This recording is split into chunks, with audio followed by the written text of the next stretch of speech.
ಉಳ್ಳಾಲದಲ್ಲಿ ನನ್ನ ತಂದೆ ತಾಯಿ ಗೋರಿಯನ್ನೇ ಡ್ಯಾಮೇಜ್ ಮಾಡಿದ್ರು. ಬೇರೆ ಯಾರಾದರೂ ಕೂಡ ತಾಳ್ಮೆ ತಪ್ತಾ ಇದ್ರು. ಇಡೀ ಕುಟುಂಬದಲ್ಲೇ ಪ್ರೆಷರ್ ಇತ್ತು.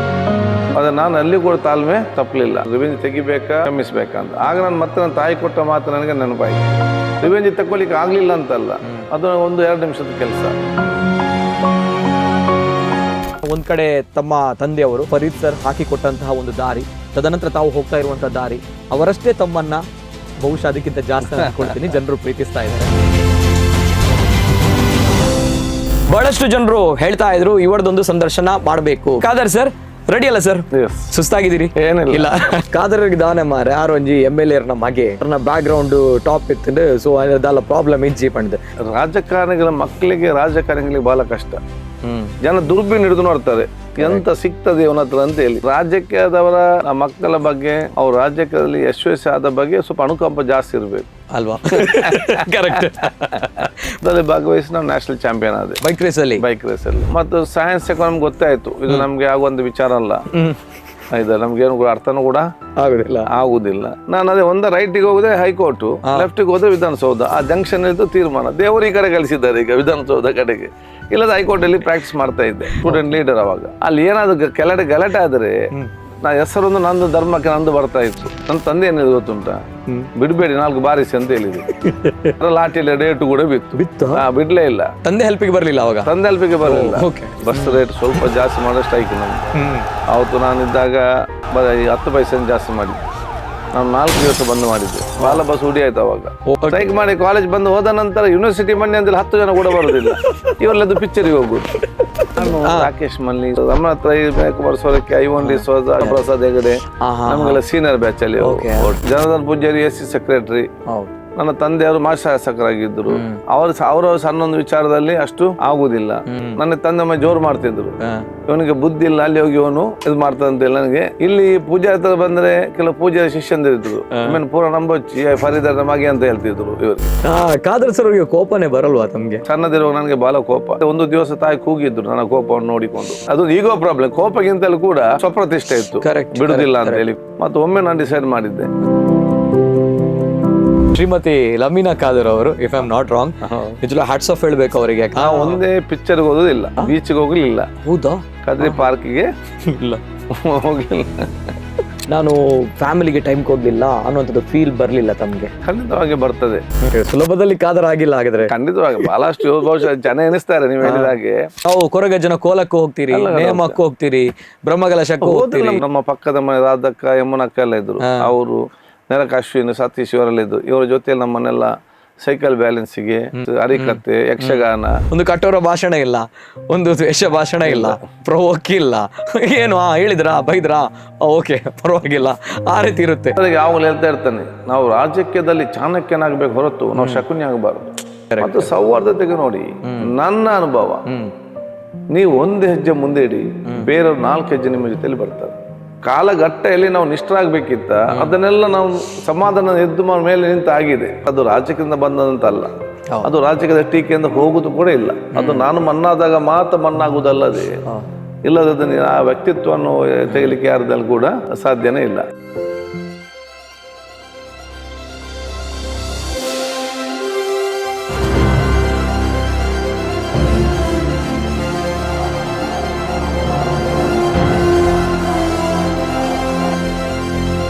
ನಮ್ಮ ಕುಡ್ಲ ರಿಯಲ್ ಹೀರೋಸ್, ನಿಮ್ಮ ನೆಚ್ಚಿನ ನಮ್ಮ ಕುಡ್ಲ ವಾಹಿನಿಯಲ್ಲಿ. Powered by Malabar gold and diamonds, Mangaluru and Udupi. Co-sponsored by Hotel Trishna, Multi-Cuisine Family Restaurant, Airport Road, Padavinangadi.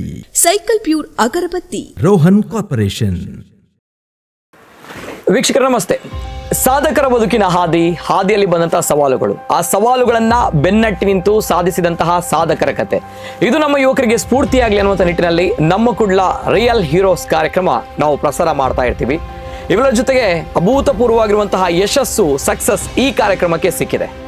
ಅದೇ ರೀತಿ ಸೀಸನ್ 3 ಕಾರ್ಯಕ್ರಮದ ಪ್ರಪ್ರಥಮ ಸಾಧಕರಾಗಿ ನಮ್ಮ ಜೊತೆ ನಮ್ಮ ತುಳುನಾಡಿನ ಹೆಮ್ಮೆ, ನಮ್ಮ ತುಳುನಾಡಿನ ರಾಜಕಾರಣ ಮಾತ್ರ ಅಲ್ಲ, ಕರ್ನಾಟಕದ ರಾಜಕಾರಣದಲ್ಲಿ ಇವರ ಹೆಸರು ಚಿರಪರಿಚಿತ, ಜೊತೆಗೆ ಅತ್ಯಂತ ಗೌರವದಿಂದ ಇವರನ್ನ ಎಲ್ಲರೂ ಕೂಡ ಕಾಣ್ತಾರೆ. ಕಾರಣ ಇವರು 5 ಬಾರಿ ಶಾಸಕರಾಗಿ ಸತತ ಸೋಲಿಲ್ಲದ ಸರದಾರರಾಗಿ ಜನಮೆಚ್ಚಿದ ನಾಯಕರಾಗಿ ಎಲ್ಲರ ಜೊತೆ ಸದಾ ಹಸನ್ಮುಖದಿಂದ ನಗುಮುಖದಿಂದ ಬೆರೆತು ಬಾಳುವಂತಹ ಜನನಾಯಕ, ಯಾವುದೇ ಜಾತಿ ಮತ ಧರ್ಮ ಭೇದ ಭಾವವಿಲ್ಲದೆ ಎಲ್ಲರನ್ನೂ ಕೂಡ ಸಮಾನ ದೃಷ್ಟಿಯಿಂದ ಕಾಣುವಂತಹ ಜನನಾಯಕ ನಮ್ಮ ಜೊತೆ ಇವತ್ತಿನ ಕಾರ್ಯಕ್ರಮದಲ್ಲಿ. ಬಹುಶಃ the man no need introduction. ನಮ್ಮ ಕರಾವಳಿ ಕರ್ನಾಟಕದಲ್ಲಿ ಒಬ್ಬ ಜನನಾಯಕ ಎಲ್ಲರನ್ನ ಸರಿಯಾಗಿ ನೋಡಿಕೊಂಡು, ಜೊತೆಗೆ ಕೋಮು ರಾಜಕಾರಣ ಅನ್ನುವಂತಹ ಕರಾವಳಿ ಭಾಗದಲ್ಲಿ ಅದರ ವಿರುದ್ಧ ಅದಮ್ಯ ಧ್ವನಿ ಎತ್ತಾ ಇರುವಂಥದ್ದು, ಇವೆಲ್ಲರ ಜೊತೆಗೆ ಎಲ್ಲರನ್ನ ಖುಷಿಯಿಂದ ಎಲ್ಲರ ಜೊತೆ ನಾನು ಕೂಡ ಸ್ನೇಹಿತನಾಗಿ ಬಾಳ್ತಾ ಇರುವಂತಹ ಒಬ್ಬ ರಾಜಕಾರಣಿ ಅಂತ ಬಂದಾಗ,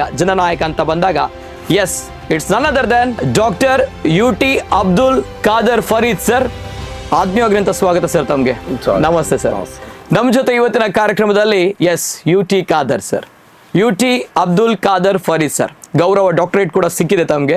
ಸೊ ಹಾಗಿದ್ದಾಗ ನಮ್ಮ ಹೆಮ್ಮೆಯ ಖಾದರ್ ಸರ್ ಇವತ್ತಿನ ಕಾರ್ಯಕ್ರಮದಲ್ಲಿ ನಮ್ಮ ಜೊತೆ ಇದ್ದಾರೆ. ಬಹಳಷ್ಟು ಜನರು ಹೇಳ್ತಾ ಇದ್ರು ಇವರದೊಂದು ಸಂದರ್ಶನ ಮಾಡಬೇಕು, ಮೇರನೊಂಜಿ ಸಂದರ್ಶನ ಮಲ್ಪೋಡು ದೆಬಣ ನಮ್ಮ ತುಳುನಾಡು ಅವೇತೋ ಸಾಧಕರು ಉಳ್ಳೇರು ಅಕ್ಲ ಸಂದರ್ಶನ ಮಲ್ದಾರ್ನಿಕುಲು ಆಂಡ ಖಾದರ್ ಸರ್ಲ ಅಂಚಿನನೇ ಸಾಧಕರು, ರಾಜಕೀಯ ಹೊರತಾಗಿರುವಂಥ ವ್ಯಕ್ತಿ ಖಾದರ್ ಸರ್. ಸೊ ಹಾಗಿದ್ದಾಗ ನಾನು ಇವತ್ತಿನ ಕಾರ್ಯಕ್ರಮದಲ್ಲಿ ಬಹಳಷ್ಟು ಸಂದರ್ಶನ ಮಾಡಿದ್ದೀವಿ ಸರ್ ನಿಮ್ಮ ಜೊತೆ, ನಾನು ಪೊಲಿಟಿಕಲ್ ವಿಚಾರವಾಗಿ, ರಾಜಕೀಯ ವಿಚಾರವಾಗಿ. ಬಟ್ ಇದು ಅವರ ಒಂದು ಬದುಕಿನ ಜರ್ನಿ. ಯಾಕೆಂದರೆ ರಾಜಕಾರಣ ಜೊತೆಗೆ ಕರಾವಳಿಯ ರಾಜಕಾರಣದಲ್ಲಿ ಯಾವತ್ತೂ ಕೂಡ ಖಾದರ್ ಅವರ ಹೆಸರನ್ನು ಮರೀಲಿಕ್ಕೆ ಸಾಧ್ಯ ಇಲ್ಲ.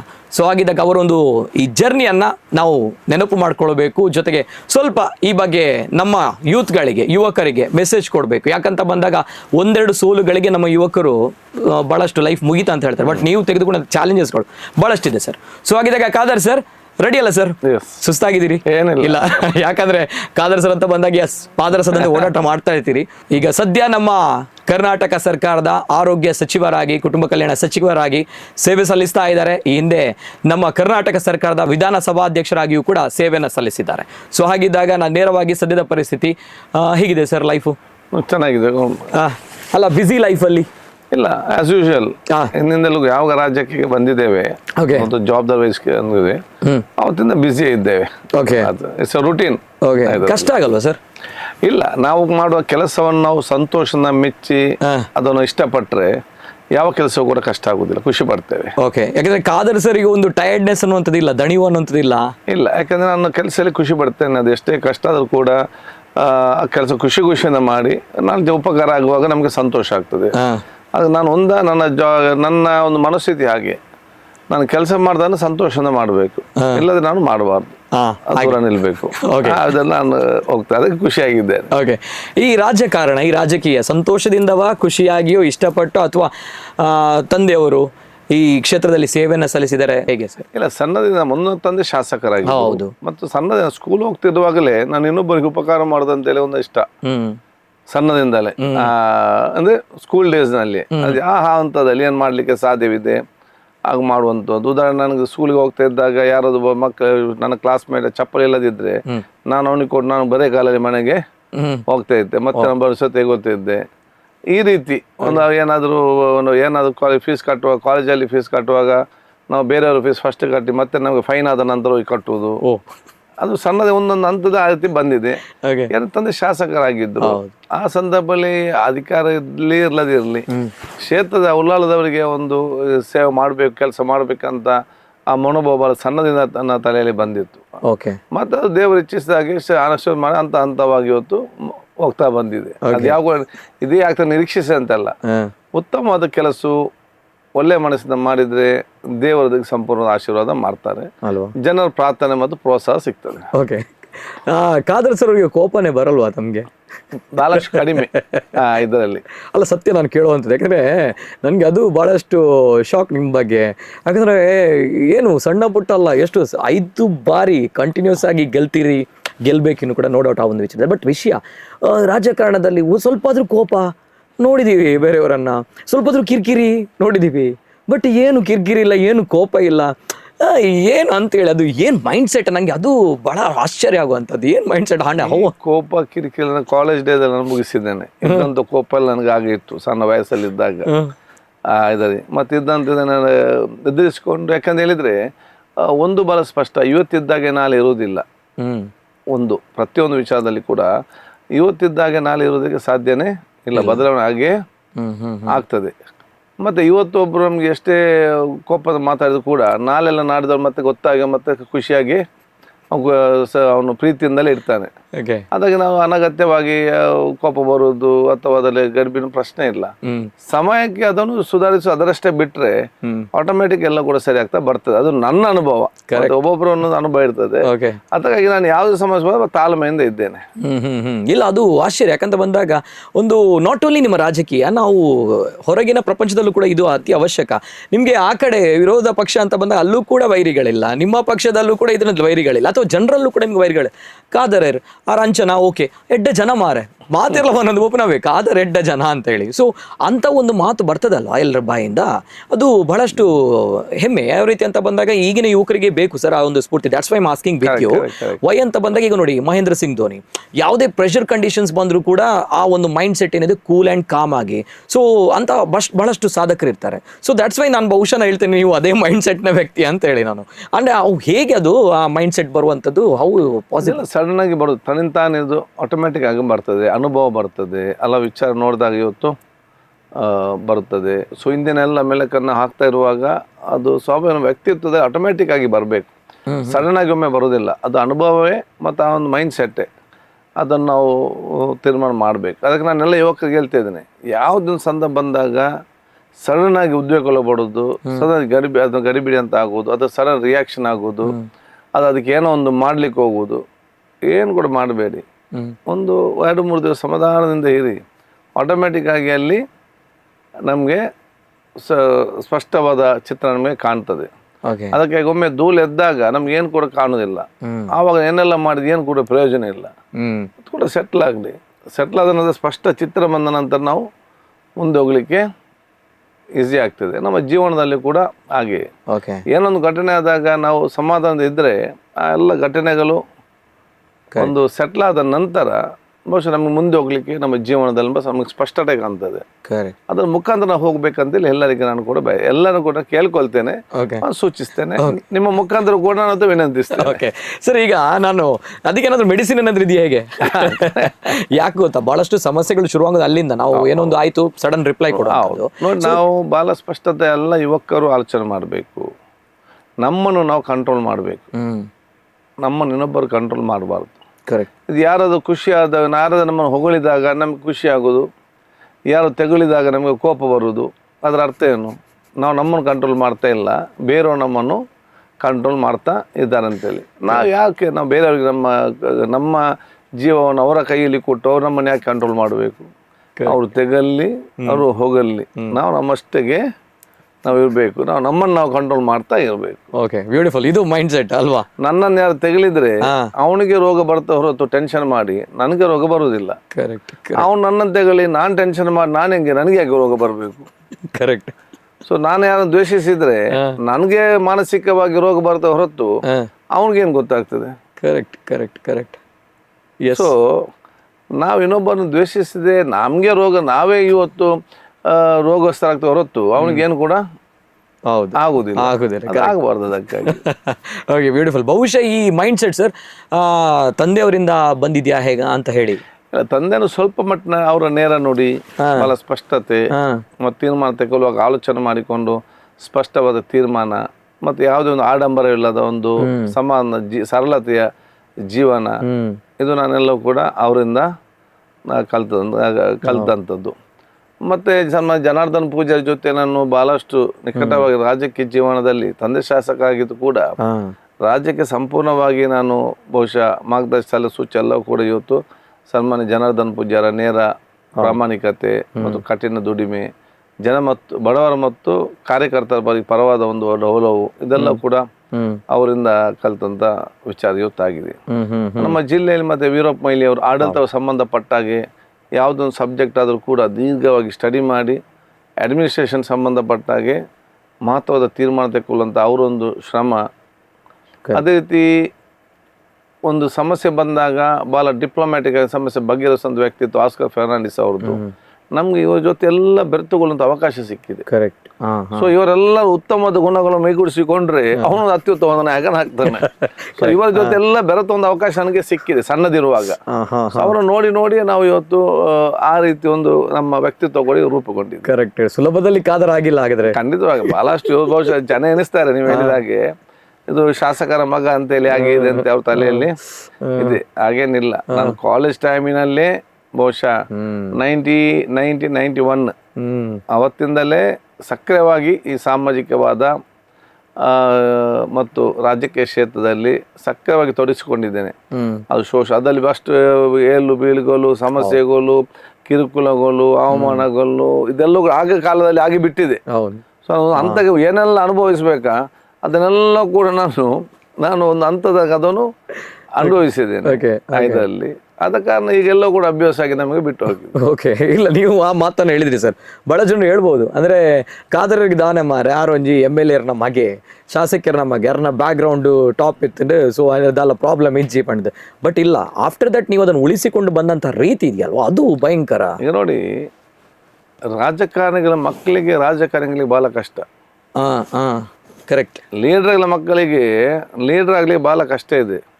ಜನ ದುರ್ಬೀನ್ ಹಿಡಿದು ನೋಡ್ತಾರೆ ಎಂತ ಸಿಗ್ತದೆ ಅವನ ಹತ್ರ ಅಂತ ಹೇಳಿ.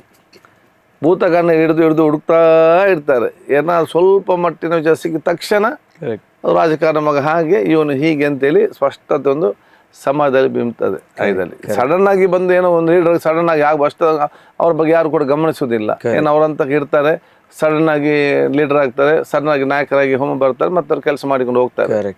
ಅದೊಬ್ಬ ರಾಜಕಾರಣಿ ಮಗ ಅವನು ಸ್ಟಾರ್ಟಿಂಗ್ ಒಂದು ಹೆಜ್ಜೆ ಇಡುವಾಗಲೇ ಇವ್ರು 100 ಕಣ್ಣುಗಳು ನೋಡ್ತಾ ಇರ್ತದೆ ಏನು ಸಿಗ್ತದೆ ಅಂತ ನೋಡ್ಬೇಕಂತೇಳಿ. ಅದಕ್ಕೆ ನಾನು ಯಾವಾಗ ಹೇಳ್ತಾ ಇರ್ತೇನೆ, ಬೇರೆ ಎನಿಸ್ತಾರೆ ರಾಜಕಾರಣ ಮಕ್ಕಳಿಗೆ ಸುಲಭ ಅಂತೇಳಿ. ರಾಜಕಾರಣ ಮಕ್ಕಳಿಗೆ ರಾಜಕೀಯದಲ್ಲಿ ಬರ್ಲಿಕ್ಕೆ ಬಹಳ ಕಷ್ಟ ಇದೆ. ಇಲ್ಲದ ಎಲ್ಲರೂ ಕೂಡ ಆಗ್ತಿದ್ರಲ್ಲ. ನಮ್ಮ ಜಿಲ್ಲೆಯಲ್ಲಿ ಉದ್ದಗಲಕ್ಕೂ ಎಷ್ಟೋ ರಾಜಕಾರಣಿಗಳಿದ್ರು, ಅವ್ರಿಗೆಲ್ಲರಿಗೂ ಕೂಡ ಇವತ್ತು ಮಕ್ಕಳಿದ್ರು, ಎಲ್ಲರೂ ಕೂಡ ಟ್ರೈ ಮಾಡಿದ್ದಾರೆ, ಎಲ್ಲರೂ ಕೂಡ ಯಶಸ್ವಿ ಆಗ್ಲಿಕ್ಕೆ ಆಗ್ಲಿಲ್ಲ. ಎಷ್ಟು 1-2-3 ಜನ ಮಾತ್ರ ಇವತ್ತು ಆಗಿದೆ. ರಾಜ್ಯದ ಎಷ್ಟು ಬರೀ 10%. ಹಾಗೆ ಸುಲಭ ಅಂತ ಹೇಳಿದ್ರೆ ಎಲ್ಲರೂ ಆಗ್ತಿದ್ರು, ಎಲ್ಲ ಅವರ ಕುಟುಂಬದ ಎಲ್ಲ ಇರ್ತಿದ್ವು. ಕರೆಕ್ಟ್ ನಿಜ. ಆದ ಕಾರಣ ರಾಜಕೀಯದವರ ಮಕ್ಕಳ ಬಗ್ಗೆ ಅವ್ರು ರಾಜಕೀಯದಲ್ಲಿ ಯಶಸ್ವಿ ಆದ ಬಗ್ಗೆ ಸ್ವಲ್ಪ ಅನುಕಂಪ ಜಾಸ್ತಿ ಇರಬೇಕು ಅಲ್ವಾ? ಕರೆಕ್ಟ್. ಬಹುಶಃ ಅದರಲ್ಲಿ ನೀವು ಕಟ್ಟುಪಾಡಲ್ಲಿ ಬಹಳಷ್ಟು ಕಷ್ಟ ಕೂಡ ಪಟ್ಟಿದ್ದೀರಾ ಹೇಗೆ? ಖಂಡಿತ ಒಂದು ಹಂತದಲ್ಲಿ ಯಾರಾದ್ರೂ ಕೂಡ ಕಷ್ಟ ಪಡಲೇಬೇಕು. ರಾಜಕಾರಣ ಮಕ್ಕಳು ಮತ್ತೆ ಜಾಸ್ತಿ ಕಷ್ಟ ಪಡ್ಬೇಕು. ಹೌದು ಕರೆಕ್ಟ್. ನೀವು ಹೇಳಿದ ಅಷ್ಟು ಸುಲಭದಲ್ಲಿ ಯಾವ್ದು ಕೂಡ ಸಿಕ್ಕುದಿಲ್ಲ. ಮುಂದಕ್ಕೆ ನಾವು ಜನರ ವಿಶ್ವಾಸ ಗಳಿಸಬೇಕು.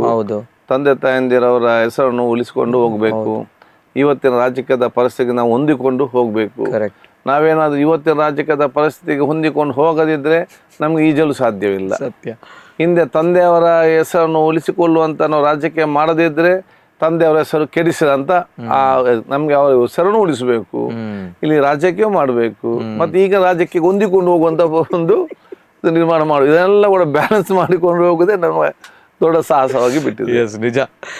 ಇವೆಲ್ಲರ ಜೊತೆಗೆ ಸರ್ ಕಾದರ್ ಸರ್, ತಮ್ಮ ಒಂದು ಬಾಲ್ಯ, ತಮ್ಮ ಒಂದು ತಂದೆಯವರ ಬಗ್ಗೆ ನಮ್ಗಳಿಗೆ ಗೊತ್ತಿದೆ. But yes sir, Khader sir ನೋಡಿದಂತಹ UT ಫರೀದ್ ಸರ್ ಶಾಸಕರಾಗಿದ್ದರು. ಅವರ ನಂತರ ತಾವು ಉಳ್ಳಲದಲ್ಲಿ ಸ್ಪರ್ಧಿಸಿ ಜಯಗಳಿಸ್ತೀರಿ. ಸೊ ಆಗಿದ್ದಾಗ ತಮ್ಮ ಒಂದು ಬಾಲ್ಯ, ತಂದೆ ತಾಯಿ ಅವರ ಒಂದು ನೆನಪನ್ನ ಎಲ್ಲ ಭಾಳಷ್ಟಿದೆ. ಬಹಳ ಸನ್ನಿವೇಶಗಳು ನೆನಪಿಗೆ ಬರುವಂಥದ್ದು. ನನ್ನ ತಾಯಿ ಹುಟ್ಟಿದ್ದು ಕಡಬದಲ್ಲಿ. ನನ್ನ ತಾಯಿಯ ತಂದೆ ಕಡಬ ಇದರಲ್ಲಿ. ನನ್ನ ತಂದೆ ಊರು ಉಪ್ಪಳ ಮಂಜೇಶ್ವರ. ಅವರ ಶಾಪ್ ಎಲ್ಲ ಇದ್ದದ್ದು ಈಗಲೂ ಕೂಡ ಇದೆ, ತೋಟ ಅಂಗಡಿ ಎಲ್ಲ ವಿಟ್ಲ. ಅಂದ್ರೆ ಆವಾಗ ನೀವು ಕನ್ಯಾಣದಿಂದ ಬರ್ಬೇಕು, ವಿಟ್ಲಾಗದ ರೂಟಲ್ಲೇ ಬರ್ಬೇಕು, ಹೈವೇ ಇರಲಿಲ್ಲ ಇದಕ್ಕೆ. ಸೊ ಅವರು ತಂದೆ ಸ್ಕೂಲಿಗೆ ಹೋದದೆಲ್ಲ ಕೂಡ ವಿಟ್ಲದಲ್ಲಿ ಪ್ರಾಥಮಿಕವಾಗಿ ಇದರಲ್ಲಿ. ಈ ಹೈವೇ ಆದಾಗ ಮತ್ತೆ ಹೈವೇ ಪಕ್ಕ ಇಲ್ಲಿ ಮಾಡಿದ್ದು ಮಂಜೇಶ್ವರದ ಹತ್ತಿರ. ತಂದೆ ಅವತ್ತೇ ಕಾಲ ಬೆಂಗಳೂರಲ್ಲಿ ಹೋಗಿ 60ರಲ್ಲೇ ಬೆಂಗಳೂರಲ್ಲಿ ಹೋಗಿ ಲಾ ಕಾಲೇಜಲ್ಲಿ ಸೇರಿ 60ರಲ್ಲಿ ಆವಾಗ ಯಾರಿಗೆಲ್ಲ ಬೆಂಗಳೂರಿಗೆ ಹೋಗಿ ಕಲಿಯುವುದಿಲ್ಲ. ಆವಾಗಲೇ ಬೆಂಗಳೂರಿನಲ್ಲಿ ಹೋಗಿ ಲಾ ಕಾಲೇಜ್ ಮುಗಿಸಿ ಮಂಗಳೂರು ಲಾ ಪ್ರಾಕ್ಟೀಸ್ ಮಾಡ್ತಾ ಇದ್ರು. ನನ್ನ ತಾಯಿಯ ತಂದೆ ದೊಡ್ಡ ಮಟ್ಟದ ರೈಲ್ವೆ ಕಾಂಟ್ರಾಕ್ಟರ್, ಕಡಬಕರ್ ಕನ್ಸ್ಟ್ರಕ್ಷನ್ ಅಂತ ಹೇಳಿ. ಮಂಗಳೂರಿಂದ ಹಾಸನ ತನಕ ರೈಲ್ವೆ ಟ್ರ್ಯಾಕ್ ಕಂಪ್ಲೀಟ್ ಅವರೇ ಮಾಡಿದ್ದು. ಕೊಂಕಣ್ ರೈಲ್ವೆ ಕಟ್ಟಿದ್ದು ಕೂಡ ಕನ್ಸ್ಟ್ರಕ್ಷನ್ ಅವ್ರದ್ದೇ. ಓಹೋ. ನಮ್ಮ ಸಿಟಿ ಮಾರ್ಕೆಟ್ ಹಿಂದೆ ಕಟ್ಟಿದ್ದು ಕೂಡ ಅವರೇ. ಓಕೆ. KSRTC ಒಂದು ಭಾಗ ಕೂಡ ಕಟ್ಟಿದ್ದು ಅವರೇ. ನಿಮ್ಮ ತಾಯಿಯವರ ತಂದೆ? ನಮ್ಮ ತಾಯಿಯ ತಂದೆ. Okay. Mangaluru city corporation swimming pool ಕಟ್ಟಿದ್ದು ಅವರೇ. ಮಂಗಳೂರು ಕಂಕನಾಡಿ ರೈಲ್ವೆ ಸ್ಟೇಷನ್ ಕಟ್ಟಿದ್ದು ಅವರು. ಸೊ ದೊಡ್ಡ ಮಟ್ಟದವರು ಕಾಂಟ್ರಾಕ್ಟರ್ ಆಗಿದ್ರು, PWD ರೈಲ್ವೆ ಕಾಂಟ್ರಾಕ್ಟ್. ಅವರ ಇನ್ಫ್ಲುಯೆನ್ಸ್ ಮುಖಾಂತರ ತಂದೆಗೆ ಸೀಟ್ ಸಿಕ್ಕಿದ್ದು ಫಸ್ಟಿಗೆ. ತಂದೆ ಅಡ್ವೊಕೇಟ್ ಮಾತ್ರ ಆಗಿದ್ರು ಇಲ್ಲಿ ಮಂಗಳೂರಿನಲ್ಲಿ. ಇಲ್ಲಿ ಪ್ರಾಕ್ಟೀಸ್ ಮಾಡ್ತಾ ಇದ್ರು. ಮದುವೆ ಆದ ನಂತರ ಮಂಗಳೂರಿನಲ್ಲೇ ಇದ್ರು. ನಾವು ಜಪ್ಪ ಬಪ್ಪಾಲಲ್ಲಿ ಇದ್ದೆವು.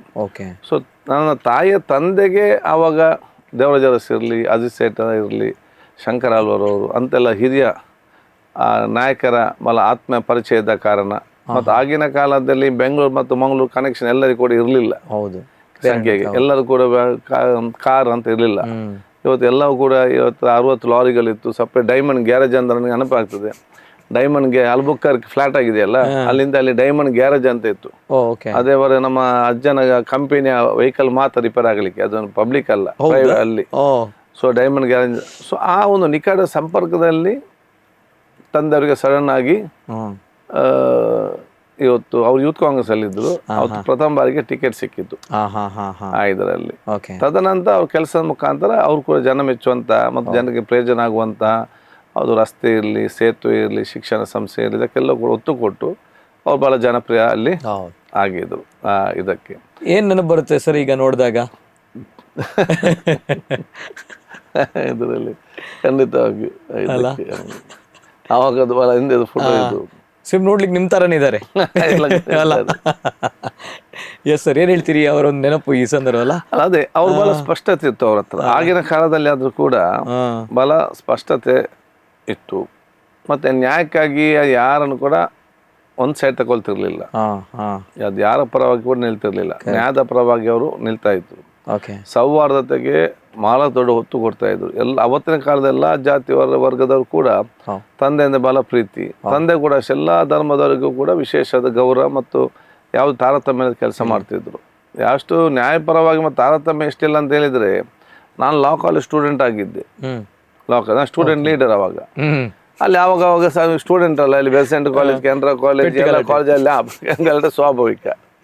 ಅಲ್ಲಿ ಏನಾದ್ರು ಗಲಾಟೆ ಆದ್ರೆ ನಾ ಹೆಸರೊಂದು ನಂದು ಧರ್ಮಕ್ಕೆ ನಂದು ಬರ್ತಾ ಇತ್ತು, ನೀವೇ ನಾನಂತೇಳಿ. ಮ್ಯಾನ್ ಬಿಹೈಂಡ್ ದಿ ಆಕ್ಷನ್ ಅಂತ ಹೇಳ್ತಾ ಇದ್ರು. ನಾನೊಂದು ದಿವಸ ಕ್ಲಾಸಲ್ಲಿ ಕೂತ್ಕೊಂಡಿದ್ದೆ, ಸೆಕೆಂಡ್ ಇಯರ್ ಲಾ ಕಾಲೇಜಿನಲ್ಲಿ. ನನಗೆ 12 ಗಂಟೆಗೆ ಕದ್ರಿ ಸ್ಟೇಷನ್ ಪೊಲೀಸ್ ಬಂದರು. ನಿಮ್ಮನ್ನು ಇನ್ಸ್ಪೆಕ್ಟರ್ ಕರೀತಾ ಇದ್ದಾರೆ ಅಂತೇಳಿ. ನಾನೇನ ಮಾತಾಡ್ಲಿಕ್ಕೆ ಇರ್ಬೋದು ಅಂತ ನಾನು ಒಬ್ಬನೇ, ಯಾರಿಗೂ ಹೇಳಿಲ್ಲ, ನನ್ನ ಫ್ರೆಂಡ್ಸಿಗೆ. ನಾನು ಒಬ್ಬನೇ ಹೋದೆ. ಕರೀತಾ ಇದ್ದೆ, ಬೇರೆಯವ್ರಿಗೆ ಕ್ಲಾಸ್ ಇದೆ ಅಲ್ಲ. ಅಲ್ಲಿ ಇನ್ಸ್ಪೆಕ್ಟರ್ ಹೇಳ್ತಾರೆ, ನಿನ್ನ ಮೇಲೆ ಕಂಪ್ಲೇಂಟ್ ಬಂದಿದೆ, ಅಲ್ಲಿ ಗಲಾಟೆ ಆಗಿದೆ. ನಾನು ಕ್ಲಾಸ್ ಒಳಗಡೆ ಇದ್ದೆ, ಅಟೆಂಡೆನ್ಸ್ ಕೇಳಿ, ನನಗೆ ಸಬ್ಜೆಕ್ಟೇ ಗೊತ್ತಿಲ್ಲ. ಇಲ್ಲೆಲ್ಲ ನೀವೆಲ್ಲ ಬ್ಯಾನ್ ಮೆಹಂದಿ ಆ್ಯಕ್ಷನ್, ನೀನು ಇದೆಲ್ಲ ನೀವು ಕೋರ್ಟಲ್ಲಿ ಹೇಳ್ಬೇಕು, ಎಲ್ಲಿದ್ದು ಏನಂತೇಳಿ, ಇಲ್ಲಿ ಅಂತ ಹೇಳಿದರು. ಅವಾಗ ಕದ್ದೆ ಒಳಗೆ ಸ್ಟೇಷನ್, ಮೈನ್ ಸ್ಟೇಷನ್ ಇಲ್ಲ, ಆ ಒಂದು ಬಿಲ್ಡಿಂಗ್ ಒಳಗಡೆ ಇತ್ತದು ಇದರಲ್ಲಿ. ಅಷ್ಟು ಹೊತ್ತಿಗೆ ಬಿಕನಾಟೆಗೆ ಹೋಗೋ ರಸ್ತೆಯಲ್ಲಿ. ಕರೆಕ್ಟ್. ಮತ್ತೆ ಸ್ವಲ್ಪ ತಂದೆಗೆ ಫೋನ್ ಮಾಡಿದರು. ಆಯ್ತು, ನಾನು ಆಯ್ತು ತೊಂದರೆ ಇಲ್ಲ ತಂದೆಗೆ ಫೋನ್ ಮಾಡಿದ್ರು, ಇನ್ನು ಬಿಡ್ಬೋದು ಅಂತೇಳಿ, ಜೋರು ಮಾಡಿ ಬಿಡ್ಬೋದು ಅಂತ ಹೇಳಿದೆ. ಸೊ ನನ್ನ ತಂದೆಗೆ ಫೋನ್ ಮಾಡಿ ಹೇಳಿದರು, ಎಲ್ಲಿ ಗಲಾಟೆ ಆಗಿದೆ, ನಿಮ್ಮ ಮಗನದೇ ಕಾರಣಕರ್ತ ಅಂತೆಲ್ಲ ಕೂಡ ಹೇಳ್ತಾರೆ ಇದೆ ಅಂತೇಳಿ. ನನ್ನ ತಂದೆ ಏನಿದೆ ಗೊತ್ತುಂಟಾ, ಬಿಡಬೇಡಿ 4 ಬಾರಿಸಿ ಅಂತ ಹೇಳಿದ್ರು. ನನಗೆ ಫೋನ್ ಕೆಳಗಿಟ್ಟ ನಂತರ ಲಾಠಿಯಲ್ಲಿ ಡೇಟು ಕೂಡ ಬಿತ್ತು. ಬಿಡ್ಲೇ ಇಲ್ಲ ಇದರಲ್ಲಿ. ಸೊ ಅವರು ಅಷ್ಟು ಬಲ ಕ್ಲಿಯರ್ ಕಟ್ ಇದ್ರು. ಅದು ಒಂದು ಬಹುಶಃ ನಮ್ಗೆ ಈಗ ನಮ್ಮನ್ನು ಕೂಡ ನಾವು ಇಷ್ಟು ಸ್ವಲ್ಪ ಶಿಸ್ತುಬದ್ಧವಾಗಲಿಕ್ಕೆ ಮತ್ತು ಯಾವುದೇ ಕಾನೂನು ವಿರುದ್ಧಿ ಹೋಗ್ಬಾರ್ದು ಅಂತ ಆಗ್ಲಿಕ್ಕೆ ಅದು ಕೂಡ ಒಂದು ಕಾರಣ ಇರ್ಬೋದು. ಅವತ್ತು ನಮ್ಮನೆಯವ್ರು ಬಿಡ್ಲಿಲ್ಲ. ಬಟ್ ಒಂದು ಸರ್ ಬೇಸರ ಆಗ್ಲಿಲ್ವಾ ತಮ್ಗೆ? ಯಾಕಂದ್ರೆ ತಂದೆಯವರು ಆ ರೀತಿ ಹೇಳಿದ್ರು, ನೀವೇನು ತಪ್ಪು ಮಾಡಿಲ್ಲ ಅಂತ ಬಂದಾಗ. ಸರಿ ಇತ್ತು, ಮತ್ತೆ ಅವರ ಸ್ವಭಾವ ಆಗಿತ್ತಲ್ಲ, ಅವ್ರು ಬಿಡ್ತಾನೆ ಇರ್ಲಿಲ್ಲ. ಅವ್ರು ಹೇಳಿದ್ರು ಮನೆಯಲ್ಲಿ, ತಪ್ಪು ಮಾಡಿದ್ರೆ ಇವನು ಯಾಕೆ ಕರ್ಕೊಂಡು ಹೋಗ್ತಾರೆ ಅಂತ. ಇಷ್ಟು ಮಕ್ಳಿರ್ತಾರೆ ಕ್ಲಾಸಲ್ಲಿ, ಇವನು ತಪ್ಪಿಲ್ಲದ ಯಾಕೆ ಕರ್ಕೊಂಡು ಹೋಗ್ತಾರೆ ಅಂತ ಹೇಳಿ ಆ ರೀತಿ ಅವರೊಂದು ಆವತ್ತಿನ ಕಾಲದ ಆ ರೀತಿಯ ನೇರ ನೋಡಿ ಆಲೋಚನೆ ಇದರಲ್ಲಿ. ಮತ್ತೆ ನನಗೆ ಯಾರು ಅಲ್ಲಿ ಏನೋ ಪುಣ್ಯಗೊಬ್ಬ ರಿಕ್ಷಾ ಡ್ರೈವರ್ ಬಂದ, ಅವನೇನೋ ಪಾಸ್ಪೋರ್ಟ್ಗೆ ಅವನು ಏನೋ ಲೈಸೆನ್ಸ್ ಹಾಕೊಂಡೆ ಬಂದದ್ದು. ನಾನು ನನ್ನ ಫ್ರೆಂಡ್ ಇದ್ದ ರಾಹುಲ್ ಬಲ್ಲಾಲ್ ಅಂತ ಹೇಳಿ, ಅವ್ನು ನನ್ನ ಫೋನ್ ನಂಬರ್ ಕೊಟ್ಟೆ ಈ ಡ್ರೈವರಿಗೆ. ಅವನಿಗೆ ಫೋನ್ ಮಾಡಿ ಹೇಳಿ ಮಾರಾಯ ನಾನಿಲ್ಲಿ ಇದ್ದೇನಂತೇಳಿ. ಮತ್ತೆ ಅವನು ಮತ್ತೆ ಅರುಣ್ ಮಂಗೆ ಅಡ್ವೊಕೇಟ್ ಇದ್ದ. ಈಗ ಅವ್ರು ಒಂದು ಜಾಮೀನು ಕೊಟ್ಟು ನಾನು ಹೊರಗಡೆ, ನಾವು ಕ್ಲಾಸ್ಮೇಟ್ ಆಗಿದ್ದೆ. ಇದರಲ್ಲಿ. ಸೊ ಇದಂತ ಹಲವಾರು ಬೇರೆ ಬೇರೆ ಘಟನೆಗಳು ಅವತ್ತು ನಮ್ಗೆ ಇದಾಗಿರ್ಬೋದು. ತಂದೆ ಹೆಲ್ಪಿಗೆ ಬರ್ಲಿಲ್ಲ ಅವಾಗ? ತಂದೆ ಹೆಲ್ಪಿಗೆ ಬರಲಿಲ್ಲ ಇದರಲ್ಲಿ. ನನಗೆ ಅವಾಗ ಏನಿತ್ತು ಅಂತ ಹೇಳಿದ್ರೆ, ನಾವು ಸ್ಟೂಡೆಂಟ್ ಯೂನಿಯನ್ದಾಗ ಗಲಾಟೆಗಳು ಜಾಸ್ತಿ. ಕರೆಕ್ಟ್. ನಮ್ಗೆ ವೈಯಕ್ತಿಕ ಪರ್ಸನಲ್ ಗಾರ್ಡ್ ನಮ್ಮ ಮಿತ್ರರಿಗೆ ಏನಾದ್ರು ಕೂಡ ನಮ್ಗೆ ಬಿಡ್ಲಿಕ್ಕೆ ಗೊತ್ತಿಲ್ಲ, ಅವ್ರ ಬರಗೆ ನಿಂತು ನಾವು ಗಲಾಟೆ ಮಾಡ್ತಿದ್ದೆವು, ಕೇಸ್ ಆಗ್ತಿತ್ತು. ನಮ್ಗೆ ಪೊಲೀಸ್ ಎದುರಿಗೆಲ್ಲ ಅದಕ್ಕೆ ಜಾಸ್ತಿ ಮನೆಯವ್ರ ಎದುರಿಗೆ ಇತ್ತು, ಮನೆಗೆ ಹೋಗುದು ಅಂತ ಹೇಳಿ ಅಲ್ವಾ, ಅದು ಜಾಸ್ತಿ. ಸರ್ ಇನ್ನೊಂದು ಫೋಟೋ ಬರ್ತಾ ಇದೆ ನೋಡಿ, ಇದು ಯಾವಾಗದ್ದು ಸರ್? ನಾರಾಯಣ ನಾಯ್ಕರಲ್ಲಿ ಇದರಲ್ಲಿ ಯಾವ ಘಟನೆ ಸರ್ ನೆನಪಿದ್ಯಾ ತಮ್ಗೆ? ಇದು ನನಗೆ ಯಾರು ಗೆದ್ದ, ಬಹುಶಃ ಏನೋ ಗೆದ್ದ ಅಲ್ಲಿ ಮಾಲೆ ಹಾಕಿದಾರೆ, ಹೌದು, ಅವರೊಂದು ಗೆದ್ದ ಅಂತ ಕಾಲ ಸಂದರ್ಭ ಅದು. ಯಾವ್ದು ಗೊತ್ತಾಗುದು ನನಗೆ. ಓಕೆ, ತಂದೆಯವರು ಕೂಡ ಇದ್ರು ಆ ಸಂದರ್ಭ. ಇದೆಲ್ಲಿ? ಅಲ್ಲೆಯಾ ಉಳ್ಳಾಲ ಪರಿಸರ? ಇದು ಉಳ್ಳಾಲ ಪರಿಸರ. ಓಕೆ. ಹೇಗಿತ್ತು ಸರ್ ಆ ಸಂದರ್ಭ ಮನೆಯಲ್ಲಿ? ಯಾಕಂದ್ರೆ ತಂದೆಯವರು ಓಕೆ, ಇದು ಒಂದ್ ಕಡೆ ಪೊಲಿಟಿಕ್ಸ್ ಅಲ್ವಾ, ಸೊ ಆ ಕಡೆ ಒಂದ್ ಕಡೆ ತಾವು ಮಗ, ಸೊ ತಮ್ಮೊಂದು ಫ್ಯಾಮಿಲಿ ಜೊತೆಗೆ ತಾಯಿ. ಸೊ ಹೇಗಿತ್ತು ತಮ್ಮ ಆ ಒಂದು ಮನೆ? ಸಣ್ಣದಿರುವಾಗ ಸ್ವಲ್ಪ ಜನ ಬರುದು ಹೋಗುದು, ತಂದೆ ಬೆಂಗಳೂರಿಗೆ ಹೋಗುದು ಬರುದು, ಇದು ನಿಖರ ಆಗ ನಾವು ಸಣ್ಣದಿದ್ದೆ, ನಮ್ಗೆ ಏನು ಗೊತ್ತಿರ್ಲಿಲ್ಲ ಹೌದು ವಿಚಾರ ಇದರಲ್ಲಿ. ನಾವು ಮತ್ತೆ ರಾಜಕೀಯ ಸ್ಟಾರ್ಟ್ ಆದಾಗ ನನಗೆ ಬಹಳಷ್ಟು ಅದರಲ್ಲಿ ಪ್ರತಿಯೊಂದು ದಿವಸ ಒಂದೊಂದು ಅನುಭವ, ಒಂದೊಂದು ವಿಚಾರಗಳು, ಒಂದೊಂದು ಸಮಸ್ಯೆಗಳು, ಇದನ್ನು ಹೇಗೆ ಎದುರಿಸುವಂಥದ್ದು ಅಂತ ಹೇಳಿಕೊಂಡು ಹೋಗುವಂಥದ್ದು, ಮತ್ತು ಆ ಒಂದು ಸಂದರ್ಭ ಹೇಗೆ ನಾವು ಡಿಸಿಷನ್ ತಗೊಳ್ಬೇಕು, ಅದೆಲ್ಲವೂ ಕೂಡ ಇವತ್ತು ಭಾಳ ಒಂದು ಚಾಲೆಂಜಿಂಗ್ ಟೈಮ್ ಅದು. ಕರೆಕ್ಟ್. ಯಾಕಂತೇಳಿ ನಾನು ಲಾ ಕಾಲೇಜಲ್ಲಿ ಇದ್ದಾಗ ಜನಾರ್ದನ್ ಪೂಜಾರಿ SC ಸೆಕ್ರೆಟರಿ, ಇದರಲ್ಲಿ ನಮ್ಮ MP ಆಗಿದ್ರು ರಾಜ್ಯಸಭದು. ನನ್ನ ತಂದೆಯವರು ಮಾಜಿ ಶಾಸಕರಾಗಿದ್ದರು. ಅವರ ಸಣ್ಣೊಂದು ವಿಚಾರದಲ್ಲಿ ಅಷ್ಟು ಆಗುದಿಲ್ಲ. ಅದು ನಾನು ಸಕ್ರಿಯ ಪೂಜಾರಿ ಜೊತೆಯಲ್ಲೇ ಇದ್ದೆ. ನನಗೆ ಕಷ್ಟಕಾಲ ಏನಾಗಿದೆ ಅಂತ ಹೇಳಿದ್ರೆ, ನನ್ನ ತಂದೆ ಜೋರು ಮಾಡ್ತಿದ್ರು, ಇವನಿಗೆ ಬುದ್ಧಿ ಇಲ್ಲ, ಅಲ್ಲಿ ಹೋಗಿ ಇವನು ಇದು ಮಾಡ್ತಾ ಅಂತೇಳಿ ನನಗೆ ಬೇರೆ ಜೋರು ಮಾಡ್ತಾ ಇದ್ರು. ಇಲ್ಲಿ ಪೂಜಾರಿ ಹತ್ರ ಬಂದ್ರೆ ಕೆಲವು ಪೂಜಾರಿ ಶಿಷ್ಯಂದಿರಿದ್ರು, ಆಮೇಲೆ ಪೂರ ನಂಬೊಚ್ಚಿ ಫರೀದರ ಮಗೆ ಅಂತ ಹೇಳ್ತಿದ್ರು ಇವರಿಗೆ. ನನಗೆ ಇಲ್ಲಿಯೂ ಬ್ಯಾಲೆನ್ಸ್ ಮಾಡಬೇಕು, ಇಲ್ಲಿಯೂ ಬ್ಯಾಲೆನ್ಸ್ ಮಾಡುವಂತ ಪರಿಸ್ಥಿತಿ ಇತ್ತು. ನಾನು ಬಹುಶಃ ನಮ್ಮ ತಂದೆಗೆ ಹಲವಾರು ಕ್ಷೇತ್ರದಲ್ಲಿ ಅಭಿಮಾನಿಗಳಿದ್ರು ಇದರಲ್ಲಿ. ಅವರು ತಂದೆಗೆ ಬೇಕಾಗಿ ಅವ್ರು ಬಹುಶಃ ಬೇರೆ ಹೋಗ್ತಿರ್ಲಿಲ್ಲ. ಸ್ವಾಭಾವಿಕ ಅವರ ಒಂದು ಅಭಿಪ್ರಾಯದ ಬಣಗಳಿರ್ತಾರಲ್ಲ, ಅವ್ರು ಬಂದು ತಂದೆ ಅಂತ ಹೇಳಿದ್ರು, ನಾವು ನಿಮಗೆ ಬೇಕಾಗಿ ನಾವು ಹೋಗುದಿಲ್ಲ, ಮತ್ತೆ ನಿಮ್ಮ ಮಗ ನೋಡುವಾಗ ಅಲ್ಲಿ ಇರ್ತಾನೆ ಹೋಗಿ ಅಂತ ಹೇಳಿ ಈ ರೀತಿ ಅವ್ರಿಗೆ ಹೇಳ್ತಾ ಇದ್ರು. ಅದನ್ನೆಲ್ಲ ನಾನು ಬ್ಯಾಲೆನ್ಸ್ ಮಾಡಿಕೊಂಡು ಎಷ್ಟೇ ಯಾರ ಏನು ಹೇಳಿದ್ರು, ಜನಾರ್ದನ್ ಪೂಜಾರಿ ನನ್ನ ಮೇಲೆ ಬಹಳಷ್ಟು ವಿಶ್ವಾಸ ಇಟ್ಟಿದ್ರು, ಯಾರು ಏನು ಕೂಡ ಕೇಳ್ತಿರ್ಲಿಲ್ಲ ಇದರಲ್ಲಿ. ನಾನು ಕೂಡ ಅದಕ್ಕೆ ಅನುಗುಣವಾಗಿ ನನ್ನ ಪ್ರಾಮಾಣಿಕತೆ ಕೆಲಸ ನಾನು ಮಾಡಿದ್ದೆ. ನನಗೆ ಬಹಳಷ್ಟು ಜನ ಬಂದು, ನಾನು ಸ್ಟೂಡೆಂಟ್, ಬಹಳ ಜನ ಹೇಳ್ತಾ ಇದ್ರು ಹಾಗೆ ಹೀಗೆ. ನಾನು ಹೇಳಿದ್ದೆ, ಅವರ ಕಾಲದ ರಾಜ್ಯಕ್ಕೆ ಅವರ ಕಾಲಕ್ಕೆ ಇರುವಂತದ್ದು. ಅದಕ್ಕೆ ನಾನು ಇವತ್ತು ಬಂದು ಏನು ಒಪಿನಿಯನ್ ಕೊಟ್ಟ, ಅದಕ್ಕೆ ನಾನು ಅವ್ರು ಇವರನ್ನ ಬಗ್ಗೆ ಕೇಳುವಂತ ಇಲ್ಲ ಇದರಲ್ಲಿ. ಆ ಒಂದು ಏನಾಗಿದೆ ಆಗಿರೋದು, ಯಾರು ಸರಿ ಯಾರು ತಪ್ಪು ನಮ್ಗೇನು ಗೊತ್ತಿಲ್ಲ, ಅದನ್ನ ನಾವು ವಿಶ್ಲೇಷಣೆ ಮಾಡಿ ದೊಡ್ಡ ಜನ ನಾವು ಆಗ್ಲಿಲ್ಲ. ಈಗ ನಮ್ದು ರಾಜ್ಯಕ್ಕೆ ಏನಿದೆ ನಾವೆಲ್ಲ ಜೊತೆ ಹೋಗುವಂಥದ್ದು, ಅದೇ ರೀತಿ ಒಂದು ಹೋಗುದಂತ ಹೇಳಿಕೊಂಡು ನಾನು ಬಹಳ ಸ್ಪಷ್ಟವಾಗಿ ನಾನು ಹೇಳಿದ್ದೆ. 94 ತಂದೆಯವರಿಗೆ ಟಿಕೆಟ್ ಅಂತ ಇತ್ತು. ಲಾಸ್ಟ್ ಮೂಮೆಂಟ್ಗೆ ಟಿಕೆಟ್ ಸಿಕ್ಲಿಲ್ಲ, ಮಸೂದ್ ಅವ್ರಿಗೆ ಸಿಕ್ಕಿತ್ತು. ಎಲ್ಲರೂ ಕೂಡ ನಮ್ಮ ಕ್ಷೇತ್ರದವರು ಬಂದು ಮನೆಯಲ್ಲಿ ಬಾಲ ಒಂದು ಟಿಕೆಟ್ ತಪ್ಪಿದಾಗ ಒಂದು ಗೌಜಿಗೆ ಅದೆಲ್ಲ ಮನೆಯಲ್ಲಿ ಅಭಿಮಾನಿಗಳು, ಪಾರ್ಟಿ ವರ್ಕರ್ಸ್ ಎಲ್ಲ ಬಂದು ಇದ್ದೇ ಇರ್ತದೆ. ಅವರು ಮನೆಯಲ್ಲಿ 8 ಗಂಟೆ ಬಂದ್ರೆ ನಾನು 7 ಗಂಟೆಗೆ ಹೋಗಿ ಮಸೂದ್ ಅವರ ಮನೆಯಲ್ಲಿದ್ದೆ. ಯಾರಿಗೆ ಕಾಂಗ್ರೆಸ್ ಪಕ್ಷ ಟಿಕೆಟ್ ಕೊಟ್ಟಿದೆ, ನಾನು ಅವರ ಪರವಾಗಿ ಸಕ್ರಿಯವಾಗಿ ನಾನು ಕೆಲಸ ಅವತ್ತಿಂದಲೇ ಮಾಡಿದ್ದೆ. 7 ಬಂದ ತಕ್ಷಣ ಅಲ್ಲಿ ಯಾವ್ದು ನಮಗೆ ಸಿಕ್ಲಿಲ್ಲ, ಇಷ್ಟೆಲ್ಲ ಆಯ್ತು, ನನ್ನ ತಂದೆಯವರು ಸಿಕ್ಲಿಲ್ಲ ಅಂತೇಳಿ ನಾನು ಬೇಸರ ವ್ಯಕ್ತಪಡಿಸಲಿಲ್ಲ. ನಾನು ನೇರವಾಗಿ ನಾನು ಕಂಪ್ಲೀಟ್ ಆಗಿ ಕೆಲಸ ಮುಂದೆ ನಿಂತು ನಾವೆಲ್ಲರೂ ಕೂಡ ಸಂಪೂರ್ಣವಾದ ಮಸೂದ್ ಅವರಿಗೆ ನಾವು ಮಾಡಿದ್ದೇವೆ.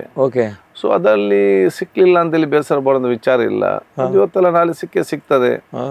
ಆಮಾದಿಕ ಮತ್ತು ನಿಯತ್ತು ನಮ್ಮಲ್ಲಿ ಬೇಕು. ಅದು ನನಗೆ ಸಿಕ್ಕಿದಾಗ ನಾನು ಮಾತ್ರ ಇಲ್ಲ ಅಂತ ಅದು ನಮ್ಮ ಪಕ್ಷ ನಿಷ್ಠೆ ಆಗುದಿಲ್ಲ. ಏನ್ ಹೇಳಿದ್ರು ಅವಾಗ ತಂದೆಯವರು? ಬೇಸರ ಆಗ್ಲಿಲ್ಲ ಅವರಿಗೆ? ಎಲ್ಲರಿಗೆ ಅಭಿಮಾನಿಗಳಿಗಿತ್ತು. ಆಯ್ತು, ಬೆಳಿಗ್ಗೆ ಹೋದಾಗ ನಾವು ಹೋಗ್ಲಿಲ್ಲ, ಇವ್ರು ನಿಮ್ಮ ಅವರು ಈ ರೀತಿಯಲ್ಲಿ ಅದನ್ನೆಲ್ಲ ನಾನು ಮೈಂಡಿಗೆ ತಕೊಳ್ಳಿಲ್ಲ. ಬಟ್ ತಪ್ಪಲ್ವಾ ನನ್ನ ಪ್ರಕಾರ ಕೇಳುವ ಒಪಿನಿಯನ್? ಇಲ್ಲ, ರಾಜ್ಯಕ್ಕೆ ಅಂತ ನೋಡುವಾಗ ತಪ್ಪಿಲ್ಲ.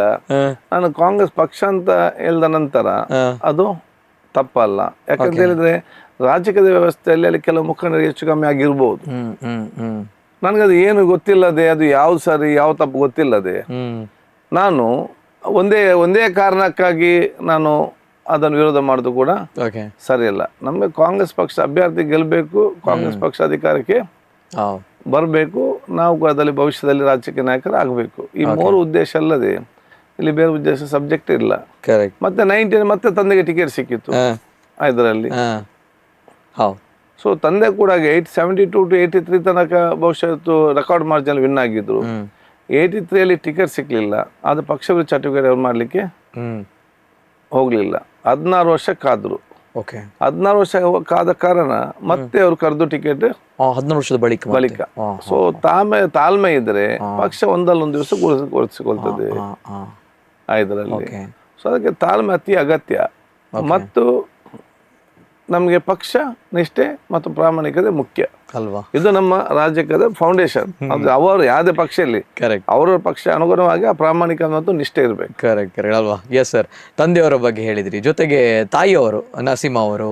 ಸೊ ಅವರ ತಾಯಿ ಬಹುಶಃ ಮನೆಯಲ್ಲಿ ನಮ್ಗೆಲ್ಲ ನಮ್ಮ ನೋಡಿ ಸುಧಾರಿಸಿಕೊಳ್ಳೋದು, ನಮ್ಮ ಒಪ್ಪದನ್ನೆಲ್ಲ ಸಹಿಸೋದು, ಇದನ್ನು ನಾವೇನೋ ಹೆಚ್ಚು ಕಮ್ಮಿ ಮಾಡ್ಕೋ ತಂದೆ ಕೆಲವು ಹೇಳ್ತಾ ಇರ್ಲಿಲ್ಲ. ನಾವು ಬಹುಶಃ ನಂದಿಗುಡ್ಡೆಯಲ್ಲಿದ್ದೆವು. ನನ್ನ ತಂದೆ ಕೆಲವೊಮ್ಮೆ ಜೋರು ಮಾಡ್ತಿದ್ರು. ನನ್ನ ತಾಯಿ ಸಂಜೆ ಹೊತ್ತು ರಾತ್ರಿ ಹೊತ್ತು ನಮ್ಮ ಪಕ್ಕದ ಮನೆ ರಾಧಕ್ಕ ಯಮುನಕ್ಕ ಎಲ್ಲ ಇದ್ರು. ಅವರು ನೆರಕ ಅಶ್ವಿನಿ ಸತೀಶ್ ಇವರೆಲ್ಲ ಇದ್ರು. ಇವರ ಜೊತೆಯಲ್ಲಿ ನಮ್ಮನ್ನೆಲ್ಲ ಸೈಕಲ್ ಬ್ಯಾಲೆನ್ಸಿಗೆ, ಆವಾಗ ಅದು ಸೈಕಲ್ ಬ್ಯಾಲೆನ್ಸ್, ಹರಿಕತೆ, ಯಕ್ಷಗಾನ, ಹಾಗೆ ಮ್ಯೂಸಿಕ್ ಇದೇನಿಲ್ಲ, ಆರ್ಕೆಸ್ಟ್ರಾ ಇದು ಅವಧಿನ ಕಾಲದಲ್ಲಿ ರಾತ್ರಿ ಹೊತ್ತು ನಮ್ಮನ್ನು ಕಲಿಸುದು ಅವ್ರ ಜೊತೆ. ಅವ್ರು ನಮ್ಮ ಹೋಗುವಾಗ ಭೂತದ ಕತೆ ಆ ಕಥೆಯಲ್ಲಿ ನಮ್ಮನ್ನು ಹೋಗುದು. ಆ ಒಂದೆಲ್ಲ ಜೊತೆ ಬೆರೆತುಕೊಳ್ಳೋ ವ್ಯಕ್ತಿತ್ವ ಅದು ಮನೆಯಲ್ಲಿ ನಮ್ಮ ತಂದೆ ತಾಯಂದಿರು, ನಮ್ಮ ನೆರೆಕರು ಕೊಟ್ಟ ಹೇಳಲಿಕ್ಕೆ ನಾನು ಇವತ್ತು ಬಯಸ್ತೇನೆ. ಬಹುಶಃ ನಮ್ಮ ಹಿತವಹಿಸಿ ನೋಡೋ ಜೊತೆಯಲ್ಲಿ ನಮ್ಗೆ ಏನು ಬೇಕಿದ್ರು ಕೂಡ ನಾವು ತಂದೆ ಮುಂದೆ ನಿಂತು ಕೇಳ್ತಾ ಇರಲಿಲ್ಲ, ಅಥವಾ ತಂದೆಯಿಂದ ಮಾತಾಡ್ತಾನೆ ಇರಲಿಲ್ಲ. ತಂದೆ ಅಲ್ಲಿ ಕೂತ್ಕೊಳ್ತಿದ್ದೆ, ಡೋರ್ ಸೈಡಲ್ಲಿ ನಿಂತು ಮಾತಾಡ್ತಿದ್ದು. ಏನಾದ್ರು ಬೇಕಾದ್ರೆ ಅಮ್ಮನ ಮುಖಾಂತರ ನಮ್ಮ ಇನ್ಫ್ಲುಯೆನ್ಸ್ ಇತ್ತು ಬೇಕಾದಲ್ಲಿ. ಮತ್ತೆ ನಮ್ಗೆ ಏನಿದ್ರು ಅಮ್ಮನೇ ಕೊಡ್ತಾ ಇದ್ದದ್ದು. ಅದು ದುಡ್ಡು ಇರ್ಲಿ ಇನ್ನೊಂದಿರ್ಲಿ ಏನೇ ಬೇಕಿದ್ರು ಕೂಡ ನಮ್ಮ ಡೈರೆಕ್ಟ್ ಕನೆಕ್ಷನ್ ತಾಯಿ ಅಮ್ಮನ ಜೊತೆ ಇರ್ಲಿ. ಇದಕ್ಕೆ ಅದು ಒಂದು ನನ್ಗಂತಲ್ಲ, ಬಹುತೇಕ ಎಲ್ಲ ಮಕ್ಳಿಗೆ ಕೂಡ ತಾಯಂದಿರೇ ಮೇನ್ ಆಗಿ ಮುಂದೆ ನಿಂತು. ಮತ್ತೆ ಅವ್ರಿಗೆ ನನಗೆ ಬಾಲ ವಿಪರೀತ ಕೋಪ ಇತ್ತಾಗ. ಅದರ ಬಗ್ಗೆ ನನ್ನ ತಾಯಿಗೆ ಬಾಲ ಇದಿತ್ತು, ಟೆನ್ಷನ್ ಇತ್ತು. ನಿಮ್ಗೆ ಕೋಪ ಇತ್ತು? ನನಗೆ ಸಣ್ಣದಿರುವಾಗ ನನಗೆ ಬಾಲ ಕೋಪ. ನನ್ನ ಮನೆಯಲ್ಲಿ ಯಾರು ಅತ್ಯಂತ ಕೋಪ, ಮತ್ತು ಕುಟುಂಬಸ್ಥರಲ್ಲಿ ಮತ್ತು ನಮ್ಮ ಕಾಲೇಜಲ್ಲಿ ಕೂಡ, ಸ್ಕೂಲಲ್ಲಿ ಯಾರಿಗೆ ಜಾಸ್ತಿ ಕೋಪ ಅಂತ ಹೇಳಿದ್ರೆ ನನಗೆ ಕೋಪ ಇದ್ದದ್ದು ಇದಕ್ಕೆ ಇದರಲ್ಲಿ. ಮತ್ತೆ ಹೇಗೆ ಕಂಟ್ರೋಲ್ ಮಾಡಿದ್ರಿ ಆಫ್ಟರ್ ದಟ್? ಅಷ್ಟು ಕೋಪ ನನಗೂ ಕೋಪ ಇತ್ತು, 2 ಸಲ ವಿಚಾರ ಇತ್ತು, ಇದಾಗ ಗಲಾಟೆ ಆಗ್ತಿತ್ತು. ನಮ್ಮಲ್ಲಿ 8 ಕೇಸ್ ಕೂಡ ಇತ್ತು ಕಾಲೇಜಲ್ಲಿ ಮುಗಿಯುವಾಗ. ಮತ್ತೆ ಒಂದು ದಿವಸ ತಾಯಿ ಕೂಗಿದ್ರು ನನ್ನ ಕೋಪವನ್ನು ನೋಡಿಕೊಂಡು. ಅದು ನಂದು ಲಾಸ್ಟ್. ಅಲ್ಲಿ ನಾನು ಡಿಸೈಡ್ ಮಾಡಿದ್ದು, ಮತ್ತೆ ಇನ್ನು ಯಾರೇ ಬೈಲಿ, ಇಲ್ಲದೆ ಯಾರದ್ದು ಕೋಪ ಬೈದ್ರೆ ಅಥವಾ ಏನಾದ್ರು ಬೈದ್ರಲ್ಲ, ಏನಾದ್ರು ಹೇಳಿದ್ರೆ ಅಥವಾ ಏನೋ ವಿಚಾರ ಇದ್ರೆ, ಆಗ ಅದು ನನ್ನ ಮಿತ್ರರಿಗೆ ಏನಾದ್ರು ಹೆಚ್ಚು ಕಮ್ಮಿ ಆದರೆ ಅಲ್ಲಿ ನಾವು ನೋಡ್ತಾ ಇರಲಿಲ್ಲ. ಅವರ ಬೆನ್ನ ಹಿಂದೆ ಬಿದ್ದು ಮತ್ತೆ ಅದಕ್ಕೆ ನಾವು ರಿವೆಂಜ್ ಅದೊಂದು ಈಗೋ ಪ್ರಾಬ್ಲಮ್. ಕೋಪಕ್ಕಿಂತಲೂ ಕೂಡ ಒಂದು ಈಗೋ ಸ್ವಪ್ರತಿಷ್ಠೆ ಇತ್ತು, ಬಿಡುದಿಲ್ಲ ಅಂತ ಹೇಳಿಕೊಂಡು. ಅದು ಕಾಲೇಜ್ ಡೇಸ್ನಲ್ಲಿ ಹಾಗೆ ಬಂದಿತ್ತು. ಆ ಕಾಲೇಜ್ ಡೇಸಿಂದ ಮತ್ತು ಒಮ್ಮೆ ನಾನು ಡಿಸೈಡ್ ಮಾಡಿದ್ದೆ, ಇದು ನಂದು ಲಾಸ್ಟ್. ಇನ್ನು ಯಾರು ಏನು ಹೇಳಲಿ, ಏನೇ ಜೋರು ಮಾಡಲಿ, ಏನು ಹೇಳಿ ಅಂತ ಅಲ್ಲಿಗೆ ನಾನು ಕಟ್ ಆಫ್. ಅಲ್ಲಿ ತೀರ್ಮಾನ ಮಾಡಿದ್ದೆ, ನನ್ನ ಜೀವನದ ಚಿತ್ರನ ಬದಲಾವಣೆ ಮಾಡಿದ್ದು. ಇಲ್ಲದ ಇನ್ನೆರಡು ಆಗ್ತಿದ್ರೆ ಅಲ್ಲಿ ಗುಂಡಲ್ಲಿ ಇರ್ತಿತ್ತು ಹೋಗಿ. So that was the last. ಅದಕ್ಕೆ ಅವತ್ತು ನಾನು ತೀರ್ಮಾನ ಮಾಡಿದ್ದೆ, ಇನ್ನು ಮುಂದಕ್ಕೆ ನನಗೆ ಯಾರೇ ಬೈಲಿ, ಯಾರೇ ಜೋರು ಮಾಡಲಿ, ಯಾರೇ ಅವಮಾನ ಮಾಡಲಿ, ಅದು ಏನೇ ತೊಂದರೆ ಬರಲಿ, ಅದಕ್ಕೆ ಮತ್ತೆ ನಾನು ರಿಯಾಕ್ಷನ್ ಮಾಡೋದಿಲ್ಲ ಅಥವಾ ನಾನು ಕೋಪ ಮಾಡೋದಿಲ್ಲ ಅಂತೇಳಿ ಅವತ್ತೇ ತೀರ್ಮಾನ ಮಾಡಿಬಿಟ್ಟೆ. That was A final. ಅದು ಅಂತ ನನ್ನ ವ್ಯಕ್ತಿತ್ವನೇ ಬದಲಾಯಿಸುವಂತ ಘಟನೆ. Great sir. ಯಾಕಂದ್ರೆ ಒಂದು ತಾಯಿಯ ಕಣ್ಣೀರು ಅದಕ್ಕೆ ಬೆಲೆ ಕೊಟ್ರಿ ಅಲ್ವಾ? ನಿಜವಾಗ್ಲೂ ಕೂಡ ಪ್ರಾರ್ಥನೆ ಕೊಟ್ಟಿತ್ತು. ಅವ್ರಿಗೆಲ್ಲ ಅದೇ ಹೇಳ್ತಾ ಇದ್ದು, ನನ್ನ ಕೋಪ ಅವರಿಗೆ ಹೆದರಿಕೆ ಇತ್ತು. ಅಷ್ಟು ಕೋಪ ಇತ್ತು ಆ ಸಂದರ್ಭ ಅಲ್ವಾ? ಯಾಕಂದ್ರೆ ನೀವು ಆ ಸಂದರ್ಭಗಳಲ್ಲಿ ಇದು ನಮ್ಮ ರಾಜ್ಯ ಮತ್ತು ರಾಷ್ಟ್ರ ಮಟ್ಟದ ನೀವು ಬೈಕ್ ರೇಸ್ಗಳಲ್ಲಿ ಕೂಡ ಭಾಗವಹಿಸ್ತಾ ಇದ್ರಿ. ಕ್ರಿಕೆಟ್, ಫುಟ್ಬಾಲ್, ವಾಲಿಬಾಲ್ ಎಲ್ಲವೂ ಕೂಡ, ಕ್ರಿಕೆಟ್ ಅಲ್ಲೂ ಕೂಡ ಫುಲ್ ಎಲ್ಲವೂ ಕೂಡ ಸಕ್ರಿಯವಾಗಿದ್ರಿ. ಸೊ ಹಾಗಿದ್ದಾಗ ಇರುತ್ತೆ ಒಂದು ಎನರ್ಜೆಟಿಕ್ ಆಗಿರುವಂತ ಒಂದು ಹುಡುಗ. ಸೊ ಇದು ಸರ್ ಓ ಏನ್ ಜಂಪ್ ಸರ್, ಯಾವ ರೀತಿ ಇದ್ರಿ ನೋಡಿ. ಸೊ ಹೇಗೆ ನೆನಪು ಬರುತ್ತೆ ಸರ್ ಇದನ್ನೆಲ್ಲ ನೋಡಿದಾಗ? ಈಗ ಮಿಸ್ ಮಾಡ್ಕೊಳ್ತೀರಾ ಇದನ್ನ? ಖಂಡಿತವಾಗಿಯೂ. ಆಗ ನಮ್ಮ ಕದ್ರಿ ಪಾರ್ಕ್ ನಲ್ಲಿ ಇಂತ ಇದೆಲ್ಲ ಜಂಪ್ಸ್ ಎಲ್ಲ ತೆಗೋಲ್ ಕೂಡ ಮೇಲೆ ಮಾರ್ಕ್ ಇದೆ ಕೈಯಲ್ಲಿ ಕಾಲಲ್ಲೆಲ್ಲ. ಅವತ್ತು ಬಿದ್ದಾಗ ಏಟಾಗಿ ಸೈಲೆನ್ಸರ್ ತಾಗಿ ಅಥವಾ ಅದು ತಾಗಿದು ಇದಾದದ್ದು. ಅವತ್ತು ನಾನು ಫಸ್ಟ್ ನ್ಯಾಷನಲ್ ಲೆವೆಲ್ ಅಲ್ಲಿ ಫಸ್ಟ್ 3rd ಪ್ಲೇಸ್ ಬಂದೆ. National 3rd place bike race ಅಲ್ಲಿ? ಹೌದು, ಬೈಕ್ ಫಸ್ಟಿಗೆ ಅದನ್ನೆಲ್ಲ ಕೂಡ ಫಸ್ಟ್ ಪ್ಲೇಸ್. ಹೌದಾ? Oh great. ಮತ್ತೆ ಮೂಡುಬಿದ್ರೆ ಆದಂತ ಈಗ ಆಲೋಸ್ ಕಾಲೇಜ್ ಇಲ್ವಾ? ಹೌದು. ಅದ್ರ ಅಪೋಸಿಟ್ ಅಂಡೇಲ್ ಸುತ್ತ ಅಂತ ಇತ್ತು, ದೊಡ್ಡ ಮಾಡೋ ಡರ್ಟ್ ಟ್ರ್ಯಾಕ್, ಈಗೆಲ್ಲ ಮನೆ ಆಗಿದೆ. ಹೌದು. ಅಲ್ಲಿ ತ್ರಿಭುವನ್ ಮೋಟರ್ಸ್ ನವರು ಒಂದು ಏರ್ಪಾಡು ಮಾಡಿದ್ರು. ಸೊ ಅದರಲ್ಲಿ ಭಾಗವಹಿಸಿದ್ರಿ? ಅದರಲ್ಲಿ ಭಾಗವಹಿಸಿ ನಾವು ನ್ಯಾಷನಲ್ ಚಾಂಪಿಯನ್ ಆದೆ. ಓ ಹೌದಾ? ಓ ಓಕೆ. ಬೈಕ್ ರೇಸ್ ಅಲ್ಲಿ? ಬೈಕ್ ರೇಸ್ ಅಲ್ಲಿ. ಈಗ ಡರ್ಟ್ ರೇಸ್ ಅಲ್ಲಿ? ಡರ್ಟ್ ರೇಸ್ ಅಲ್ಲಿ. ಈ ರೇಸ್ ಅಲ್ಲಿ ನಾನು TSD ಅಂತಿದ್ದೆ, ಟೈಮ್ ಸ್ಪೀಡ್ ಅಂಡ್ ಡಿಸ್ಟೆನ್ಸ್. ಈ ರೋಡ್ ಅಲ್ಲಿ ಹೋಗ್ತದೆ. ಹೌದಾ? ಅದಕ್ಕೆ ಒಬ್ಬ ನಮ್ಮ ಹಿಂದೆ ನ್ಯಾವಿಗೇಟರ್ ಅಂತ ಇರ್ತಾರೆ, ಅದರಲ್ಲಿ ಒಂದು ತುಂಬದಲ್ಲಿ ಭಾಗವಹಿಸಿದ್ದೆ. ಆಗ ನನ್ನ ನ್ಯಾವಿಗೇಟರ್ ಯಾರಂತ ಹೇಳಿದ್ರೆ ಮೂಸಾ ಶರೀಫ್ ಅಂತ ಹೇಳಿ, ಅವನಿಗೆ ಇಂಟರ್ನ್ಯಾಷನಲ್ ನ್ಯಾವಿಗೇಟರ್, MRF ಗೆ ಮತ್ತೆ ಇವರಿಗೆಲ್ಲ ಅವನು ಅಂತಾರಾಷ್ಟ್ರೀಯ ಮಟ್ಟದ ಯೂತ್ ಕೊಟ್ಟಿದ್ದಾರೆ. ಓ ಹೌದಾ? ಅಶ್ವಿನ್ ನಾಯ್ಕ್ ಇರ್ಲಿ ಮತ್ತು ಮೂಸಾ ಅವರು. ಮೂಸಾದು ನಾನ್ ರೈಡರ್, ಅವ್ನು ನ್ಯಾವಿಗೇಟರ್. ಕಾಫಿ ಅವಾಗ college students only. Coffee 500 rally ಇರ್ಲಿ, ಇಲ್ಲಿ ಬೇರೆ ಬೇರೆ ರ್ಯಾಲಿ ಇರ್ಲಿ, ಆಗ ಮತ್ತೆ ತುಂಬಾ ರ್ಯಾಲಿ ಕಂಡಕ್ಟ್ ಆಗ್ತಿತ್ತು. ಕರೆಕ್ಟ್.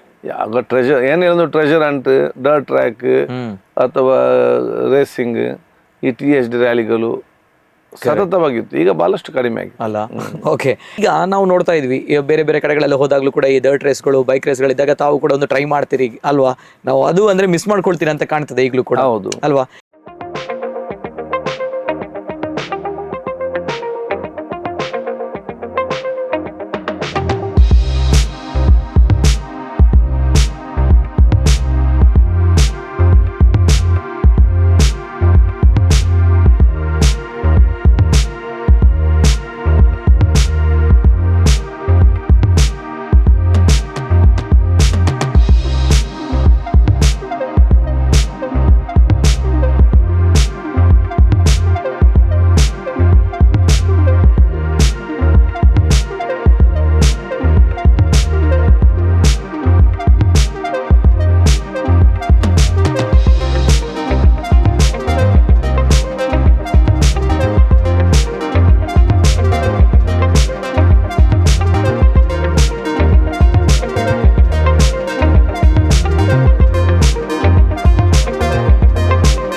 ಇದು Sir, which competition number you need, sir? English.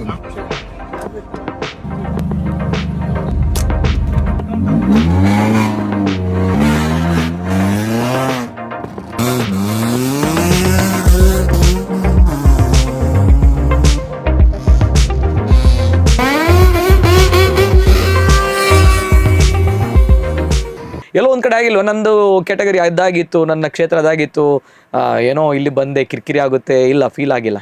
ಅದೇನಿಲ್ಲ, ಅದು ನಂದು ಅಲ್ಲ, ನಂದು ಫೀಲ್ಡ್ ಇದಿತ್ತು. ಇದು ಪಕ್ಕ ಡಿಸೈಡೆಡ್ ಆಲ್ರೆಡಿ. ಅಂದ್ರೆ ಬಂದ್ರೆ ಬರ್ತೇವೆ ಅಂದಲ್ಲಿ, ಇಲ್ಲದೆ ನಾನು ಅದೇ ಒಂದ ರೈಟಿಗೆ ಹೋಗದೆ ಹೈಕೋರ್ಟ್, ಲೆಫ್ಟಿಗೆ ಹೋದ್ರೆ ವಿಧಾನಸೌಧ. ಆ ಜಂಕ್ಷನ್ ಇದ್ದು ತೀರ್ಮಾನ ದೇವರು ಈ ಕಡೆ ಕಳಿಸಿದ್ದಾರೆ ಈಗ ವಿಧಾನಸೌಧ ಕಡೆಗೆ, ಇಲ್ಲದ ಹೈಕೋರ್ಟ್ ಅಲ್ಲಿ ಪ್ರಾಕ್ಟೀಸ್ ಮಾಡ್ತಾ ಇದ್ದೆ. ಇದೆಲ್ಲ ಪಾರ್ಟ್ ಟೈಮ್, ಸ್ಟೂಡೆಂಟ್ ಯೂನಿಯನ್ ಅದು ಇದೆಲ್ಲ ಕೂಡ ಆ ಒಂದು ಕಾಲಘಟ್ಟಕ್ಕೆ ಆ ಟೈಪ್ ಮುಗಿತಲ್ಲಿ.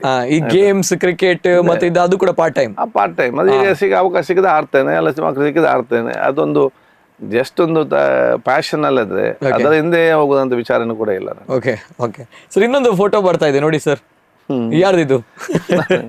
ನಾನು 5th ಇಂದ ಸ್ಕೌಟ್ಸ್ ಅಲ್ಲಿ ಇದ್ದೆ. ನಾನು ಸ್ಕೌಟ್ ತುಂಬಾ ಹ್ಯಾಂಡ್ಸಮ್ ಆಗಿದ್ರಿ ಸರ್ ಆ ಸಂದರ್ಭ ನೋಡಿ. ಸ್ಕೌಟ್ ಅಲ್ಲಿ ಸ್ಕೌಟ್ ನಮ್ಮನ್ನು ಕರೆಕ್ಟ್ ಆಗಿ ಶಿಸ್ತುಬದ್ಧವಾಗಿ ತರ್ತದೆ.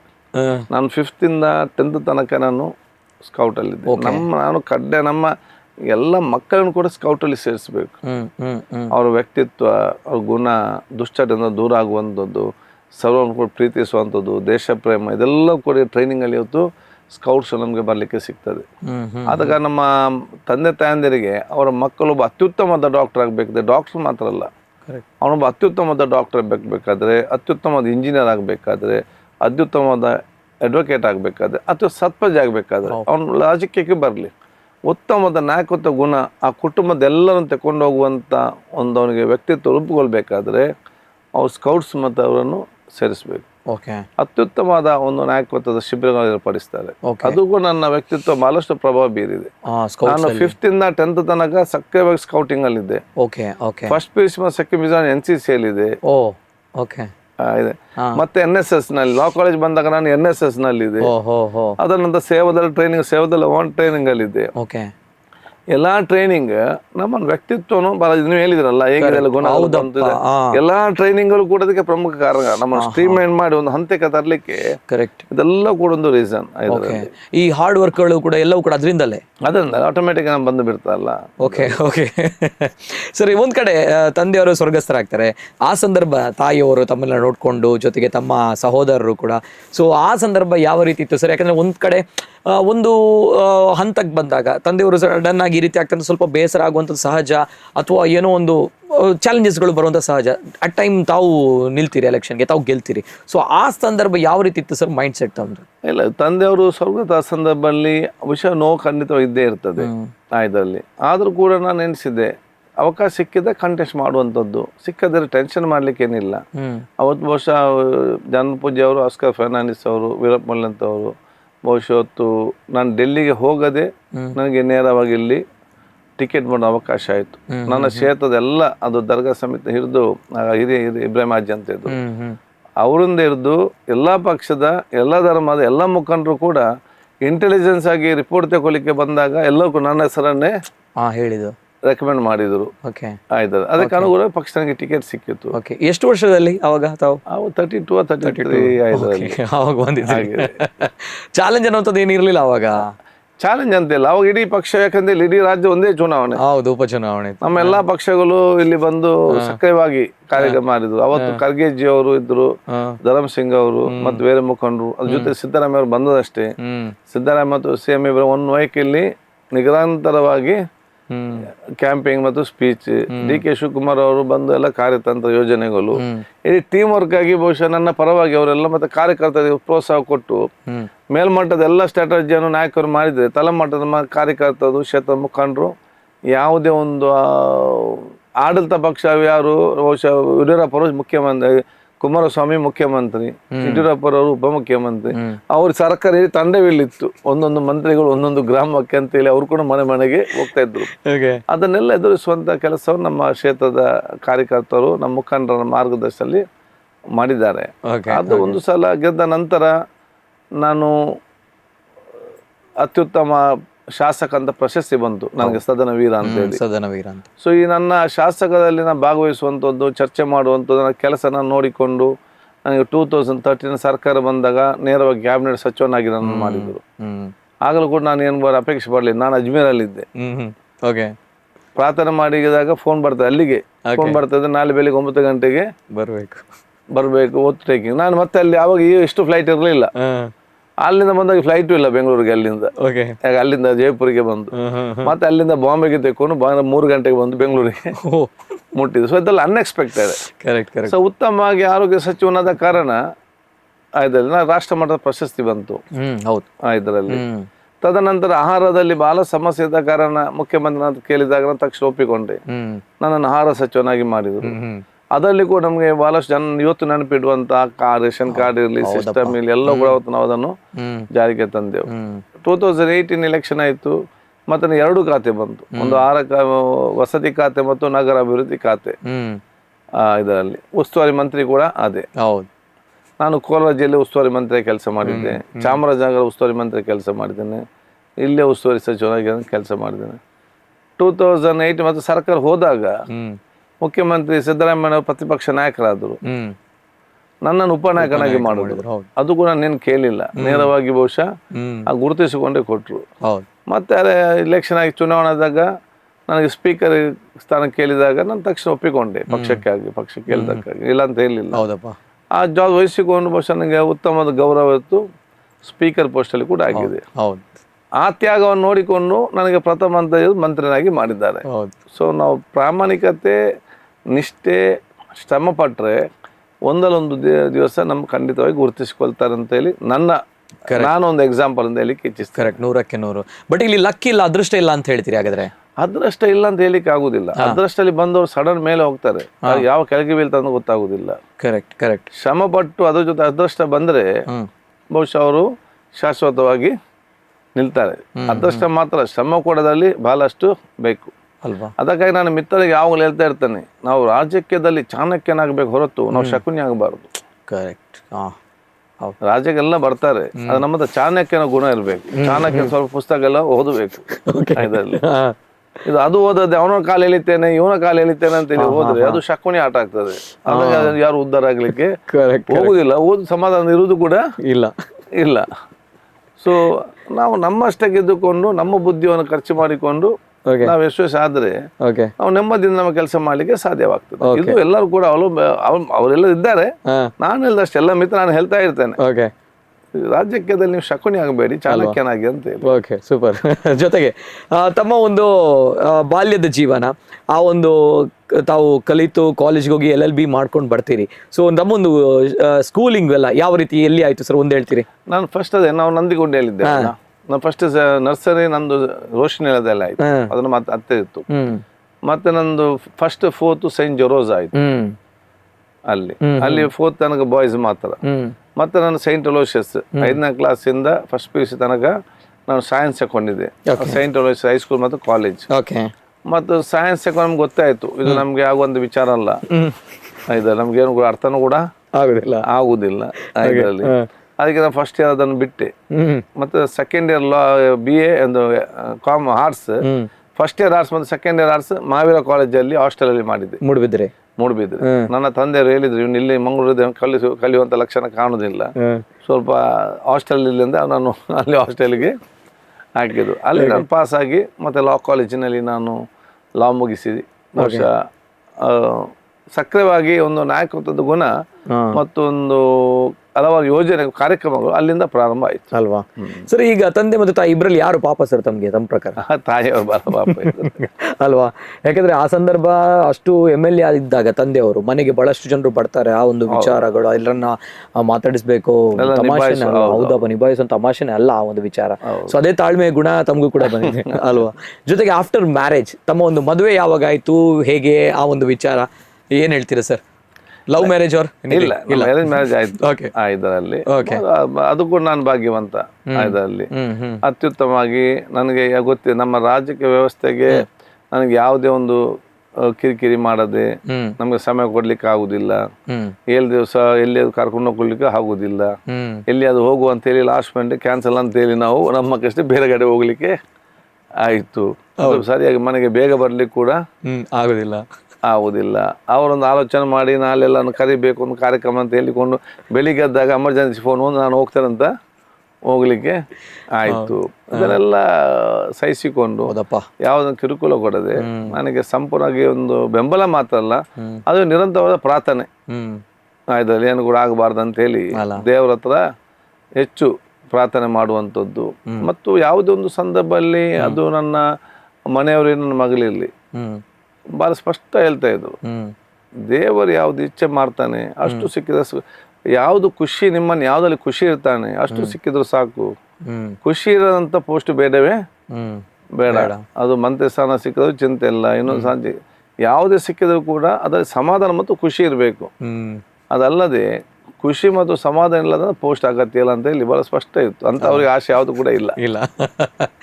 ಮೇಡಮ್ ಅವರು ಶ್ರೀಮತಿ ಲಮೀನಾ ಖಾದರ್ ಅವರು, if I am not wrong, ನಿಜವಾಗ್ಲೂ ಹ್ಯಾಟ್ಸ್ ಆಫ್ ಹೇಳ್ಬೇಕು ಅವರಿಗೆ. ಯಾಕಂದ್ರೆ ಖಾದರ್ ಸರ್, ಸೊ ಅವರ ಬದುಕನ್ನ ನಾವೆಲ್ಲರೂ ಕೂಡ ನೋಡಿದೀವಿ. ಒಂದೇ ಪಿಕ್ಚರ್ ಓದೋದಿಲ್ಲ.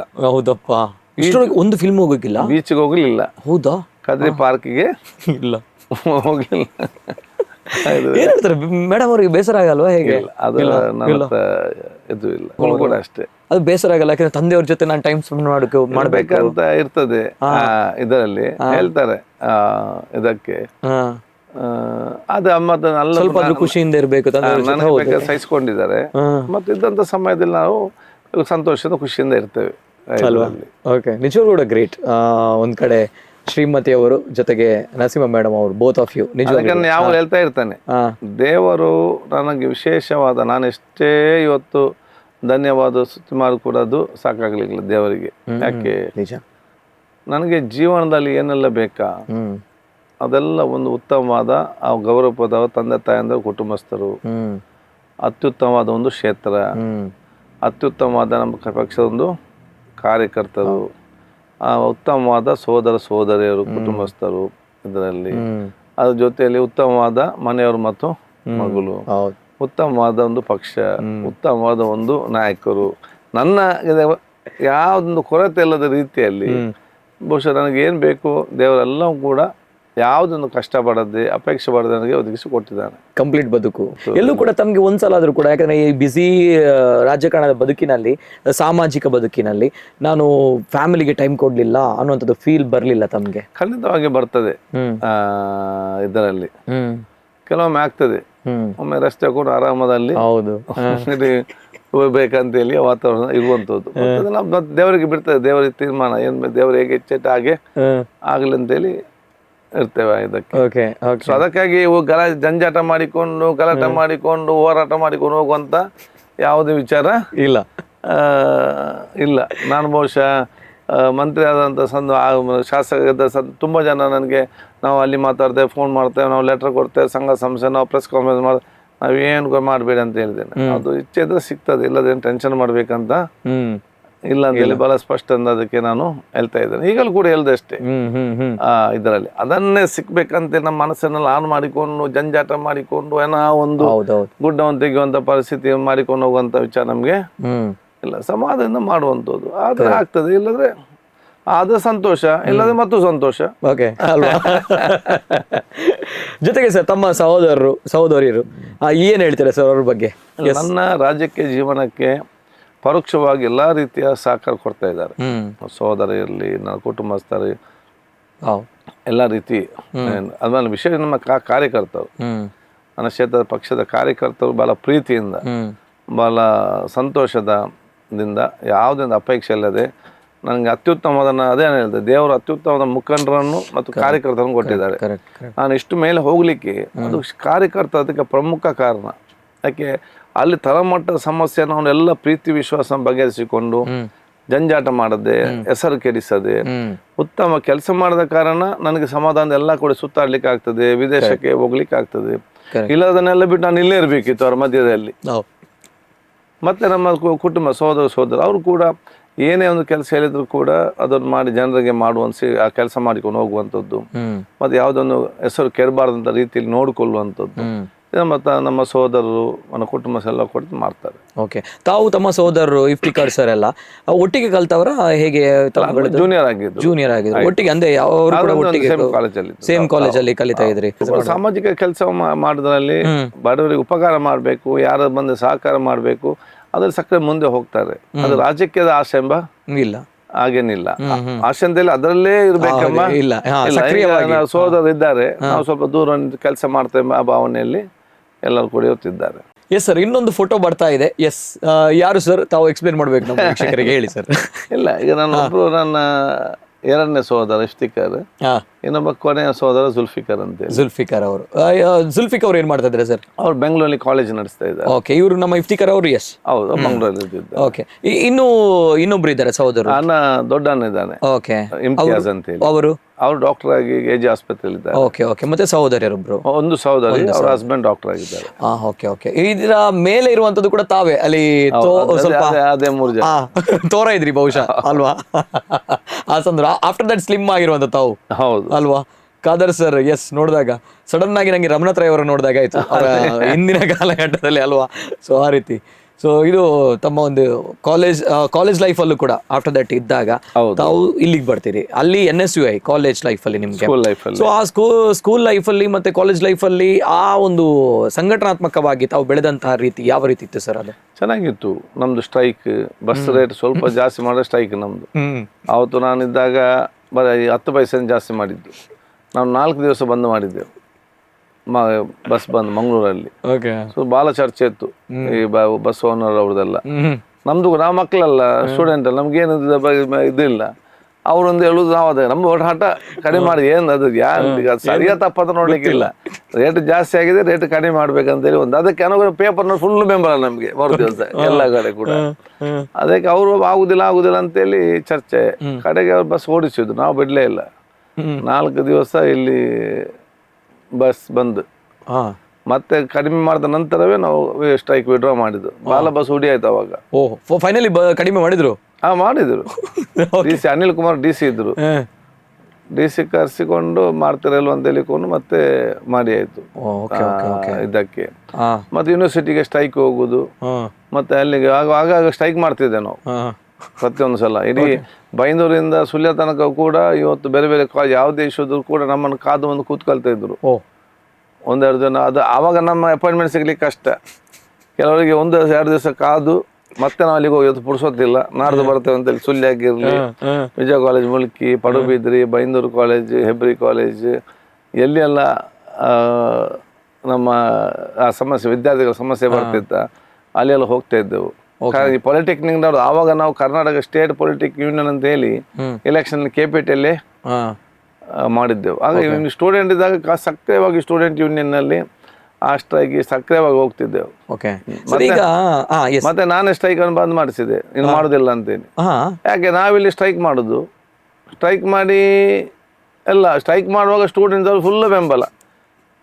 ಸ್ಟ್ರೈಕ್ ಮಾಡಿ ಕಾಲೇಜ್ ಬಂದು ಹೋದ ನಂತರ ಯೂನಿವರ್ಸಿಟಿ ಬನ್ನಿ ಅಂತೇಳಿ 10 ಜನ ಕೂಡ ಬರೋದಿಲ್ಲ. ಇವರಲ್ಲದು ಪಿಕ್ಚರಿಗೆ ಹೋಗುದು. ನಾನು ನೀವು ಪಿಕ್ಚರಿಗೆ ಹೋಗ್ಬೇಡಿ, ನಾನು ಸ್ಟ್ರೈಕೇ ಮಾಡಿದ್ರು ನಾವು, ನಾನು ನಿಲ್ಲಿಸಿದ್ದು. ಆಮೇಲೆ ಬಂದಾರ ಸ್ಟ್ರೈಕ್ ಮಾಡೋದು. ಮತ್ತೆ ಸ್ಟ್ರೈಕ್ ಕಾಲೇಜ್ ಸ್ಟ್ರೈಕ್ ಅಂತ ಕಡಿಮೆ ಈಗ. ಇಲ್ಲ ನಮ್ಗೆ ಆಗಾಗ ಸ್ಟ್ರೈಕ್, ನಮ್ಮ ಕಾಲದಲ್ಲಿ ಆಗ ಸ್ಟ್ರೈಕ್ ಇತ್ತು. ಸ್ಟ್ರೈಕ್ ಮಾಡಿ ಯೂನಿವರ್ಸಿಟಿಗೆ ಹೋಗಿ ಅಲ್ಲಿ ಚರ್ಚೆ ಮಾಡಬೇಕು, ಅಲ್ಲಿ ಹೋರಾಟ ಮಾಡ್ಬೇಕಂತ ಅಲ್ಲಿಗೆ ಅಂದ್ರೆ ದೂರ ಅಲ್ಲ. ಹೌದು, ಅಲ್ಲಿ ಹೋಗ್ಬೇಕಂದ್ರೆ 10% ಮಕ್ಕಳು ಕೂಡ ಬರೋದಿಲ್ಲ. ಇವರೆಲ್ಲ ಪಿಕ್ಚರಿಗೆ ಆಟ ಆಡ್ಲಿಕ್ಕೆಲ್ಲ ಹೋಗುದು. ನಾನಂದ್ರೆ ನಾವು ಬಂದ್ ಮಾಡಿ ನೀವು ಪಿಕ್ಚರಿಗೆ ಹೋಗ್ಬೇಡಿ ಅಂತ ಸ್ಟ್ರೈಕ್ ಮಾಡಿದ. ಆಮೇಲೆ ಕ್ಲೋಸ್ ಸ್ಟ್ರೈಕ್. ಅದು ಕಡಿಮೆ ಈಗ, ಅಷ್ಟು ಹೌದು. ಹಿಂದಿನ ಕಾಲದ ಅಷ್ಟು ಇಲ್ಲ ಹೇಳ್ತಾ ಇದ್ರು, ಬಹಳಷ್ಟು ಹೇಳ್ತಾರೆ. ಹಿಂದಿನ ಕಾಲದ ಬಹಳಷ್ಟು ಸ್ಟ್ರೈಕ್, ಅದು ಕೂಡ SDM ನೋಡ್ಬೇಕು, ಅಲ್ಲಿ ನೋಡ್ಬೇಕು, ಬಹಳಷ್ಟು ಇಷ್ಟಿದ್ರು ಕೂಡ ಅದು ಸ್ಟ್ರೈಕ್ ಆಗಿ ಅಲ್ಲಿ ಮುತ್ತಿಗೆ, ಯೂನಿವರ್ಸಿಟಿಗೆ ಮುತ್ತಿಗೆ, ಅಲ್ಲಿ ಮುತ್ತಿಗೆ ಅಂತ ಹೇಳಿ. ಸರ್ ನೀವು ಆ ಕಡೆಯಿಂದ ರಮನಾಥ್ ರೈ ಅವರು ಕೂಡ ಸ್ಟ್ರೈಕ್ ಅಲ್ಲಿ ಸೀನಿಯರ್ ಆಗಿದ್ರೆ. ನಾನು ರಾಕೇಶ್ ಮಲ್ಲಿ, ಸುರೇಶ್ ರೈ, ರಾಕೇಶ್ ಲೋಬೋ, ಈ ನಮ್ಮ ಬ್ಯಾಚ್ ಶಿವಪ್ರಸಾದ್ ರೈ, ನಮ್ಮ ಈ ಒಂದು ಒಂದು ಬ್ಯಾಚ್ ಇತ್ತು ಅವಾಗ. ನಮ್ಗೆ ಇವರೆಲ್ಲ ರಮನಾಥ್ ರೈ, ವಿನಯ್ ಕುಮಾರ್ ಸೋರಕ್ಕೆ, ಐವನ್ ಡಿಸೋಜ, ಅಶ್ವಿನ್ ಕುಮಾರ್ ಇವರೆಲ್ಲ ಸೀನಿಯರ್. ಪ್ರಸಾದ್ ಹೆಗಡೆ ನಮ್ಗೆಲ್ಲ ಸೀನಿಯರ್ ಬ್ಯಾಚ್ ಅಲ್ಲಿ ಹೊರಟಿದ್ದು. ನಾವೆಲ್ಲ ಈ ಬ್ಯಾಚ್ ಅಲ್ಲಿ ಇದ್ದೆವು ಅವಾಗ. ಜೂನಿಯರ್ ಸೀನಿಯರ್ ಏನಾದ್ರು ಆಗ್ತಾ ಇತ್ತಾ ಅವಾಗ? ನಮ್ಮ ನಟರಾಜ್, ನಮ್ಮ ಈಗ ಡೆಲ್ಲಿಯಲ್ಲಿ ಇದ್ದಾರಲ್ಲ ಅಡ್ವೊಕೇಟ್ ಜನರಲ್ ನಟರಾಜ್, ಅವ್ರು ನಮಗೆ ಸೀನಿಯರ್. ಅವಾಗ ನಮ್ಮ ತತ್ವ ಐಡಿಯಾಲಜಿ ಮತ್ತು ನಮ್ಮ ಪಾರ್ಟಿ ವಿಚಾರದಲ್ಲಿ ನಮ್ಗೆ ಸಮಸ್ಯೆ ಇತ್ತು. ನಾವು NSU ಅಂತ ಹೋರಾಟ ಮಾಡ್ತಿದ್ದೆವು, BJP ABVP ಅಂತ ಹೋರಾಟ ಇತ್ತು. ಆವಾಗ ಹಿಂದೂ ಸೇನೆ ಸೃಷ್ಟಿ ಆದ, ಅವ್ರದ್ದು ವಿದ್ಯಾರ್ಥಿ ಸೇನೆ ಅಂತ ಹೇಳಿ ಅವ್ರದ್ದೊಂದು ಟೀಮ್, ಕಮ್ಯುನಿಸ್ಟ್ ಅವ್ರದ್ದು ಒಂದು SFI ಅಂತ, ಈ ಆಧಾರದಲ್ಲಿ ನಮ್ದು ಇದಿತ್ತು ಸಂಘಟನೆ ಬೇರೆ ಬೇರೆ. ನೀವು ನಿಮ್ಮಷ್ಟಕ್ಕಿದ್ರಿ, ಅಲ್ಲಿ ಅವರ ಗ್ರೂಪ್ ಬೇರೆ ತರ ಇತ್ತು, ಚರ್ಚೆ ಎಲ್ಲ ಆಗ್ತಿತ್ತು, ಹೋರಾಟ ಎಲ್ಲ ಆಗ್ತಾ ಇತ್ತು. ನಮ್ಗೆ ಸಮಸ್ಯೆ ಅಲ್ಲ, ನಮ್ ಬೆಂಬಲಿಗೆ ಸಮಸ್ಯೆ. ಅಂದ್ರೆ ಕೇರಳದ ಸ್ಟೂಡೆಂಟ್ ಅಲ್ಲಿ ಇದ್ರಲ್ಲ, ಇವರು ಕಾಲೇಜ್ ಇರುವಾಗ ನಮ್ಮ ಜೊತೆಲಿ ಇರ್ತಾರೆ. ಇವರು ಗ್ರಾಚಾರಿಗೆ ಹೋಟೆಲ್ ಸಿಕ್ಕಿದ್ರೆ ಅವರು ಜೋರು ಮಾಡ್ತಿದ್ರು, ಬಾರಿ ಅವ್ರ ಜೊತೆ ಅವ್ರಿಗೂ ಹಾಗೂ ಎಲ್ಲ ಈ ಕಡೆ. ಓಕೆ, ಆ ರೀತಿ ಇತ್ತು. ಓಕೆ ಸರ್, ಈಗ ತಮ್ಮ ಒಂದು ಬದುಕಿನಲ್ಲಿ ನಾಟ್ ಓನ್ಲಿ ಈಗ ನೀವು ಬಾಲ್ಯದಿಂದ ಹಿಡಿದು ಈ ಹಂತಕ್ಕೆ ಬಂದು ತಲುಪಿದಿರಿ ಅಂತ ಬಂದಾಗ, ನಮ್ಮ ಕರ್ನಾಟಕದ ವಿಧಾನಸಭಾಧ್ಯಕ್ಷರಾಗ್ತೀರಿ, ತದನಂತರ ಆರೋಗ್ಯ ಸಚಿವರು, ಹಿಂದೆ ಕೂಡ ಮತ್ತು ಈಗಲೂ ಕೂಡ ಆರೋಗ್ಯ ಸಚಿವರಾಗಿದ್ದೀರಿ. ಸೋಲು ಅಂತ ಬಂದಾಗ ನಿಮಗೆ ಬಹುಶಃ ನಿಮಗೆ ಅದು ದೂರದ ಬೆಟ್ಟ ಅನ್ನುವಂಥದ್ದು. ಇವೆಲ್ಲದ ನಡುವೆ ಈ ಸಕ್ಸಸ್ ಅಂತ ಬಂದಾಗ, ಯಾಕಂದರೆ ಏನು ಹೇಳ್ತೀರಿ, ಇದು ಭಾಳಷ್ಟು ಸುಲಭದಿಂದ ಬಂತ ತಮಗೆ ಅಥವಾ ಭಾಳಷ್ಟು ಕಷ್ಟದಿಂದ ಬಂತ? ಯಾಕಂದರೆ ಭಾಳಷ್ಟು ಹೇಳ್ಬೋದು, ಖಾದರ್ ಈಸ್ ಲಕ್ಕಿ, ತಂದೆಯವರ ಸಪೋರ್ಟ್ ಇದೆ, ಫ್ಯಾಮಿಲಿ ಬ್ಯಾಕ್ಗ್ರೌಂಡ್ ಇದೆ, ಈಸ್ ವೆರಿ ಲಕ್ಕಿ ಆ್ಯಂಡ್ ಅದೃಷ್ಟ ಕೂಡ ಇದೆ. ಸೊ ಆ ರೀತಿ ಆಗಿರ್ಬೋದು ಅನ್ನೋಲ್ಲ. ಇದು ಲಕ್ ಅಂತ ನಾನು ಹೇಳೋದಿಲ್ಲ, ಶ್ರಮ ಅಂತ ಮತ್ತು ತಾಳ್ಮೆ ಅಂತ ಹೇಳ್ತೇನೆ ನಾನು. ತಾಳ್ಮೆ ಮತ್ತು ಶ್ರಮ ಮತ್ತು ಸರ್ವರ್ ಪ್ರೀತಿಸುವಂಥ ಮನೋಭಾವ ಇವತ್ತು ನಾನು ಸ್ವಲ್ಪ ಸುಲಭವಾಗಿ ಇವತ್ತು ನಮಗೆ ಸಿಕ್ಲಿಕ್ಕೆ ಸಾಧ್ಯವಾಗಿದೆ. ಎಲ್ಲಾ ರೀತಿಯ ಎಲ್ಲಾ ಸಮಸ್ಯೆಗಳು ಎದುರಿಸಿಕೊಂಡೇ ಇವತ್ತು ಬಂದದ್ದು. ಮತ್ತು ನನಗೆ ಮತ್ತು ಉಲ್ಲಾಲಕ್ಕೆ ದೇವರು ವಿಶೇಷವಾದ ನಂಟನ್ನು ಕಲ್ಪಿಸಿದ್ದಾರೆ. ಅದು ನಾನು ಎನಿಸಿದ ಸಮಾಧಾನ ಪಟ್ಟು. ಯಾಕೆ ಅಲ್ಲಿ ಏನೇ ಆದ್ರೂ ಕೂಡ ಮುಂಚೆ ನನ್ನೊಂದು ಹೆಸರು ಧರ್ಮಕ್ಕೆ, ಯುಟಿ ಖಾದರ್ಗೆ. ನನಗೆ ವಿಷಯ ಗೊತ್ತಿಲ್ಲದಿದ್ರು ಕೂಡ ಯುಟಿ ಖಾದರ್ ಕಾರಣ ಅಂತ ಹೇಳಿ ಅಲ್ಲಿ ಏನಾದ್ರು ಅವತ್ತು ಕೊಂಬು ಗಲಭೆ ಆದ್ರೆ ನನಗೆ ವಿಷಯನೇ ಗೊತ್ತಿಲ್ಲ, ಯುಟಿ ಖಾದರ್ ಕಾರಣ ಅಂತ ಹೇಳಿಕೊಂಡು ಟಿವಿಯಲ್ಲಿ ಬರ್ತಾ ಇತ್ತು. ಇನ್ನು ಇವರು ಸುನ್ನಿಗಳ ಮಧ್ಯೆ ಸಮಸ್ಯೆ ಆದ ಆಗ ಕೂಡ ಯುಟಿ ಖಾದರ್ ಒಂದು ಸೈಡ್ ಅಂತ ಬಂತು. ಸ್ವಲ್ಪ ಸುನ್ನಿ ಮಧ್ಯೆ ಸಮಸ್ಯೆ ಆದರೂ ಕೂಡ ಇದು ಯುಟಿ ಖಾದರ್ ಅಂತ ಹೇಳಿ, ಇಲ್ಲಿ ಒಂದು ಆಕ್ಸಿಡೆಂಟ್ ಆದರೂ ಕೂಡ ಇಲ್ಲಿ ಗುಂಡಿ ಮುಚ್ಚಲಿಲ್ಲ, ಅದಕ್ಕೆ ಯುಟಿ ಖಾದರ್ ಅಂತ ಏನಲ್ಲಿ ಆಗ್ತದೆ ಪ್ರತಿಯೊಂದು ಕೂಡ ಇವತ್ತು ಮತ್ತೆ ಇವರವರು ಮಸೀದಿಯಲ್ಲಿ ಗಲಾಟೆ ಆದರೂ ಕೂಡ ಅದಕ್ಕೆ ಯುಟಿ ಖಾದರ್ ಅಂತೇಳಿ ತರ್ತಾ ಇದ್ರು. ಸೊ ಇದು ಒಂದು ಕಡೆ ಅಪವಾದ ಬರುವಾಗ ನಾನು ಎನಿಸಿ ಒಟ್ಟಾರೆ ಎಂತ ಮಾಡುದು, ದೇವರು ನನಗೆ ಮತ್ತು ಉಲ್ಲಾಲಕ್ಕೆ ಒಂದು ನಿಕಟ ಸಂಪರ್ಕ ಕಲ್ಪಿಸಿದ್ದಾನೆ, ಏನಾದರೂ ಕೂಡ ಯುಟಿ ಖಾದರ್ ಒಂದು ಹೆಸರು ಆಗ ನಾನು ಸಮಾಧಾನ ಮಾಡಿಕೊಳ್ತಿದ್ದೆ, ನನ್ನಷ್ಟಕ್ಕೆ ನಾನು ಇದ್ದೆ. ಮತ್ತೆ ಅದು ಅವ್ರಿಗೆ ಗೊತ್ತಾಗ್ತಿತ್ತು ಇಲ್ಲ ಅಂತೇಳಿ. ಸ್ಟಾರ್ಟಿಂಗ್ ಒಮ್ಮೆ ಅಪವಾದ ಬಂದರೂ ಕೂಡ ನಾನು ಅದಕ್ಕೆ ಏನು ರಿಯಾಕ್ಷನ್ ಮಾಡ್ತಾನೆ ಇಲ್ಲ, ಮತ್ತೆ ಅವರಿಗೆ ಗೊತ್ತಾಗ್ತಿತ್ತು ಇಲ್ಲ ಇವನು ಅದರಲ್ಲಿ ಇರಲಿಲ್ಲ ಅಂತೇಳಿ, ಮತ್ತೆ ಪ್ರೀತಿ ವಿಶ್ವಾಸದಿಂದಲೇ ಇರುವಂತದ್ದು. ಅದು ಇದನ್ನೆಲ್ಲ ನಾನು ಅವಾಗೇನು ಗಡಿಬಿಡಿಯಾಗಿ ನಾನು ಯಾಕೆ ರಿಯಾಕ್ಷನ್ ಆಗ್ತಿದ್ದೆ, ನನಗೆ ಇವತ್ತು ಯಾರು ಕೂಡ ನೋಡಿ ಚೆನ್ನಾಗಿರ್ತಿರ್ಲಿಲ್ಲ, ಎಲ್ಲರಿಗೂ ನನ್ನ ಕೋಪದಿಂದ ಇರ್ತಿದ್ರು. ನಾನು ಅವತ್ತು ರಿಯಾಕ್ಷನ್ ಮಾಡಿದ ಸಕಾರಾತ್ಮಕ ತಕೊಂಡ ಕಾರಣವೇ ಇವತ್ತೆಲ್ಲರೂ ನಮ್ಮ ಪ್ರೀತಿ ವಿಶ್ವಾಸ ಇದ್ದಾರೆ. ಸೊ ಆ ಕಾಲಘಟ್ಟದಲ್ಲಿ ನಾವು ನಿಷ್ಠರಾಗಬೇಕಿತ್ತ, ಅದನ್ನೆಲ್ಲ ನಾವು ಸಮಾಧಾನ ಎದ್ದು ಮೇಲೆ ನಿಂತ ಆಗಿದೆ. ಈಗ ನಮ್ಮ ನಿಷ್ಠ ಮಾಡುವ ಯಾರು ಕೂಡ ಇಲ್ಲ, ಅದಕ್ಕೆ ಕಾರಣ ಕೂಡ ಇಲ್ಲ, ಆ ಟೈಮ್ ಎಲ್ಲ ಮುಗಿಯಿತು. ಓಕೆ. ಮತ್ತೆ ಖಾದರ್ ಸರ್, ಯಾಕೆ ನೀವು ಡಿಫ್ರೆಂಟ್ ಆಗಿ ನಿಲ್ತೀರಿ ಅಂತ ಬಂದಾಗ ಎಲ್ಲರನ್ನು ಕೂಡ ಸಮಾನ ದೃಷ್ಟಿಯಿಂದ ನೋಡುವವರು, ಯಾವುದೇ ಜಾತಿ ಮತ ಭೇದ ಭಾವ ಅನ್ನೋದಿಲ್ಲ. ಕೆಲವೊಂದ್ಸಲ ಅದರ ಬಗ್ಗೆ ಟೀಕೆ ಕೂಡ ಒಳಗಾಗ್ತೀರಿ, ಅಂದ್ರೆ ನೇಮಕ್ಕೆ ಕೋಲಕ್ಕೆ ಆಟಕ್ಕೆ ಎಲ್ಲ ಬಹಳಷ್ಟು ಹೋಗ್ತೀರಿ ತಾವು, ಎಷ್ಟು ಲೇಟ್ ನೈಟ್ ಆದರೂ ಕೂಡ. ಸೊ ಗೊತ್ತಿರ್ಬೋದು, ಏನು ಹೇಳ್ತೀರಿ ಇದಕ್ಕೆ? ಹೇಳಿದೆ, ನನಗೆ ಸಣ್ಣದಿಂದಲೇ ನಮ್ಮ ಮನೆಯವರು, ನಮ್ಮ ನಮ್ಮ ತಾಯಿ ತಂದೆ ಮತ್ತು ನಮ್ಮ ನೆರೆಕರರು ಕೊಟ್ಟಂಥ ಸಂಸ್ಕೃತಿ ಮತ್ತು ವ್ಯಕ್ತಿತ್ವ, ಆಗಲಿಂದಲೇ ನಾವೆಲ್ಲ ಜಾತಿ ಧರ್ಮದ ಕಾರ್ಯಕ್ರಮ ನಾವು ಹೋಗ್ತಾ ಇವತ್ತು ಇದ್ದೆವು. ಮತ್ತು ಆ ರೀತಿ ಹೋಗ್ಬೇಕಂತೇಳಿ ನಮ್ಮ ದೊಡ್ಡ ಭಾವನೆ. ನಾವಿವತ್ತು ಬೇರೆ ಧರ್ಮದವರ ಮತ್ತು ಸೋದರ ಕಾರ್ಯಕ್ರಮಕ್ಕೆ ಹೋದರೆ ಅವ್ರು ನಮ್ಮ ಕಾರ್ಯಕ್ರಮಕ್ಕೆ ಬರ್ತಾರೆ, ನಾವು ಅವರ ಪರವಾಗಿ ಮಾತಾಡಿದರೆ ಅವ್ರು ನಮ್ಮ ಪರವಾಗಿ ಮಾತಾಡ್ತಾರೆ. ನಾವು ಎಲ್ಲಿ ಹೋಗಬಾರ್ದು, ನಾವು ನಮ್ಮಷ್ಟಕ್ಕೆ ಮಾತಾಡ್ಬೇಕಂದ್ರೆ ಅವ್ರು ಅವರಷ್ಟಕ್ಕೆ ಮಾತಾಡ್ತಾರೆ, ಅವರಷ್ಟಕ್ಕೆ ಇರ್ತಾರೆ. ಆಗ ಇಲ್ಲಿ ಒಂದಾಗೋದು ಹೇಗೆ, ಸಮಾಜ ಮಿಕ್ಸ್ ಆಗೋದು ಹೇಗೆ, ಒಬ್ಬರೊಬ್ಬ ಸಂಸ್ಕೃತಿಯನ್ನು ಮತ್ತು ಅದನ್ನು ಪರಿಚಯಿಸಿ ಮತ್ತು ನಾವು ಅರ್ಥ ಮಾಡಿಕೊಳ್ಳೋದು ಹೇಗೆ, ಇದೆಲ್ಲವೂ ಕೂಡ ನಾವು ಅರ್ಥ ಮಾಡಿಕೊಳ್ಳೋದು. ಅದನ್ನು ನಾನು ಯುವಜನಾಂಗಕ್ಕೆ ನಾನು ಹೇಳ್ತಾ ಇದ್ದೆ ಇದರಲ್ಲಿ. ಸೊ ಅಲ್ಟಿಮೇಟ್ಲಿ ಏನು, ವಿಶ್ವಾಸವರ್ತ ಸಮಾಜ ನಿರ್ಮಾಣ ಮಾಡೋದು ನಮ್ಮ ಜವಾಬ್ದಾರಿ. ವಿಶ್ವಾಸವರ್ತ ಸಮಾಜ ನಿರ್ಮಾಣ ಮಾಡ್ಬೇಕಾದ್ರೆ ನಾವು ಒಬ್ಬರ ಜೊತೆ ಒಬ್ಬರು ಬೆರೆತುಕೊಳ್ಳದಿದ್ರೆ ವಿಶ್ವಾಸವರ್ತ ಸಮಾಜ ಎಲ್ಲಿ ನಿರ್ಮಾಣ ಮಾಡಲಿಕ್ಕೆ ಸಾಧ್ಯವಾಗ್ತದೆ? ವಿಶ್ವಾಸವರ್ತ ಸಮಾಜ ಇಲ್ಲದಿದ್ದರೆ ಅಭಿವೃದ್ಧಿಯ ಕರ್ನಾಟಕ ಕೂಡ ಆಗ್ಲಿಕ್ಕೆ ಸಾಧ್ಯನೇ ಇಲ್ಲ. ಕರ್ನಾಟಕ ಅಭಿವೃದ್ಧಿ ಆಗದಿದ್ರೆ ದೇಶ ಬಲಿಷ್ಠ ಆಗ್ಲಿಕ್ಕೆ ಕೂಡ ಸಾಧ್ಯ. ಇದೆಲ್ಲ ಹೇಳಿ ನಾವು ಲಾಸ್ಟಿಗೆ ಹೇಳಿ ದೇಶ ಬಲಿಷ್ಠ ಆಗ್ಬೇಕಂತ ಹೇಳಿ, ಇದಾದ್ರೆ ಮಾತ್ರ ಅಲ್ಲ ಅಲ್ಲಿ ಆಗುವಂಥದ್ದು. ಆದಾಗ ನಾವು ಒಂದು ಎಲ್ಲ ಜೊತೆ ಬೆರೆತುಕೊಂಡು ಎಲ್ಲ ಜೊತೆ ಇದ್ದುಕೊಂಡು, ಅದೊಂದು ಸಣ್ಣ, ಅದು ರಾಜಕೀಯದಿಂದ ಬಂದಂತಲ್ಲ, ಅದು ರಾಜಕೀಯದ ಟೀಕೆಯಿಂದ ಹೋಗುದು ಕೂಡ ಇಲ್ಲ. ಅದು ನಾನು ಮಣ್ಣಾದಾಗ ಮಾತ್ರ ಮಣ್ಣಾಗುವುದಲ್ಲದೆ ಇಲ್ಲದ ಆ ವ್ಯಕ್ತಿತ್ವವನ್ನು ತೆಗಿಲಿಕ್ಕೆ ಯಾರದಲ್ಲಿ ಕೂಡ ಸಾಧ್ಯನೇ ಇಲ್ಲ. ಅದು 100% ಸತ್ಯ ಸರ್. ಯಾಕಂದ್ರೆ ಬಹಳಷ್ಟು ಹೆಮ್ಮೆ ಇದೆ ಆ ಒಂದು ವಿಚಾರದಲ್ಲಿ. ತಾವು ಕೊರಗಜ್ಜನ ಕೋಲಕ್ಕೂ ಹೋಗ್ತೀರಿ, ನೇಮಕ್ಕೂ ಹೋಗ್ತೀರಿ, ಬ್ರಹ್ಮಕಲಶಕ್ಕೂ ಹೋಗ್ತೀರಿ. ನಮ್ಗೇನು ವಿಷಯ, ದೇಶದ ಮತ್ತು ನಮ್ಮ ಮಣ್ಣಿನ ಸಂಸ್ಕೃತಿ ಏನು, ಅದರ ಪವಿತ್ರತೆ ಏನು, ಅದರ ವಿಚಾರಗಳೇನಂತ ಹೇಳಿ ನಮ್ಗೆ ಇಲ್ಲದೇನು ಗೊತ್ತಾಗ್ತದೆ. ಅದು ಫಸ್ಟ್ ಟೈಮ್ ಗೊತ್ತಾಗ್ತಿಲ್ಲ. ಮತ್ತೆ ನೋಡಿ, ಅಲ್ಲಿ ಹೋದ ತಕ್ಷಣ ಸಿಕ್ಕುವಂತ ವಿಶೇಷವಾದ ಎಲ್ಲ ಧರ್ಮ ಕೊಡುವಂತ ಗೌರವ ಅಲ್ಲಿ ಹೋದಾಗ ಗೊತ್ತಾಗ್ತದೆ. ನಾವೇನಾದ್ರೂ ನೇಮಕ್ಕೆ ಹೋದಂತ ಸಂದರ್ಭದಲ್ಲಿ ಏನ್ ಹೇಳ್ತಾರೆ, ಮಕ್ಕ ಮದೀನಾ ವಂಶಸ್ಥ ಬಂದಿದ್ದಾರೆ, ಅವ್ರು ಗೌರವ ಕೊಡಿ, ಅಲ್ಲಿ ಅಷ್ಟು ಆ ಒಂದು ಇದಕ್ಕೆ ಅವ್ರು ಗೌರವ ಕೊಡುವಂತ ವ್ಯವಸ್ಥೆ ಇದೆ. ಹೋದ್ರಲ್ಲಿ ಅದನ್ನು ಗೊತ್ತಾಗೋದು. ಇಲ್ಲದ್ರೆ ನಮ್ಗೇನು ಯಾರಿಗೆ ಮುಂಚೆನೆ ಯಾರಿಗೆ ಗೊತ್ತಾಗ್ತಿತ್ತು. ಮತ್ತೆ ಬಹಳ ಸ್ಪಷ್ಟತೆ ಮೇಲೆ ನನಗೆ ಜಾತಿ ಮುಖ್ಯ ಅಲ್ಲ, ನನಗೆ ನೀತಿ ಮುಖ್ಯ, ಎಲ್ಲ ಮಾತುಗಳು ಅಲ್ಲಿ ಹೋದಾಗ ಅದು ಕೇಳುವಾಗ ನಮ್ಗೆ ಗೊತ್ತಾಗುವಂಥದ್ದಲ್ಲ. ಬಹಳ ಸ್ಪಷ್ಟತೆ ಇದೆ, ವಿಚಾರಗಳು ಇದೆ ಅಂತೇಳಿ. ಸೊ ಎಷ್ಟು ಸಾಧ್ಯವಿದೆಯಾ ನಾವು ಅಷ್ಟು ಬೆರೆತುಕೊಳ್ಬೇಕು. ಆವಾಗ ನಮ್ಮ ವ್ಯಕ್ತಿತ್ವ ಕರೆಕ್ಟ್ ಆಗಿ ಬಂದು ನಿಲ್ತಾ, ನಮ್ಮ ಮನಸ್ಸು ಸ್ಪಷ್ಟತೆ ಇರ್ತದೆ. ಇಲ್ಲಿ ನಾವು ಬೆರೆತುಕೊಳ್ಳುವುದಿಲ್ಲ, ನಾವು ಎಣಿಸೋ ರೀತಿ ಆಗ್ಬೇಕು, ನಾವು ಹೇಳಿದ್ದೇ ಸರಿ ಬೇರೆ ತಪ್ಪ ಅಂತ ನಾವು ಹೇಗೆ ಸರಿ? ನಿಜ ನಿಜ, 100% ನಾವು ಬೇರೆಯವರು ಸರಿ ಇರ್ಬೇಕಂತ ನಾವು ಹೇಳ್ತೇವೆ, ನಾವು ಸರಿ ಇರ್ಬೇಕಂತ ಯಾರು ನೋಡುದಿಲ್ಲ, ಎನಿಸುದಿಲ್ಲ. ಹೌದಪ್ಪ, ನಾವು ಸರಿ ಇದ್ರೆ ಮಾತ್ರ ಅಲ್ಲ ಬೇರೆಯವರು ಸರಿ. ಮತ್ತು ಸೌಹಾರ್ದತೆಗೆ ನೋಡಿ, ನನ್ನ ಅನುಭವ, ನೀವು ಒಂದು ಹೆಜ್ಜೆ ಮುಂದೆ ಇಡಿ, ಬೇರೆಯವ್ರು 4 ಹೆಜ್ಜೆ ನಿಮ್ಮ ಜೊತೆಲಿ ಬರ್ತಾರೆ. ಪ್ರೀತಿ ವಿಶ್ವಾಸ ಸೋದರತೆ ಒಂದು ಸಂಬಂಧಕ್ಕೆ ನೀವು ಒಂದು ಹೆಜ್ಜೆ ಇಟ್ರೆ ಬೇರೆಯವ್ರು ನಿಮ್ಮ ಜೊತೆ 4 ಜನ ಒಂದು 4 ಹೆಜ್ಜೆ ಇಡ್ತಾರೆ. ಒಂದು ನಿಕಟವಾದ ಬಾಂಧವ್ಯ ಕಟ್ಟುವಂತ ನೇತೃತ್ವವನ್ನು ಎಲ್ಲರೂ ಕೂಡ ವಹಿಸ್ಕೊಳ್ಬೇಕು. ಸರ್, ನೀವು why are different from others ಅಂತ ನಾವು ನೋಡಿದಾಗ, ಮಾಧ್ಯಮಗಳಲ್ಲಿ ನಾವು ಕೂಡ ನೋಡ್ತೀವಿ, ಇಷ್ಟು ವರ್ಷಗಳನ್ನು ನೋಡಿದಾಗ why are different from others. ತಾವು ಒಂದು ಇಲ್ಲಿ ಕರಾವಳಿ ಅಂತ ಬಂದಾಗ ಒಂದು ಮಾಸ್ ಲೀಡರ್ಗಳನ್ನು ಬಯಸುವಂತಹ ಒಂದು ಕ್ಷೇತ್ರ ಇದು ಕರಾವಳಿ. ಈ ಮಾಸ್ ಲೀಡರ್ಸ್ ಯಾವ ರೀತಿ ಇರಬೇಕು? ಒಂದು ಒಳ್ಳೆಯ ಭಾಷಣ ಮಾಡಬೇಕು, ಒಂದು ಪ್ರೊವೋಕ್ ಮಾಡುವಂಥ ಭಾಷಣ, ಒಳ್ಳೆಯ ಬಡಿದೆಬ್ಬಿಸುವಂಥ ಭಾಷಣ. ತಮ್ಮಲ್ಲಿ ಅಂತ ಬಡಿದೆಬ್ಬಿಸುವಂಥ ಭಾಷಣಗಳಿಲ್ಲ ಸರ್. ಆ ಪ್ರವೋಕ್ ಭಾಷಣಗಳಿಲ್ಲ, ನಾರ್ಮಲ್ ಇರುತ್ತೆ. ಬಟ್ ಅವು ಎಲ್ಲರ ಮನಸ್ಸು ಗೆದ್ದಿದ್ದೀರಿ ಅನ್ನೋದು ಏನಾಗಿರ್ಬೋದು? ಜನರಿಗೆ ಒಂದು ಹಾ. ಸೌಮ್ಯತೆ ಇಷ್ಟ ಹಾ.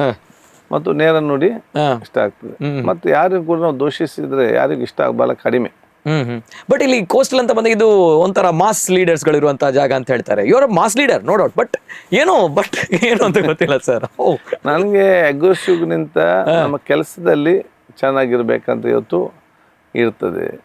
ಇನ್ನೊಬ್ಬರನ್ನು ದೂಷಿಸಿ, ಅದಕ್ಕೆ ಹೇಳಿದೆ, ನಿಮ್ಮನ್ನು ದೂಷಿಸಿಕೊಂಡು ಇನ್ನು ನನಗೆ ಶಕುನಿ ಆಗಲಿಕ್ಕೆ ಎಲ್ಲಿ ಕೂಡ ಇಷ್ಟ ಇಲ್ಲ ಇದರಲ್ಲಿ. ಓಕೆ, ಒಂದು ಕಠೋರ ಭಾಷಣ ಇಲ್ಲ, ಒಂದು ದ್ವೇಷ ಭಾಷಣ ಇಲ್ಲ, ಪ್ರವೋಕ್ ಇಲ್ಲ, ಏನು ಹೇಳಿದ್ರಾ ಬೈದ್ರಾ ಓಕೆ ಪರವಾಗಿಲ್ಲ, ಆ ರೀತಿ ಇರುತ್ತೆ. ಸೊ ಎಲ್ಲದರಲ್ಲೂ ಕೂಡ ಈಗಲೂ ಕೂಡ ಅದೇ ಕೂಲ್ನೆಸ್, ಆ ಅದೇ ಕಾಮ್ನೆಸ್. ಕೂಲ್ನೆಸ್. ಎಷ್ಟು ತನಕ ಒಂದು ನನ್ನ ತಾಳ್ಮೆ, ನನಗೆ ಖುಷಿ ಅಂತ ಹೇಳಿದ್ರೆ ನನಗೆ ನಾನು ಎನಿಸಿಕೊಳ್ಳುವುದು. ಉಳ್ಳಾಲದಲ್ಲಿ ಏನೊಂದು ಸಮಸ್ಯೆ ಇದ್ದಾಗ ನನ್ನ ತಂದೆ ತಾಯಿ ಗೋರಿಯನ್ನೇ ಡ್ಯಾಮೇಜ್ ಮಾಡಿದ್ರು. ಅಂದರೆ ಕೆಲವೊಂದು 2-3 ಜನ, ಬೇರೆ ಯಾರಾದರೂ ಕೂಡ ತಾಳ್ಮೆ ತಪ್ತಾ ಇದ್ರು ಇದರಲ್ಲಿ. ಎಲ್ಲರಿಗೂ ಕೂಡ ಅದರಲ್ಲಿ ಯಾವುದನ್ನು ನೋಡಬೇಕು, ಯಾರು ರಿವೆಂಜ್ ತೆಗಿಬೇಕು ಅಂತ ಇಡೀ ಕುಟುಂಬದಲ್ಲೇ ಪ್ರೆಷರ್ ಇತ್ತು. ಆದರೆ ನಾನು ಅಲ್ಲಿ ಕೂಡ ತಾಳ್ಮೆ ನಾನು ತಪ್ಪಲಿಲ್ಲ. ಅಂದ್ರೆ ತಂದೆ ತಾಯಿಯವರೆಗೂ ಇದು ಮಾಡಿದಾಗ ಹೌದೌದು, ನಾನು ತಾಳ್ಮೆ ತಪ್ಪಲಿಲ್ಲ. ಆವಾಗ ನನಗೆ ಕನ್ಫ್ಯೂಷನ್ ಇತ್ತು, ನಾನು ಇದರಲ್ಲಿ ನಾನು ರಿವೆಂಜ್ ತೆಗಿಬೇಕಾ ಅಲ್ಲವರನ್ನು ಕ್ಷಮಿಸ್ಬೇಕಂತ. ಆಗ ನನ್ನ ತಾಯಿ ಕೊಟ್ಟ ಮಾತು ನನಗೆ ನೆನಪಾಯಿತು ಇದರಲ್ಲಿ. ಅದಕ್ಕೆ ಬಹುಶಃ ನಾನು ಇದು ಮಾಡಲಿಕ್ಕೆ ಹೋಗಲಿಲ್ಲ. ಮತ್ತು ನನಗೆ ಆಯಿತು, ಖುಷಿ ಆಯಿತು. ಇಷ್ಟಾದರೂ ಕೂಡ ನನ್ನ ತಾಳ್ಮೆ ತಪ್ಪಲಿಲ್ಲಲ್ಲ, ದೇವರಿಗೆ ನಾನು ನನಗೆ ಹೇಳಬೇಕು, ಅದನ್ನು ಸಹಿಸುವಂಥ ಶಕ್ತಿ ದೇವರು ಕೊಟ್ಟಿದ್ದಾನಲ್ಲ ಅಂತೇಳಿ ನಾನೇ ಅದನ್ನು ಖುಷಿ ಪಡ್ತಿದ್ದೆ. ನಾನೇ ಅದು ರಿವೆಂಜ್ ತಗೊಳ್ತಿದ್ದೆ, ಆ ಚಿತ್ರದಲ್ಲಿ ಹೋಗಿ ಮುಡ್ತಿತ್ತು ಇದರಲ್ಲಿ. ರಿವೆಂಜ್ ತಗೊಳ್ಳಿಕ್ಕೆ ಆಗಲಿಲ್ಲ ಅಂತಲ್ಲ, ಅದು 1-2 ನಿಮಿಷದ ಕೆಲಸ ಇದರಲ್ಲಿ. ಮತ್ತೆ ಹಚ್ಚಿಕೊಂಡು ರಿವೆಂಜ್ ತೆಗೆಯುವಂಥದ್ದು. ಬಹುಶಃ ನಿಮ್ಮಿಂದ ನಾವು ಕಲಿಬೇಕಾಗಿರುವಂತ ದೊಡ್ಡ ಒಂದು ವಿಚಾರ ಅಂದ್ರೆ ತಾಳ್ಮೆ ಯಾರಿಗಿದೆ ಅವನು ಯಶಸ್ಸನ್ನು ಯಾರನ್ನೂ ನಿಲ್ಲಿಸಲಿಕ್ಕೆ ಸಾಧ್ಯ ಇಲ್ಲ. ಓಕೆ, ನಮ್ಮ ಧರ್ಮದಲ್ಲಿ ಸಂದೇಶ ಇದೆ, ಒಂದು ರಾಜನ ದೊಡ್ಡ ಮಟ್ಟ ಕಿರೀಟ ಯಾವುದಂತ ಹೇಳಿದ್ರೆ ಆ ಕಿರೀಟದಲ್ಲಿ ಎಷ್ಟು ವಜ್ರ ಇದೆ, ಅದು ರಾಜನ ದೊಡ್ಡ ಕಿರೀಟ ಅಲ್ಲ. ರಾಜನ ದೊಡ್ಡ ಕಿರೀಟ ಅವನ ತಾಳ್ಮೆ ಎಷ್ಟಿದೆ ಮಾತ್ರ ಅಂತೇಳಿ. ಬಹಳ ತಾಳ್ಮೆಯಿಂದ ಇರ್ಬೇಕಂದ್ರೆ ಬಹಳ ಸ್ಪಷ್ಟವಾದ ಸಂದೇಶ ಇದೆ. ಓಕೆ, ಬಹುಶಃ ನಾನು ಇದನ್ನು ಕಲಿತೆ ನಿಮ್ಮಿಂದ ಇವತ್ತು ನೋಡೋಟ ಒಂದು ವಿಚಾರಗಳಲ್ಲಿ ಸರ್. ಜೊತೆಗೆ ಸರ್, ಈಗ ಇನ್ನೊಂದು ವಿಚಾರ ನಿಮ್ಮಲ್ಲಿ ಕೇಳಬೇಕು. ಈಗ ಆರೋಗ್ಯ ಸಚಿವರಾಗಿದ್ದೀರಿ, ಆದರೆ ವಿಧಾನಸಭಾಧ್ಯಕ್ಷರು ಸ್ಪೀಕರ್ ಆದಾಗ ನಮ್ಗೆ ಎಲ್ಲರಿಗೂ ಕೂಡ ಹೆಮ್ಮೆ, ಯಾಕಂದ್ರೆ ಕರಾವಳಿ ಭಾಗದಲ್ಲಿ ಯಾರು ಕೂಡ ಆಗಿಲ್ಲ, ತಾವು ಆಗಿದ್ದೀರಿ, ನಮ್ಮವ್ರು ಆಗಿದ್ದೀರಿ ಅಂತ ಅನ್ನೋಂಥದ್ದು. ಸೊ ಹಾಗಿದ್ದಾಗ ಸ್ಪೀಕರ್ ಆಗಿದ್ದೀರಿ ಅಂತ ಬಂದಾಗ ಒಂದು ವಿಚಾರ ಇತ್ತು, ಸ್ಪೀಕರ್ ಆದವ್ರು ನೆಕ್ಸ್ಟ್ ಎಲೆಕ್ಷನ್ ಅಲ್ಲಿ ಸೋಲ್ತಾರೆ, ಅವರು ಗೆಲ್ಲಲ್ಲ ಅನ್ನುವಂಥದ್ದು. ಸೊ ಏನ್ ಹೇಳ್ತೀರಿ ತಾವು? ಆ ಒಂದು ಭಾವನೆ ಇತ್ತು ಎಲ್ಲರಿಗೂ ಕೂಡ. ಅಂದ್ರೆ ಜನರಲ್ ಮಾತು ಇದೆ, ಅದು ನಮ್ಮ ಕ್ಷೇತ್ರದಲ್ಲಿ ಅದು ಆಗುದು. ಯಾಕೆ ನಾನು ಕ್ಷೇತ್ರದ ಕಾರ್ಯಕರ್ತರು ಬಹಳ ಖುಷಿಯಿಂದ ಇದ್ರು, ನೀವು ಏನಾಗಿ ತೊಂದರೆ ಇಲ್ಲ ಅಂತೇಳಿ. ನನ್ನ ಕ್ಷೇತ್ರ ಕಾರ್ಯಕರ್ತರು ಎಲ್ಲಿಯಾದ್ರೂ ನಮ್ಗೆ ಇಂಟರ್ನ್ಯಾಷನಲ್ ಟೂರ್ ಇದೆ ಅಂತ ಹೇಳಿದಾಗ, ನಾನು ಮೀಟಿಂಗ್ ಅಲ್ಲಿ ಹೇಳಿದಾಗ, ಇಲ್ಲಿ 10 ದಿವಸ 1 ತಿಂಗಳಲ್ಲಿ ಇರುವುದಿಲ್ಲಲ್ಲ, ಎಲ್ಲ ಕಾರ್ಯಕರ್ತರು ಒಂದೇ ಮದುವೆಲ್ಲ ನೀವು ಹೋಗಿ, ಇಲ್ಲಿ ನಾವು ಇದ್ದೆ ಸುಧಾರಿಸ್ತೇವೆ, ನೀವೆಲ್ಲ ಹೋಗಿ ಬನ್ನಿ ಅಂತೇಳಿ, ಸಾಕು ಕೆಲಸ ಮಾಡಿ ಸ್ವಲ್ಪ ತಿರುಗಾಡಿ ಬನ್ನಿ ಅಂತೇಳಿ ಇವರೇ ಒತ್ತಾಯಪೂರ್ವಕವಾಗಿ ನಮ್ಮನ್ನು ಕಲಿಸುವಂಥದ್ದು. ಸೊ ನಮ್ಮ ಕ್ಷೇತ್ರದ ಅದು ದೇವರು ಕೊಟ್ಟಂತ ದೊಡ್ಡ ಮಟ್ಟದ ನನಗೊಂದು ಭಾಗ್ಯ, ಅತ್ಯುತ್ತಮ ಕಾರ್ಯಕರ್ತರು, ಮುಖಂಡರು. ಓಕೆ, ಅದೆಲ್ಲ ಅಂತದ್ದೆಲ್ಲ ಮೂಢನಂಬಿಕೆ ಅಂತ ಹೇಳ್ತೀರಿ ಹೇಗೆ? ಯಾವುದು ಅದೇ ಆ ರೀತಿ ಸ್ಪೀಕರ್ ಆದವ್ರು ಮತ್ತೆ ಗೆಲ್ಲಲ್ಲ ಅಷ್ಟೇ, ಅದೇ ಅದು ನಮ್ಮ ಕ್ಷೇತ್ರದ ಸುಳ್ಳನಾಗಿ ಮಾಡ್ತಾರೆ. ಓಕೆ ಓಕೆ, ಆವಾಗ ನಾವು ಸ್ಪೀಕರ್ ಆಗಿದ್ದುಕೊಂಡು ನಾವು ಅದಕ್ಕೆ ಸೀಮಿತವಾಗಿ ನಾನು ಜನರ ಮಧ್ಯೆ ಮಾತಾಡಬಾರ್ದು, ನಾನು ಹೋಗ್ಬಾರ್ದು, ನಾನು ಕೆಲಸ ಮಾಡಬಾರ್ದು, ಆ ರೀತಿ ಮೈಗೂಡಿಸ್ಕೊಂಡಾಗ ಈ ಜನರು ನಮ್ಮಿಂದ ದೂರ ಆಗ್ತಾರೆ.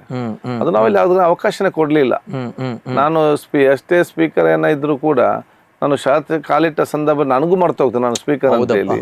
ನನ್ನ ಕಾರ್ಯಕರ್ತರು ನಾನು ಸ್ಪೀಕರ್ ಅಂತ ಮರ್ತದೆ, ಅವ್ರಿಗೆ ಕೂಡ ನೆನಪಿರುವುದಿಲ್ಲ. ನನಗೆ ತಲೆಯಲ್ಲಿ ಇರುವುದೇ ಇಲ್ಲ ಇದಕ್ಕೆ. ಯಾವ ರೀತಿ ಸರ್ ಆ ಅನುಭವ, ಯಾವ ರೀತಿ ಸ್ಪೀಕರ್ ಆಗಿ ತಾವು ಎಲ್ಲರನ್ನ ಮ್ಯಾನೇಜ್ ಮಾಡಿದಂಥ ರೀತಿ? ಎಲ್ಲೂ ಕೂಡ ಅಲ್ಲಿ ಪಾರ್ಶಿಯಾಲಿಟಿ ಇಲ್ಲ, ನಾವು ನೋಡಿದ್ವಿ, ಬಹಳಷ್ಟು ಹೆಮ್ಮೆ ಇತ್ತು. ಬಟ್ ಒಂದು ಆಸೆ ಇತ್ತು ಎಲ್ಲರಿಗೂ ಕೂಡ, ನಮ್ಮ ತುಳುವರ ವಿಚಾರವಾಗಿ ಒಂದು ಅದಕ್ಕೆ ಸ್ಥಾನಮಾನ ಸಿಗಬೇಕಾಗಿತ್ತು ಅನ್ನುವಂಥದ್ದು ಎಲ್ಲರಲ್ಲಿ ಬಹಳಷ್ಟು ಇತ್ತು. ಸೊ ಹಾಗಿದ್ದಾಗ ಎಲ್ಲರನ್ನೂ ಕೂಡ ತಾವು ತಾರತಮ್ಯ ಮಾಡದೆ ಮ್ಯಾನೇಜ್ ಮಾಡಿದ್ರೆ ಹೇಗಿತ್ತು ಆ ಎಕ್ಸ್ಪೀರಿಯನ್ಸ್ ಸ್ಪೀಕರ್? ಬಹಳ ಚೆನ್ನಾಗಿತ್ತು. ಯಾಕಂತ ಹೇಳಿದ್ರೆ ತುಳುನಾಡಿಗರಿಗೆ ಯಾರನ್ನು, ಯಾಕಂತ ಹೇಳಿ ನಾನು ಅಧಿಕಾರ ವಹಿಸೋ ಸಂದರ್ಭದಲ್ಲಿ ನಿಮ್ಗೆ ಗೊತ್ತಿ ಬಹಳ ಚರ್ಚೆ ಇತ್ತು. ಹೌದು, ಅಸೆಂಬ್ಲಿಯಲ್ಲಿ, ಟಿವಿಯಲ್ಲಿ, ಪೇಪರಲ್ಲಿ, ಮಧ್ಯದಲ್ಲಿ ಇದು ಸರಿಯಾಗಿ ಕನ್ನಡ ಉಚ್ಚಾರ ಮಾಡ್ಲಿಕ್ಕೆ ಬರುದಿಲ್ಲ, ಈ ಊಟಿಕಾದ ನಿಭಾಯಿಸ್ಲಿಕ್ಕೆ ಸಾಧ್ಯ ಉಂಟಾ, ಇದರಲ್ಲಿ ಕನ್ನಡದ ಬಗ್ಗೆ ಟ್ರೋಲ್, ಕನ್ನಡದ ಬಗ್ಗೆ ಟ್ರೋಲು. ಎರಡನೇದು ತುಳುನಾಡಿನ ಬರುವವರಿಗೆ ಇದು ನಿಭಾಯಿಸ್ಲಿಕ್ಕೆ ಸಾಧ್ಯ ಉಂಟಾ. ಅಥವಾ ವಯಸ್ಸಲ್ಲಿ ಬೇರೆ ದೊಡ್ಡ ದೊಡ್ಡ ನಾಯಕರು ಇರುವಾಗ ವಯಸ್ಸಿನಲ್ಲಿ ಅವರಿಗೆ ಸಣ್ಣ ಇರುವಾಗ ಡ್ಯೂಟಿ ನಿಭಾಯಿಸಲಿಕ್ಕೆ ಸಾಧ್ಯ ಖಾದರ್ ಅಂತ ಪಾಪ ಆಗಲ್ಲ, ಕಷ್ಟ. ಬಾರಿ ನಿಭಾಯಿಸಲಿಕ್ಕೆ ಸಾಧ್ಯ ಅಂತೇಳಿ ಬಹಳ ಜನ ಬೇರೆಯವ್ರು ಎನಿಸಿದ್ರು, ಹೌದು ಬೇರೆ ಊರವರೆಲ್ಲ. ಹೌದು. ಸೊ ಯಾರು ಅದು ಸಾಧ್ಯವಿಲ್ಲ ಅಂತ ಎನಿಸಿದ್ರ ಅದು ತುಳುನಾಡಿನವರು ಸಾಧ್ಯವನ್ನಾಗಿ ಮಾಡಿ ತೋರಿಸಿ ಕೊಟ್ಟಿದ್ದಾರೆ 3 ವರ್ಷದಲ್ಲಿ. ನನ್ನ ಹತ್ರ ಕೇಳಿದ್ರು, ನಿಮಗೆ ಯಾವ್ದು ಖುಷಿ ತರುವಂತ ಒಂದು ಕೆಲಸ ಈ 3 ವರ್ಷದ ಸ್ಪೀಕರ್ ಅಂತೇಳಿ. ನಾನದು ಕೇಳಿದೆ, ನಾವು ಬಹಳ ಕೆಲಸ ತುಂಬಾ ಮಾಡಿದ್ದೇವೆ, ಅದು ಅಂತಾರಾಷ್ಟ್ರೀಯ ಮಟ್ಟ ಮಾನ್ಯತೆ ತಗೊಂಡು ನಮಗೆ ಸಿಕ್ಕಿದೆ. ಎಲ್ಲಕ್ಕಿಂತ ಜಾಸ್ತಿ ಅಂತ ಹೇಳಿದ್ರೆ ನಮ್ಮ ತುಳುನಾಡಿನ ಕನ್ನಡ ಅರ್ಥ ಆಗುವುದಂತ ಯಾರು ಹೇಳಿದಾರ, ಅದು 3 ವರ್ಷದಲ್ಲಿ ಕನ್ನಡ ಅರ್ಥ ಆಗುವಾಗ ನಾವು ಮಾಡಿ ಕೊಟ್ಟಿದ್ದೇವೆ ಅಂತ ಹೇಳಿದೆ. ಅದು ನಮ್ಗೆ ದೊಡ್ಡ ಖುಷಿಯಾದ ವಿಷಯ ಅಂತ ಹೇಳುವಂಥದ್ದು ಅಲ್ವಾ? ನಿಜವಾಗ್ಲೂ ನೋಡಿ, ಯಾಕಂದ್ರೆ ವಿಧಾನಸಭೆಯಲ್ಲಿ ನಾವು ತುಳುವನ್ನ ನೋಡಿದೆ ಬಿಕಾಸ್ ಆಫ್ ಖಾದರ್ ಸರ್. ಅವರು ಸಭಾಧ್ಯಕ್ಷರಾಗಿದ್ರು, ಜೊತೆಗೆ ಆವಾಗ ನಮ್ಮ ಇಲ್ಲಿಯವರು ಕೂಡ MLAಗಳು ಮಾತಾಡಿದಾಗ ಅಲ್ಲಿ ತುಳು ಕೇಳಿ ಬರ್ತಾ ಇತ್ತು, ಬಹಳಷ್ಟು ಹೆಮ್ಮೆ ಇತ್ತು. ಒಳ್ಳೆ ಎಕ್ಸ್ಪೀರಿಯನ್ಸ್ ಅಂತ ಹೇಳ್ತೀರಿ. ಲೈಫ್ ಟೈಮ್ ಅಲ್ಲಿ MLA ಒಂದು ಸ್ಪೀಕರ್ ಆಗ್ಬೇಕು, ಸ್ಪೀಕರ್ ಮಿನಿಸ್ಟ್ರಿ ಯಾವಾಗಲೂ ಕೂಡ ಆಗ್ಬೋದು. ಕರೆಕ್ಟ್ ದೊಡ್ಡ ವಿಚಾರ ಅಲ್ಲ. ಮಿಸ್ ಮಾಡ್ಕೊಳ್ತೀರಿ ಈಗ ಆ ಪೋಸ್ಟ್ ಅನ್ನ? ಕೆಲವೊಮ್ಮೆ ಹಾಗೆ ಅನಿಸ್ತದೆ. ಈಗಿನ ಒತ್ತಡ, ಈಗಿನ ರಶ್, ಈಗಿನ ಒಂದು ಟೆನ್ಷನ್ ಇದೆಲ್ಲ ನೋಡುವಾಗ ಅದಕ್ಕೆ ಸ್ವಲ್ಪ ಆರಾಮದಲ್ಲಿ ಇದ್ದಂತ ಭಾವನೆ ಬರ್ತದೆ ಅಲ್ವಾ? ಮಿನಿಸ್ಟರ್ಗಿಂತ ಸ್ಪೀಕರ್ ಬೆಸ್ಟ್ ಅಂತ ಹೇಳ್ತೀರಿ? ಅದು ಬೇರೆ. ಮಿನಿಸ್ಟರ್ ಸ್ಪೀಕರ್ ಅಂತ ಹೇಳಿದ್ರೆ ಅದು ಸಂವಿಧಾನಬದ್ಧವಾದ ಗೌರವ ಮತ್ತು ಅದು ಅಸೆಂಬ್ಲಿಗೆ ಸೀಮಿತವಾಗಿ ಕೆಲಸ ಮಾಡ್ಲಿಕ್ಕೆ ಇರುವಂತದ್ದು. ಮಂತ್ರಿ ಅದೇ ರಾಜ್ಯದ ಜನತೆ ಕೆಲಸ ಮಾಡ್ಲಿಕ್ಕೆ ಅವಕಾಶ ಇರುವಂತದ್ದು. ಅಲ್ಲಿ ನಮ್ಮ ಕೆಲಸ ಮಾಡಿಕೊಂಡು ನಮ್ಗೆ ಫ್ರೀ ಆಗಿ ಬೇಕಾದಷ್ಟು ಟೈಮ್ ಇದೆ. ಮತ್ತೆ ಅಲ್ಲಿಗೆ ನಾನೇ ಬಾಸ್, ಹೌದು, ನಾನು ಹೇಳಿದೆ ಫೈನಲ್, ಇನ್ನೊಬ್ಬರ ಕೇಳಲಿಕ್ಕೇನಿಲ್ಲ. ಇದು ಹಾಗೆ ಅಲ್ಲ. ಇಲ್ಲಿ ನಾವು 24 ಗಂಟೆ ಜನರ ಮಧ್ಯದಲ್ಲಿ ಇರಲೇಬೇಕು.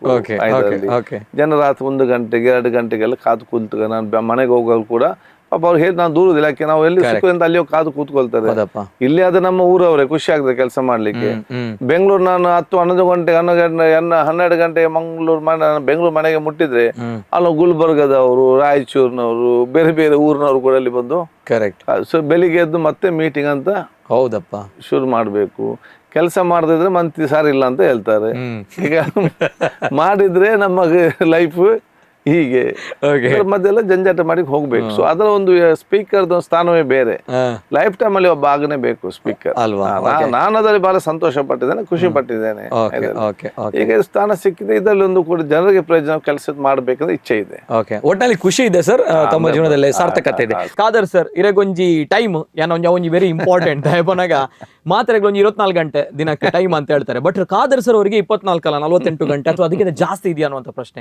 ಏನ್ ಹೇಳ್ತೀರಾ ಸರ್? ಅಂದ್ರೆ ನಿಮ್ಮ ಟೈಮಿಂಗ್ಸ್ ಹೇಗೆ, ಫ್ರಮ್ ಮಾರ್ನಿಂಗ್ ಟು ಸ್ಟಾರ್ಟ್ ಆಗುವಂಥದ್ದು ಹೇಗೆ ಸರ್, ಯಾವ ರೀತಿ ಇರುತ್ತೆ?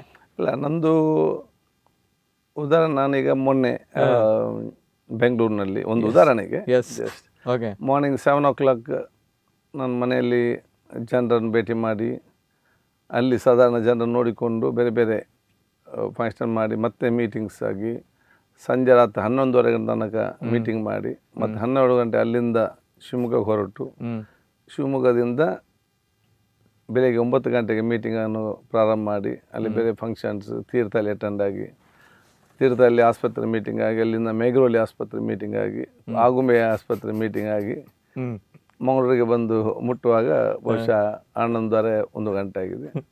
ಮತ್ತು ನಿನ್ನೆ ಬೆಳಿಗ್ಗೆ 7 ಗಂಟೆಗೆ ಪ್ರಾರಂಭ ಮಾಡಿ ರಾತ್ರಿ 12 ಗಂಟೆ, ಮತ್ತು ಈಗ ಮತ್ತೆ ಇವತ್ತು ಬೆಳಿಗ್ಗೆಯಿಂದ ಪ್ರಾರಂಭ ಮಾಡಿ ಬೇರೆ ಬೇರೆ ಕಡೆಗೆ ಬಹುತೇಕ ಜನರ ಸಮಸ್ಯೆ ಬಳಸಿಕೊಂಡು ಮತ್ತೆ ಈಗ ಸಂಜೆ ಬ್ಯಾಂಗ್ಳೂರ್ಗೆ ಇವತ್ತು ಹೋಗ್ಬೇಕು. ಮತ್ತೆ ಬ್ಯಾಂಗ್ಳೂರ್ ಮತ್ತೆ ಮೀಟಿಂಗ್ಸ್ ಇದೆ ರಾತ್ರಿ. ಇವತ್ತು 2 ಗಂಟೆ ಹೇಗಾದ್ರೂ ಹಾಗೆ ಆಗ್ತದೆ. ಇವತ್ತು ರಾತ್ರಿ 2 ಗಂಟೆ ಆಗ್ತದೆ. ಬೆಳಿಗ್ಗೆಯಿಂದ ಸ್ಟಾರ್ಟ್ ಆಗುತ್ತೆ. ಬೆಳಿಗ್ಗೆ ಒಂದು ಎಷ್ಟು ಗಂಟೆಗೆ ಒಂದು ಸ್ಟಾರ್ಟ್ ಆಗುತ್ತೆ ನಿಮ್ಮ ಲೈಫ್? ಬೆಳಿಗ್ಗೆ ಬೇಗ ಎದ್ದು ಎಕ್ಸರ್ಸೈಸ್, ಮಂಗಳೂರಲ್ಲಿ ಇದ್ರೆ ಎಕ್ಸರ್ಸೈಸ್ ಜಿಮ್ಗೆ ಏನಾದ್ರು ಹೋಗ್ತೇನೆ. ಜಿಮ್ಗೆ ಹೋಗ್ತೀರಿ? ಇಲ್ಲ, ಮ್ಯಾಕ್ಸಿಮಮ್ ನನ್ನ ಲೆವೆಲ್ ಟ್ರೈ ಮಾಡ್ತೇನೆ, ನನಗೆ ಲೇಟ್ ಆದ್ರೂ ಕೂಡ. ಬೆಳಿಗ್ಗೆ ಬೇಗ ಎದ್ದು ಪ್ರಾರ್ಥನೆ ಆಗಿ ಹೋಗೋದು, ಮತ್ತೆ 7-7:30 ಸ್ಟಾರ್ಟ್. ಅಲ್ಲಿ ಆದರೂ ಅಷ್ಟೇ.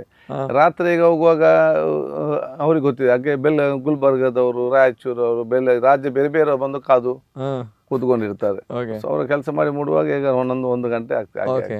ಒಂದ್ ಕಡೆ ಆರೋಗ್ಯ ಸಚಿವರು, ಮತ್ತೊಂದ್ ಕಡೆ ಕೆಲವು ಜಿಲ್ಲೆಗಳ ಉಸ್ತುವಾರಿ ಕೂಡ ಇದೆ. ಸೊ ಹಾಗಿದ್ದಾಗ ನಿಮ್ಗೆ ಬಹಳಷ್ಟು ಹೆಕ್ಟಿಕ್ ಅನ್ನುವಂಥದ್ದು ಇಲ್ಲ? ಹೆಕ್ಟಿಕ್ ಅಂತ ಇಲ್ಲ. ನಾವು ಯಾವುದೇ ಒಂದು ಕೆಲಸವನ್ನು ಅದನ್ನು ಪ್ರೀತಿಸಿದ್ರೆ, ನಾವು ಅದನ್ನು ಇಷ್ಟಪಟ್ರೆ ಆಟೋಮ್ಯಾಟಿಕ್ ಆಗಿ ನಮ್ಗೆ ಟೈರ್ನೆಸ್ ಗೊತ್ತಾಗುದಿಲ್ಲ, ಮತ್ತೆ ನಮ್ಗೆ ಅನುಭವ ಸಿಗ್ತದೆ. ನಾವು ಎಷ್ಟು ಕೆಲಸ ಮಾಡಿದ್ರೆ ಅಷ್ಟೇ ನಮ್ಗೆ ಅನುಭವ ಕೂಡ ಇವತ್ತು ಆಗ್ತದೆ.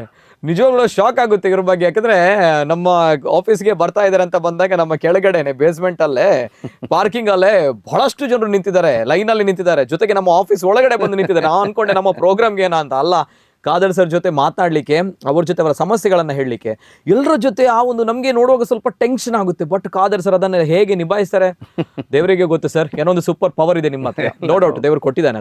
ಸೊ ದಟ್ಸ್ ವೈ ಖಾದರ್ ಅವರು ಒಂದು ಬಿಸಿ ಶೆಡ್ಯೂಲ್ ಅಲ್ಲಿ ಬಂದಿದ್ದೀರಿ. ಸೊ ದಟ್ಸ್ ವೈ ಜಾಸ್ತಿ ಟೈಮ್ ತಗೊಳ್ಳಲ್ಲ. ಆದ್ರೆ ಒಂದು ನಿಮ್ಮ ಕೆಲವು ಕ್ರಾಂತಿಕಾರಿ ಬೆಳವಣಿಗೆಗಳು ಯಾವತ್ತೂ ಕೂಡ ನಮ್ಮ ಹಿಸ್ಟ್ರಿಯಲ್ಲಿ ಬರೆದಿಟ್ಕೊಳ್ಳುತ್ತೆ ರಾಜಕೀಯ ವಲಯದಲ್ಲಿ. ಒಂದ್ ಕಡೆ ನಾವು ನೋಡ್ಬೇಕಂತ ಹೇಳಿದ್ರೆ ಈ ಪಡಿತರ ಚೀಟಿ ವಿತರಣೆ ನಮ್ಮ ದೇಶದಲ್ಲೇ, ಕರ್ನಾಟಕದಲ್ಲೇ ಮೊದಲು ಒಂದು ಆಧಾರ್ ಕಾರ್ಡ್ ಮುಖಾಂತರ ಬಡವರಿಗೆ ಪಡಿತರ ಚೀಟಿಯನ್ನು ಕೊಟ್ಟಿರುವಂತಹ ಒಂದು ಕ್ರಾಂತಿಕಾರಿ ಬೆಳವಣಿಗೆ.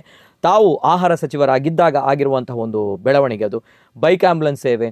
ಸೊ ಇಂತಹ ಇನಿಷಿಯೇಟಿವ್ಗಳನ್ನು ತೆಗೆದುಕೊಂಡಿರಿದ್ರಿ. ಮತ್ತೊಂದು ಕಠಿಣವಾಗಿರುವಂಥದ್ದು ಗುಡ್ಕ ನಿಷೇಧ.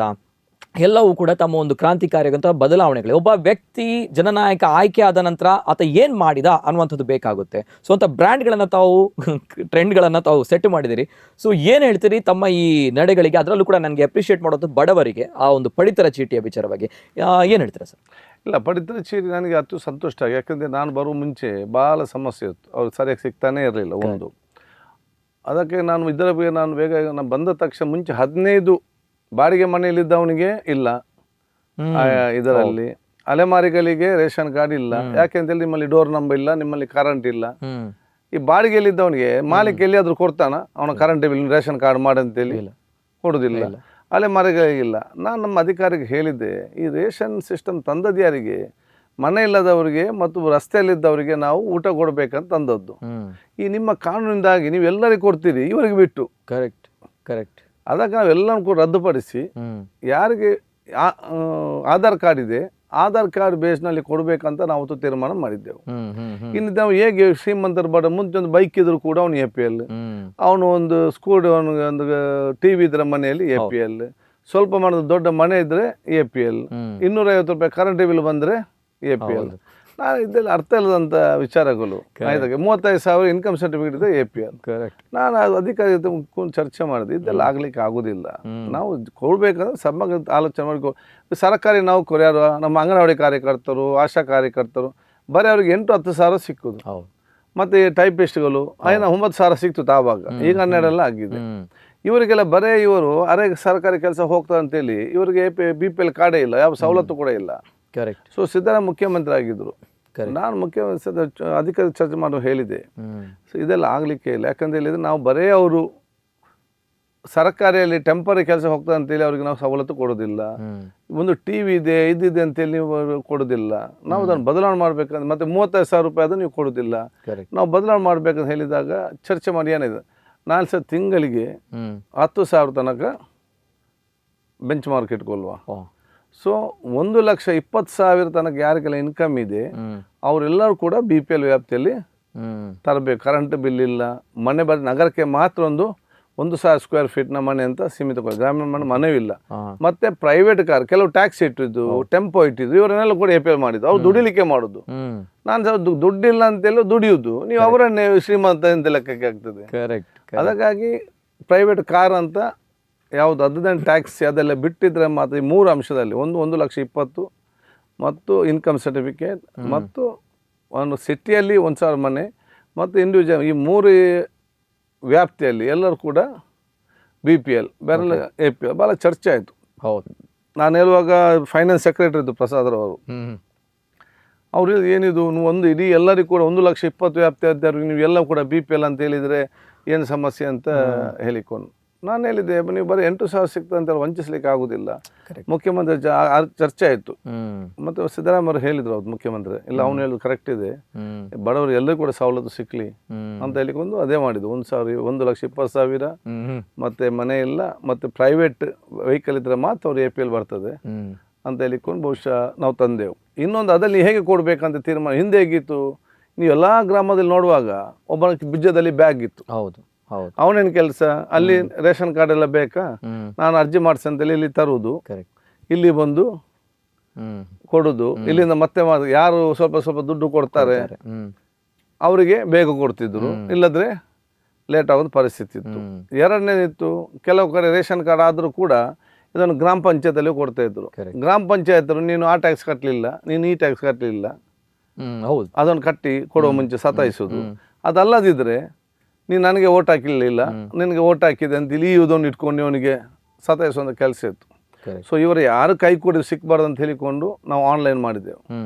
ಯಾರು ಆನ್ಲೈನ್ ಆಧಾರ್ ಕಾರ್ಡ್ ಆನ್ಲೈನ್ ಅರ್ಜಿ ಹಾಕಬೇಕು, ನೇರವಾಗಿ ಕಂಪ್ಯೂಟರ್ ನಮ್ಮ ಡಿಪಾರ್ಟ್ಮೆಂಟ್ ಬರ್ತದೆ. ವಿ ಎಗಳದನ್ನು ಚೆಕ್ ಮಾಡಬೇಕು. ಇದೆ 3 ಕಂಡೀಷನ್, ಇನ್ಕಮ್ ಸರ್ಟಿಫಿಕೇಟ್ ಇದ್ದು ಕರೆಕ್ಟ್ 3 ಚೆಕ್ ಮಾಡಬೇಕು. ಅದ ನಂತರ ಅವ್ರಿಗೆ ಕೊಡಬೇಕು. ಆನ್ಲೈನಲ್ಲೇ ಪೋಸ್ಟಲ್ಲಿ ಇವತ್ತು ಹೋಗ್ತದೆ. ಪೋಸ್ಟಲ್ಲಿ ಎಲ್ಲಿ ಮಾಡಬೇಕಂತ ನಮ್ಮ ಚರ್ಚೆ ಆಯ್ತು, ತೀರ್ಮಾನ ಆಯಿತು. ಇದರಲ್ಲಿ ಓಕೆ ರೇಷನ್ ಕಾರ್ಡ್ ಮತ್ತು ಆಧಾರ್ ಕಾರ್ಡ್ ಒಂದೇ ಡಿಸೈನ್ ಇದೆ. ನೀವು ನೋಡಿ, ನಮ್ಮ ಆಧಾರ್ ಕಾರ್ಡ್ ಮತ್ತು ರೇಷನ್ ಕಾರ್ಡ್ ನಾವು ಬಂದದ್ದು ಒಂದೇ ಡಿಸೈನ್ ಎಲ್ಲ ಕೂಡ, ಬರೀ ಅಕ್ಷರ ಮಾತ್ರ ಚೇಂಜ್. ಕರೆಕ್ಟ್. ಯಾಕೆ ನಾವು ಯಾರಿಗೆ ಅದನ್ನು ಪ್ರಿಂಟಿಂಗ್ ಕೊಡ್ಬೇಕಂತ ಹೇಳಿದಾಗ ಈ ಕರೆದ್ರೆ ಯಾರ್ಯಾರು ಬರ್ತಾರೆ ಪ್ರಿಂಟಿಂಗ್ನವರಿಗೆ, ಅವ್ರು ಸರಿ ಮಾಡೋದಿಲ್ಲ. ಆಧಾರ್ ಕಾರ್ಡ್ ಪ್ರಿಂಟ್ ಆಗೋದು ಇಡೀ ದೇಶಕ್ಕೆ ಮಣಿಪಾಲದಲ್ಲಿ. ಅವರು ಹಾಗೆ ಆನ್ಲೈನ್ ತಗೊಂಡು ಪ್ರಿಂಟ್ ಆಗಿ ಪೋಸ್ಟ್ ಮಾಡಿ ಮನೆಗೆ ಬರ್ತದೆ. ಅದು ಮಣಿಪಾಲದಲ್ಲಿ ಪ್ರಿಂಟ್ ಆಗೋದು 2.5 ಪೈಸಕ್ಕೆ. ಆಗ ನಾವು ಕೂಡ ಸರ್ಕಾರಕ್ಕೆ ಹೇಳಿದೆವು, ಆಧಾರ್ ಕಾರ್ಡ್ ಇವತ್ತು 2.5ಗೆ ಇವತ್ತು ಆ ಮಣಿಪಾಲ್ ಪ್ರಿಂಟ್ ಆಗ್ತಾರೆ. ನಾವು ಕೂಡ ಬಂದು ಇವನು ಒಪ್ಪಿಸಿದೆ ಮಾತಾಡಿಕೊಂಡು. ನಮ್ಮ ರೇಷನ್ ಕಾರ್ಡ್ ಕೂಡ 2.5ಗೆ ಇವರು ಮಾಡಿಕೊಡ್ತಾರೆ ಅಂತ ಹೇಳಿದಾಗ ಸರ್ಕಾರ ಅವರಿಗೆ ಸ್ಪೆಷಲ್ ಪರ್ಮಿಷನ್ ಕೊಟ್ಟಿತ್ತು. ಇಲ್ಲದಿದ್ದರೆ ನಾವು ಓಪನ್ ಟೆಂಡರ್ ಮಾಡಬೇಕು. ಟೆಂಡರ್ ಯಾರ್ಯಾರು ಬರ್ತಾರೆ ಏನು ಮಾಡ್ತಾರೆ, ಕೆಲವು 1 ರೂಪಾಯಿ ಬೇಕಾದ್ರೆ ಆಗ್ತಾರೆ, ನಾವು ಸರಿಯಾಗಿ ಮಾಡೋದಿಲ್ಲ. ಕರೆಕ್ಟ್. ಇದು ಕೇಂದ್ರ ಸರ್ಕಾರ ಮುಂಚೆ ಅದನ್ನೆಲ್ಲ ನೋಡಿ 4G ಕೊಟ್ಟ ಕಾರಣ ಆ ಆಧಾರ್ ನಮ್ಮ ಮಣಿಪಾಲದವರಿಗೆ ಕೊಟ್ಟದ್ದು. ಇಡೀ ನಮ್ಮ ರಾಜ್ಯದ ರೇಷನ್ ಕಾರ್ಡ್ ಎಲ್ಲಿ ಹೋದರೂ ಕೂಡ ಪ್ರಿಂಟ್ ಆಗೋದು ಮಣಿಪಾಲದಲ್ಲಿ. ಅಲ್ಲಿ ಆಟೋಮೆಟಿಕ್ ಅದು ಕವರ್ಗೆ ಬಿದ್ದು ನಾವು ಪೋಸ್ಟ್ ಮಾತಾಡಿ ಚಾರ್ಜಲ್ಲಿ ನೇರವಾಗಿ ಮನೆಗೆ ಬರುವಂಥ ನಾವು ಪರಿಸ್ಥಿತಿ ಅವತ್ತು ನಾವು ಮಾಡಿದ್ದೆವು. ಈಗ ಅದನ್ನು ಫಾಲೋಅಪ್ ಇಲ್ಲದೆ, ಯಾಕೆ ಪ್ರಿಂಟಿಂಗ್ ಪ್ರೆಸ್ ಹತ್ರ ಮಾತಾಡಬೇಕಲ್ಲ ಮಿನಿಸ್ಟರ್ಗಳು ಮತ್ತು ಅದಕ್ಕೆ ಕೂತ್ಕೊಂಡು ಮಾತಾಡಿ ಅದನ್ನು ರಿನ್ಯೂ ಮಾಡಬೇಕು. ಅವ್ರು ಹೇಳ್ತಾರೆ ನಮಗೆ ಮುಂಚೆ ಅದು ಕಡಿಮೆ ಆಗಿದೆ, ಈಗ ನಮಗೆ ಎಕ್ಸ್ಪೆನ್ಸ್ ಆಗ್ತದೆ, ಸ್ವಲ್ಪ ಜಾಸ್ತಿ ಮಾಡಬೇಕು. ಇದೆಲ್ಲ ಕೂಡ ಇಲ್ಲದ ಕಾರಣ ಸ್ವಲ್ಪ ಇವತ್ತು ಸಮಸ್ಯೆ ಆಗಿದೆ. ಮತ್ತೇನಾಯಿತು, ಯಾರು ಸರಿ ಯಾರು ತಪ್ಪಂತ ಆಯಿತು. ಅದಕ್ಕೆ ನಾವು ಹೇಳಿದ್ದೆವು, ನಾವು ಪೊಲೀಸ್ ಕೆಲಸ ಮಾಡಲಿಕ್ಕೆ ಜಾಸ್ತಿ ಆಗೋದಿಲ್ಲ. ನಾವು 1% ಕಳ್ಳರನ್ನು ಹಿಡಿಕೆ ಬೇಕಾಗಿ 91%ಗೆ ನಾವು ರೇಷನ್ ಕಾರ್ಡ್ ಕೊಡ್ತಾ ಇಲ್ಲ. ಇವತ್ತು ಕೂಡ ಅದೇ ಪರಿಸ್ಥಿತಿ ಆಗ್ತಾ ಇತ್ತು. ಬರೀ ಕೇಳಿದರೆ ತಪ್ಪಿಸ್ತಾ ಇದ್ದಾರೆ ಅಂತೇಳಿ. ತಪ್ಪಿಸ್ತಾ ಇದ್ದು ಎಷ್ಟು ಜನ? 1% ಅಥವಾ 5%, 90% ಜೆನ್ವಿನ್. ನಾನು ಅದಕ್ಕೆ ತೀರ್ಮಾನ ಮಾಡಿದೆವು, ನಾವು 5% ಕಳ್ಳರಿಗೆ ಬೇಕಾಗಿ 95% ಸರಿದ್ದವರಿಗೆ ನಾವು ವಂಚಿತರಾಗಿ ಮಾಡಲಿಕ್ಕೆ ಆಗುವುದಿಲ್ಲ. ಸೊ ತಾತ್ಕಾಲ ಕಾರ್ಡ್ ಅಂತ ಕೊಟ್ಟೆವು ನಾವು. ತಾತ್ಕಾಲ ಯಾರು ಬಂದು ಅರ್ಜಿ ಕೊಡ್ಬೋದು, 5 ನಿಮಿಷದಲ್ಲಿ ಪ್ರಿಂಟ್ಔಟ್ ತಗೊಂಡು ಕಾರ್ಡ್ ತಗೊಂಡು ಹೋಗ್ಬೋದು. ಅವ್ರಿಗೆ ಅಕ್ಕಿ ಕೊಡ್ತೇವೆ ನಾವು. ಯಾಕೆ ಈ ತಿಂಗಳ ಅಕ್ಕಿಯಿಂದಲೂ ಕೂಡ ವಂಚಿತನಾಗಬಾರ್ದು ಎಂಬ ಉದ್ದೇಶದಿಂದ ನಾವು ಕೊಡುವಂಥ ಸವಲತ್ತು ಅರ್ಜಿ ವೆಯ್ಟ್ ಮಾಡಬಾರ್ದು. ಅವನು ಈ ತಿಂಗಳು ಅದು ಅವ್ನು ಸಿಗಬೇಕು ಅಂತ ನಾವು ಅರ್ಜಿ ಕೊಡಿ ಆನ್ಲೈನಲ್ಲಿ ತಾತ್ಕಾಲ ತಗೊಂಡು ಹೋಗಿ 1 ತಿಂಗಳಾಗುವ ನಿಮಗೆ ಪೋಸ್ಟ್ ಮುಖ ಬರುವಂಥ ವ್ಯವಸ್ಥೆ ಇತ್ತು. ನಾವು ಅಲ್ಲೆಲ್ಲಿ ಕ್ಯಾಂಪ್ ಮಾಡಿ ಉಳ್ಳಾಳದಲ್ಲಿ 10 ದಿವಸ 3,000 ಜನ ತಾತ್ಕಾಲ ತಗೊಂಡು ಹೋಗಿ ಮತ್ತು ಒರಿಜಿನಲ್ ಬರುವಂಥ ವಿಚಾರ ಇವತ್ತು ಆಯಿತು. ಒಂದು ಕಾರ್ಡ್ ಸಿಸ್ಟಮ್ಗೆ. ಇನ್ನು ಕಾರ್ಡ್ನಲ್ಲಿ ಪೋರ್ಟಬಿಲಿಟಿ ಅಂತ ಮಾಡಿದೆ. ಫಸ್ಟ್ ಪೋರ್ಟಬಿಲಿಟಿ ಅಂತ ಹೇಳಿದರೆ ನೋಡಿ, ಸರ್ಕಾರದೇನಿದೆ, ಒಬ್ಬ ಒಂದು ಕಡೆ ತಗೊಳ್ಬೇಕು, 2 ಕಡೆ ತಗೊಳ್ಬಾರ್ದು. ಈಗ ಬಿಜಾಪುರ, ಗುಲ್ಬರ್ಗ, ರಾಯಚೂರು ಅಲ್ಲಿ ಎಲ್ಲ ಬಾದಾಮಿ ಎಲ್ಲ ಕೆಲಸಗಾರರು ಇಲ್ಲಿದ್ದಾರೆ. ಅವ್ರ ರೇಷನ್ ಕಾರ್ಡು ಅಲ್ಲಿ, ಅವ್ರು ದುಡಿಯುವುದು ಇಲ್ಲಿ, ಅಲ್ಲಿ ಅವ್ರು ಇಲ್ಲಿ ಅವ್ರು ತಗೊಳ್ಳಿಕ್ಕೆ ಅದಕ್ಕಾಗಿ ಹೋಗ್ಲಿಕ್ಕೆ ಆಗುದಿಲ್ಲ. ಅವ್ರು ಯಾರ ಹತ್ರ ತಗೊಳ್ಳಿಕ್ಕೆ ಹೇಳ್ತಾ ಇದ್ರು, ಅದು ಅಂಗಡಿ ಅವನಿಗೆ ಮಾಡ್ತಾ ಇದ್ರು. ಇವರಿಗೆ ಸಿಗ್ತಾ ಇರಲಿಲ್ಲ. ಇವ್ರು ಇಲ್ಲಿ 40-30 ರೂಪಾಯಿ ಕೊಟ್ಟೇ ದುಡ್ಡು ಸಿಗ್ತಾ ಇತ್ತು. ಅದಕ್ಕೆ ನಾವು ಎಲ್ಲ ಕಂಪ್ಯೂಟರ್ ಮಾಡಿದ್ದೇವೆ, ಅಲ್ಲ ಪೋರ್ಟಬಿಲಿಟಿ ಮಾಡಿದ್ದೇವೆ. ಅಲ್ಲಿದ್ದವರು ಕೂಡ ಇಲ್ಲಿ ತಗೊಳ್ಬಹುದು. ಮತ್ತು ಅಲ್ಲಿ ತಗೊಂಡ್ರೆ ತಕ್ಷಣ ನೆಕ್ಸ್ಟ್ ಅಲ್ಲಿ ತೋರಿಸ್ತದೆ, ಇವನು ಇಲ್ಲಿ ಅಲ್ಲಿ ಡಬಲ್ ತಗೊಳ್ಳಿಕ್ಕೆ ಆಗುದಿಲ್ಲ. ಸೊ ಪೋರ್ಟಬಿಲಿಟಿ ಅಂತ ಮಾಡಿದ್ದೇವೆ. ಒಂದು ಯಾರು ಕೂಡ ಎಲ್ಲಿಯೂ ಕೂಡ ರಾಜ್ಯದ ಎಲ್ಲಿಯೂ ಕೂಡ ತಗೊಳ್ಬಹುದು. ಅದರಲ್ಲಿ ಎರಡನೇನಿತ್ತು, ಈ ಹಿಂದೆ ಆದರೆ ನಾನೊಬ್ಬ ರೇಷನ್ ಕಾರ್ಡ್ ನಾನು ಹೋಲ್ಡರ್ ಆದರೆ ನಾನು ಇದೇ ಅಂಗಡಿಗೆ ಹೋಗ್ಬೇಕು. ನನಗೆ 500 ಕಾರ್ಡ್, ನಾನು ಅವನ ಹತ್ರ ಹೋಗ್ಬೇಕು. ಅವನು ಧರ್ಮಕ್ಕೆ ಕೊಡುವ ಹಾಗೆ, ಆಗ ಬನ್ನಿ, ಈಗ ಬನ್ನಿ, ನಾಲ್ದು ಬನ್ನಿ, ನಾಡ್ದು ಬನ್ನಿ, ತೂಕ ಸರಿ ಮಾಡೋದಿಲ್ಲ, ಅಲ್ಲಿ ಕ್ಲೀನು ಇಲ್ಲ, ಏನೆಲ್ಲ. ಈಗ ಅವನು ಪೋರ್ಟಬಿಲಿಟಿ ಅಂತ ಮಾಡಿದಾಗ ಇವನು ನನಗೆ ಸರಿಯಾಗಿ ಕೊಡದಿದ್ರೆ ನಾನು ಬಿಟ್ಟು ಇಲ್ಲಿ ಹೋಗ್ತೇನೆ. ಅಲ್ಲಿ ಹೊಡೆದ ನಾನು ಅಲ್ಲಿ ಹೋಗ್ತೇನೆ. ಅವಾಗ ಏನಾಗ ಕಾಂಪಿಟೇಷನ್ ಬರ್ತದೆ. ನನ್ನ ಕಸ್ಟಮರ್ ಹೋಗ್ಬಾರ್ದು ಅಂತೇಳಿ ಅವನ ಕಮಿಷನ್ ತಪ್ಪಿಸ್ತದೆ. ಮತ್ತೆ ಈಗ ಅದನ್ನ ಪೋರ್ಟಬಿಲಿಟಿ ತಂದ ಏನು ಮಾಡ್ತಾರೆ, ಈಗ ಬಂದ ತಕ್ಷಣ ಫೋನ್ ಮಾಡಿ ಕರೆದು 1 ವಾರದಲ್ಲಿ ಕೊಟ್ಟು ಬಿಡ್ತಾರೆ. ಏನಾದ್ರು ಸ್ವಲ್ಪ ಉದಾಸೀನ ಅವನು ಹೋಗುವಾಗ ಬಂದಾಗಿದ್ರೆ ಅವ್ನ ಪಕ್ಕದಲ್ಲಿ ಹೋಗಿ ತಗೊಂಡು ಹೋಗ್ತಾನೆ. ಸೊ ಅದಕ್ಕೆ ನಾವು ಪೋರ್ಟಬಿಲಿಟಿ ಅಂತ ತಂದೆವು, ಒಂದು ರಾಜ್ಯ ಒಂದು ಕಾರ್ಡ್ ಅಂತ ಹೇಳಿಕೊಂಡು. ಅದು ಕೂಡ ಇವತ್ತು ಏನಾಗಿದೆ, ಇದು ಮಿಸ್ಮ್ಯಾನೇಜ್ಮೆಂಟ್ ಅಂತಲ್ಲ, ನಿಮ್ಗೆ ಗೊತ್ತಿದಲ್ಲ. ಈ ಶಾಪ್ನವರೆಲ್ಲ ಸೇರಿ ಈ ಮ್ಯಾನೇಜರ್ ಇಟ್ಕೊಂಡು ಒಂದು ಆ್ಯಕ್ಚುಲಿ 10% ಹೆಚ್ಚು ಕೊಡಿ. ನನಗೆ 50 ಕಾರ್ಡ್ ಇದ್ದರೆ ನಾವು ಸಿಸ್ಟಮ್ ಪ್ರಕಾರ ಅವನಿಗೆ 10% ಹೆಚ್ಚುವರಿ ಅಕ್ಕಿ ಕೊಡಬೇಕು.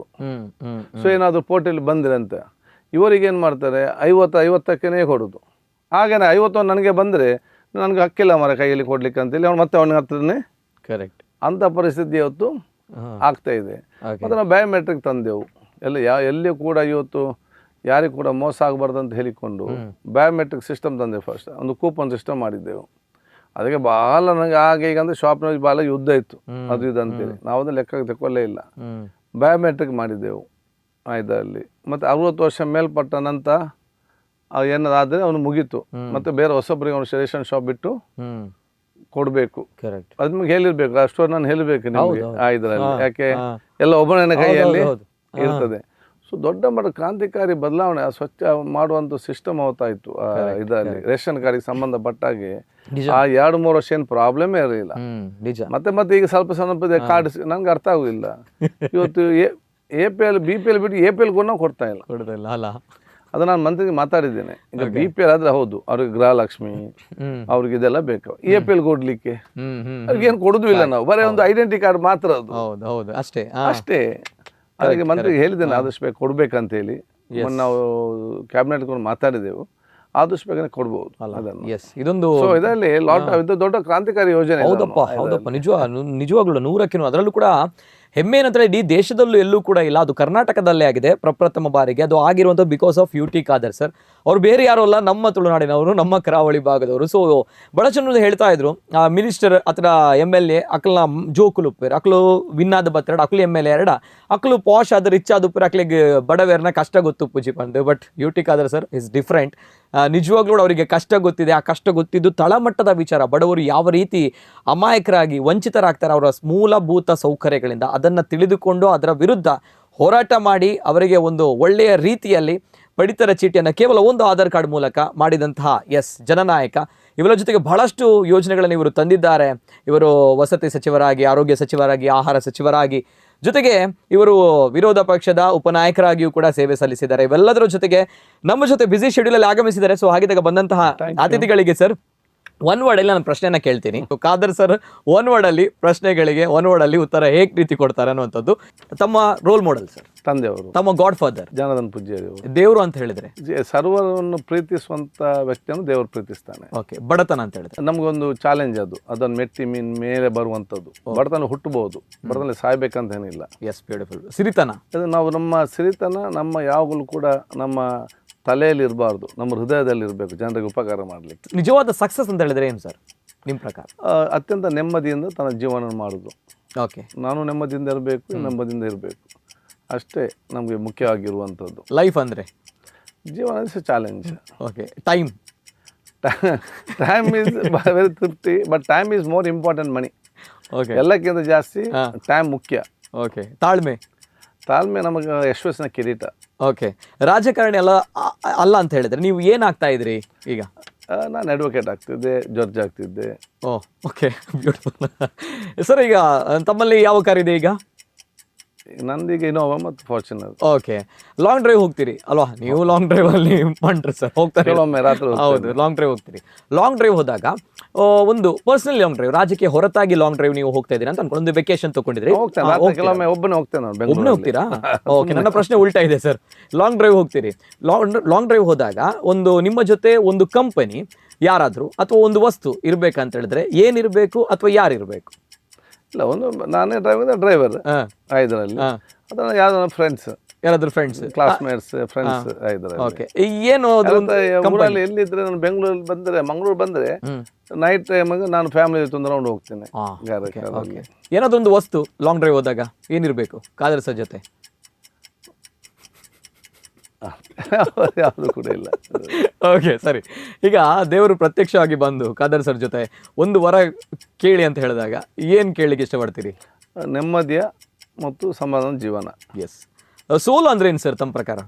It's first step for the next bigger step. Yes. Okay. BJP ತಮ್ಮ ಪ್ರಕಾರ? ಪ್ರಜಾಪ್ರಭುತ್ವದಲ್ಲಿ ಇವತ್ತು ನಮ್ಮೊಂದು ಪ್ರತಿಪಕ್ಷ ಆಗಿದೆ. ಓಕೆ. ಕಾಂಗ್ರೆಸ್? ನನ್ನ ಪ್ರತಿಪಕ್ಷ ಪ್ರಜಾಪ್ರಭುತ್ವದಲ್ಲಿ ನಾನು ಸೇರಿಕೊಂಡು ಬಹುಶಃ ಅದಕ್ಕೆ ಅನುಗುಣವಾಗಿ ನಾನು ಇಷ್ಟಪಡುವಂಥ, ಅದಕ್ಕೆ ಅನುಗುಣವಾಗಿ ಕೆಲಸ ಮಾಡುವಂಥ ಒಂದು ಪಕ್ಷ. ಓಕೆ. SDPI? ಅದೇ ಸಾಮಾನ್ಯವಾಗಿರುವಂಥ ಒಂದು ಪಕ್ಷ. ಓಕೆ, ನರೇಂದ್ರ ಮೋದಿ ಇದು ಪ್ರಧಾನಿಯಾಗಿದ್ದಾರೆ. ಓಕೆ, ರಾಹುಲ್ ಗಾಂಧಿ ಪ್ರತಿಪಕ್ಷ ನಾಯಕ ಮತ್ತು ನಾಯಕರಾಗಿದ್ದಾರೆ. ಓಕೆ, ಡಿ ಕೆ ಶಿವಕುಮಾರ್ ಮುಖ್ಯಮಂತ್ರಿಗಳು ಮತ್ತು ಉತ್ತಮ ಆರ್ಗನೈಸರ್, ಆಡಳಿತಗಾರ. ಓಕೆ, ಸಿದ್ದರಾಮಯ್ಯ ಸಾಮಾಜಿಕ ನೆಲೆಗಟ್ಟಿನಲ್ಲಿ ಇದ್ದುಕೊಂಡು ಒಂದು ಸೋಷಿಯಲ್ ಜಸ್ಟಿಸ್ ಕೊಡುವಂಥ ಅಡ್ಮಿನಿಸ್ಟ್ರೇಟರ್. ಓಕೆ, ಸೋನಿಯಾ ಗಾಂಧಿ ಇದು ಈ ದೇಶಕ್ಕೆ ಮತ್ತು ಒಂದು ಅಧಿಕತನ ಕಾಲಬುಡಕ್ಕೆ ಬಂದಾಗ ಅದನ್ನು ತ್ಯಾಗ ಮಾಡಿದಂಥ ಮಹಾನ್ ಒಂದು ವ್ಯಕ್ತಿ ಯಾಕೆಂತ ಹೇಳಿದರೆ ಇಷ್ಟೆಲ್ಲ ಹೋರಾಟ ನಾವು ಮಾಡ್ತೇವೆ. ಯಾಕೆ ಪ್ರೈಮ್ ಮಿನಿಸ್ಟರ್ ಆಗಬೇಕು, ಚೀಫ್ ಮಿನಿಸ್ಟರ್ ಆಗಬೇಕು. ಅದು ಪ್ರೈಮ್ ಮಿನಿಸ್ಟರ್ ಕಾಲಬುಡಕ್ಕೆ ಬಂತು, ನನಗೆ ಬೇಡ ಅಂತೇಳಿ ಮನಮೋಹನ್ ಸಿಂಗ್ಗೆ ಬಿಟ್ಟುಕೊಟ್ರು ಅವರು.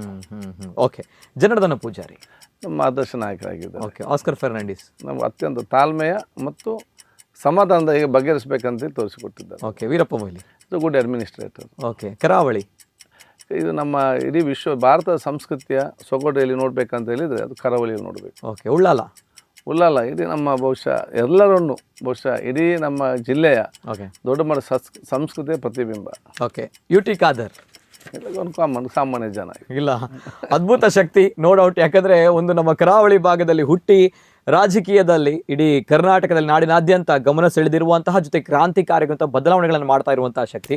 So that's why thank you so much sir. ಜೊತೆಗೆ ಇವತ್ತಿನ ಕಾರ್ಯಕ್ರಮದಲ್ಲಿ ನಮ್ಮ ಜೊತೆ ಆಗಮಿಸಿದ್ದಾರೆ ನಮ್ಮ ಕುಡ್ಲ ವಾಹಿನಿ ಕಡೆಯಿಂದ ಒಂದು ಗೌರವದ ಸನ್ಮಾನ ಇದೀಗ ನಿಮ್ಮ ಮುಂದೆ. ವಿಧಾನಸಭೆಯ ಅತ್ಯುತ್ತಮ ಕಾರ್ಯವೈಖರಿಗಾಗಿ ಸದನವೀರ ಪ್ರಶಸ್ತಿ ಹಾಗೂ ಶೈನಿಂಗ್ ಇಂಡಿಯಾ ಅವಾರ್ಡ್ ಪ್ರಶಸ್ತಿ, ಕೇಂದ್ರ ಸರ್ಕಾರ ಉತ್ತಮ ಆರೋಗ್ಯ ಸಚಿವ ಪ್ರಶಸ್ತಿ ನೀಡಿ ಗೌರವಿಸಿದೆ. ಜೊತೆಗೆ ಬೆಂಗಳೂರು ವಿಶ್ವವಿದ್ಯಾನಿಲಯ ವತಿಯಿಂದ ಗೌರವಾನ್ವಿತ ಡಾಕ್ಟರೇಟ್ ಪದವಿ ಪ್ರದಾನವೂ ಕೂಡ ಆಗಿದೆ.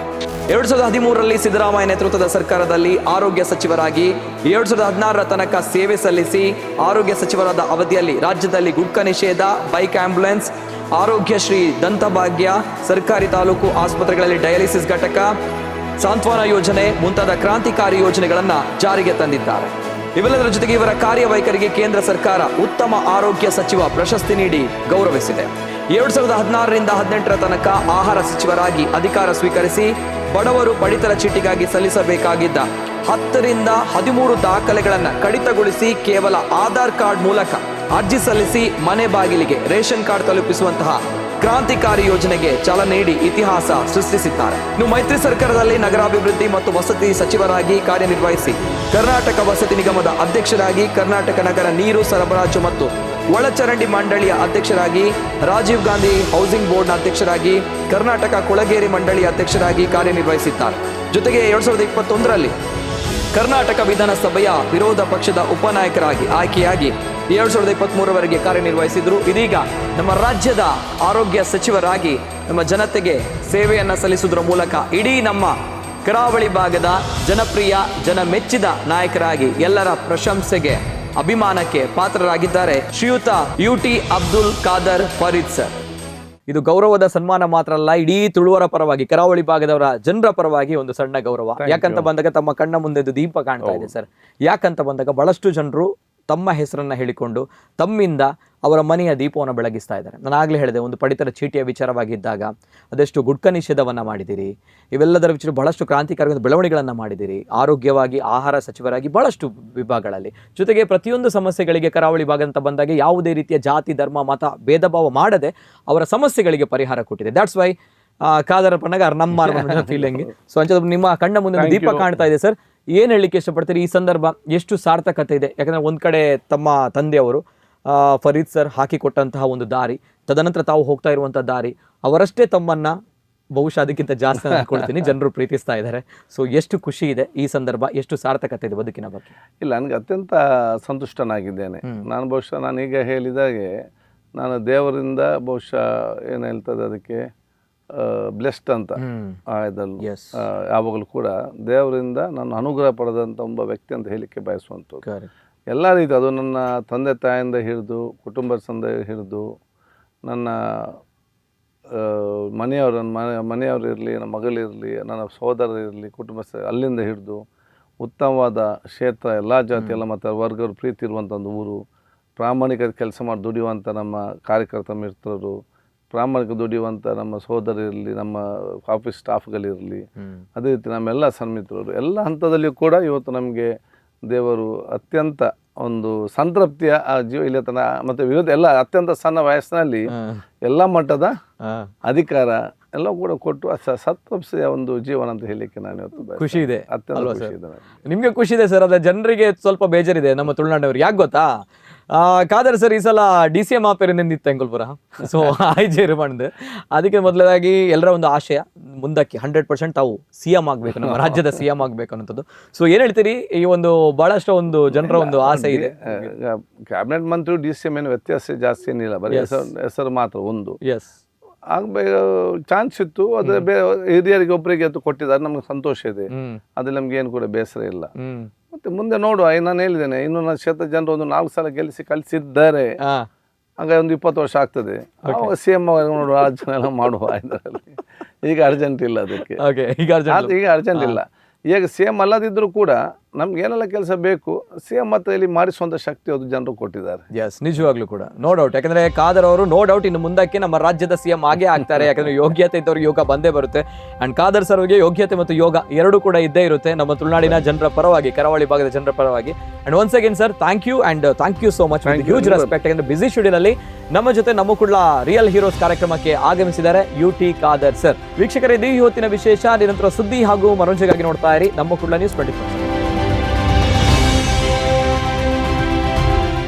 ನಮ್ಮ ಕುಡ್ಲ ರಿಯಲ್ ಹೀರೋಸ್, ನಿಮ್ಮ ನೆಚ್ಚಿನ ನಮ್ಮ ಕುಡ್ಲ ವಾಹಿನಿಯಲ್ಲಿ powered bye Malabar gold and diamonds Mangaluru and Udupi. Co-sponsored by Hotel Trishna Multi-Cuisine Family Restaurant, Airport Road, Padavinangadi. Cycle pure agarbatti. Rohan Corporation.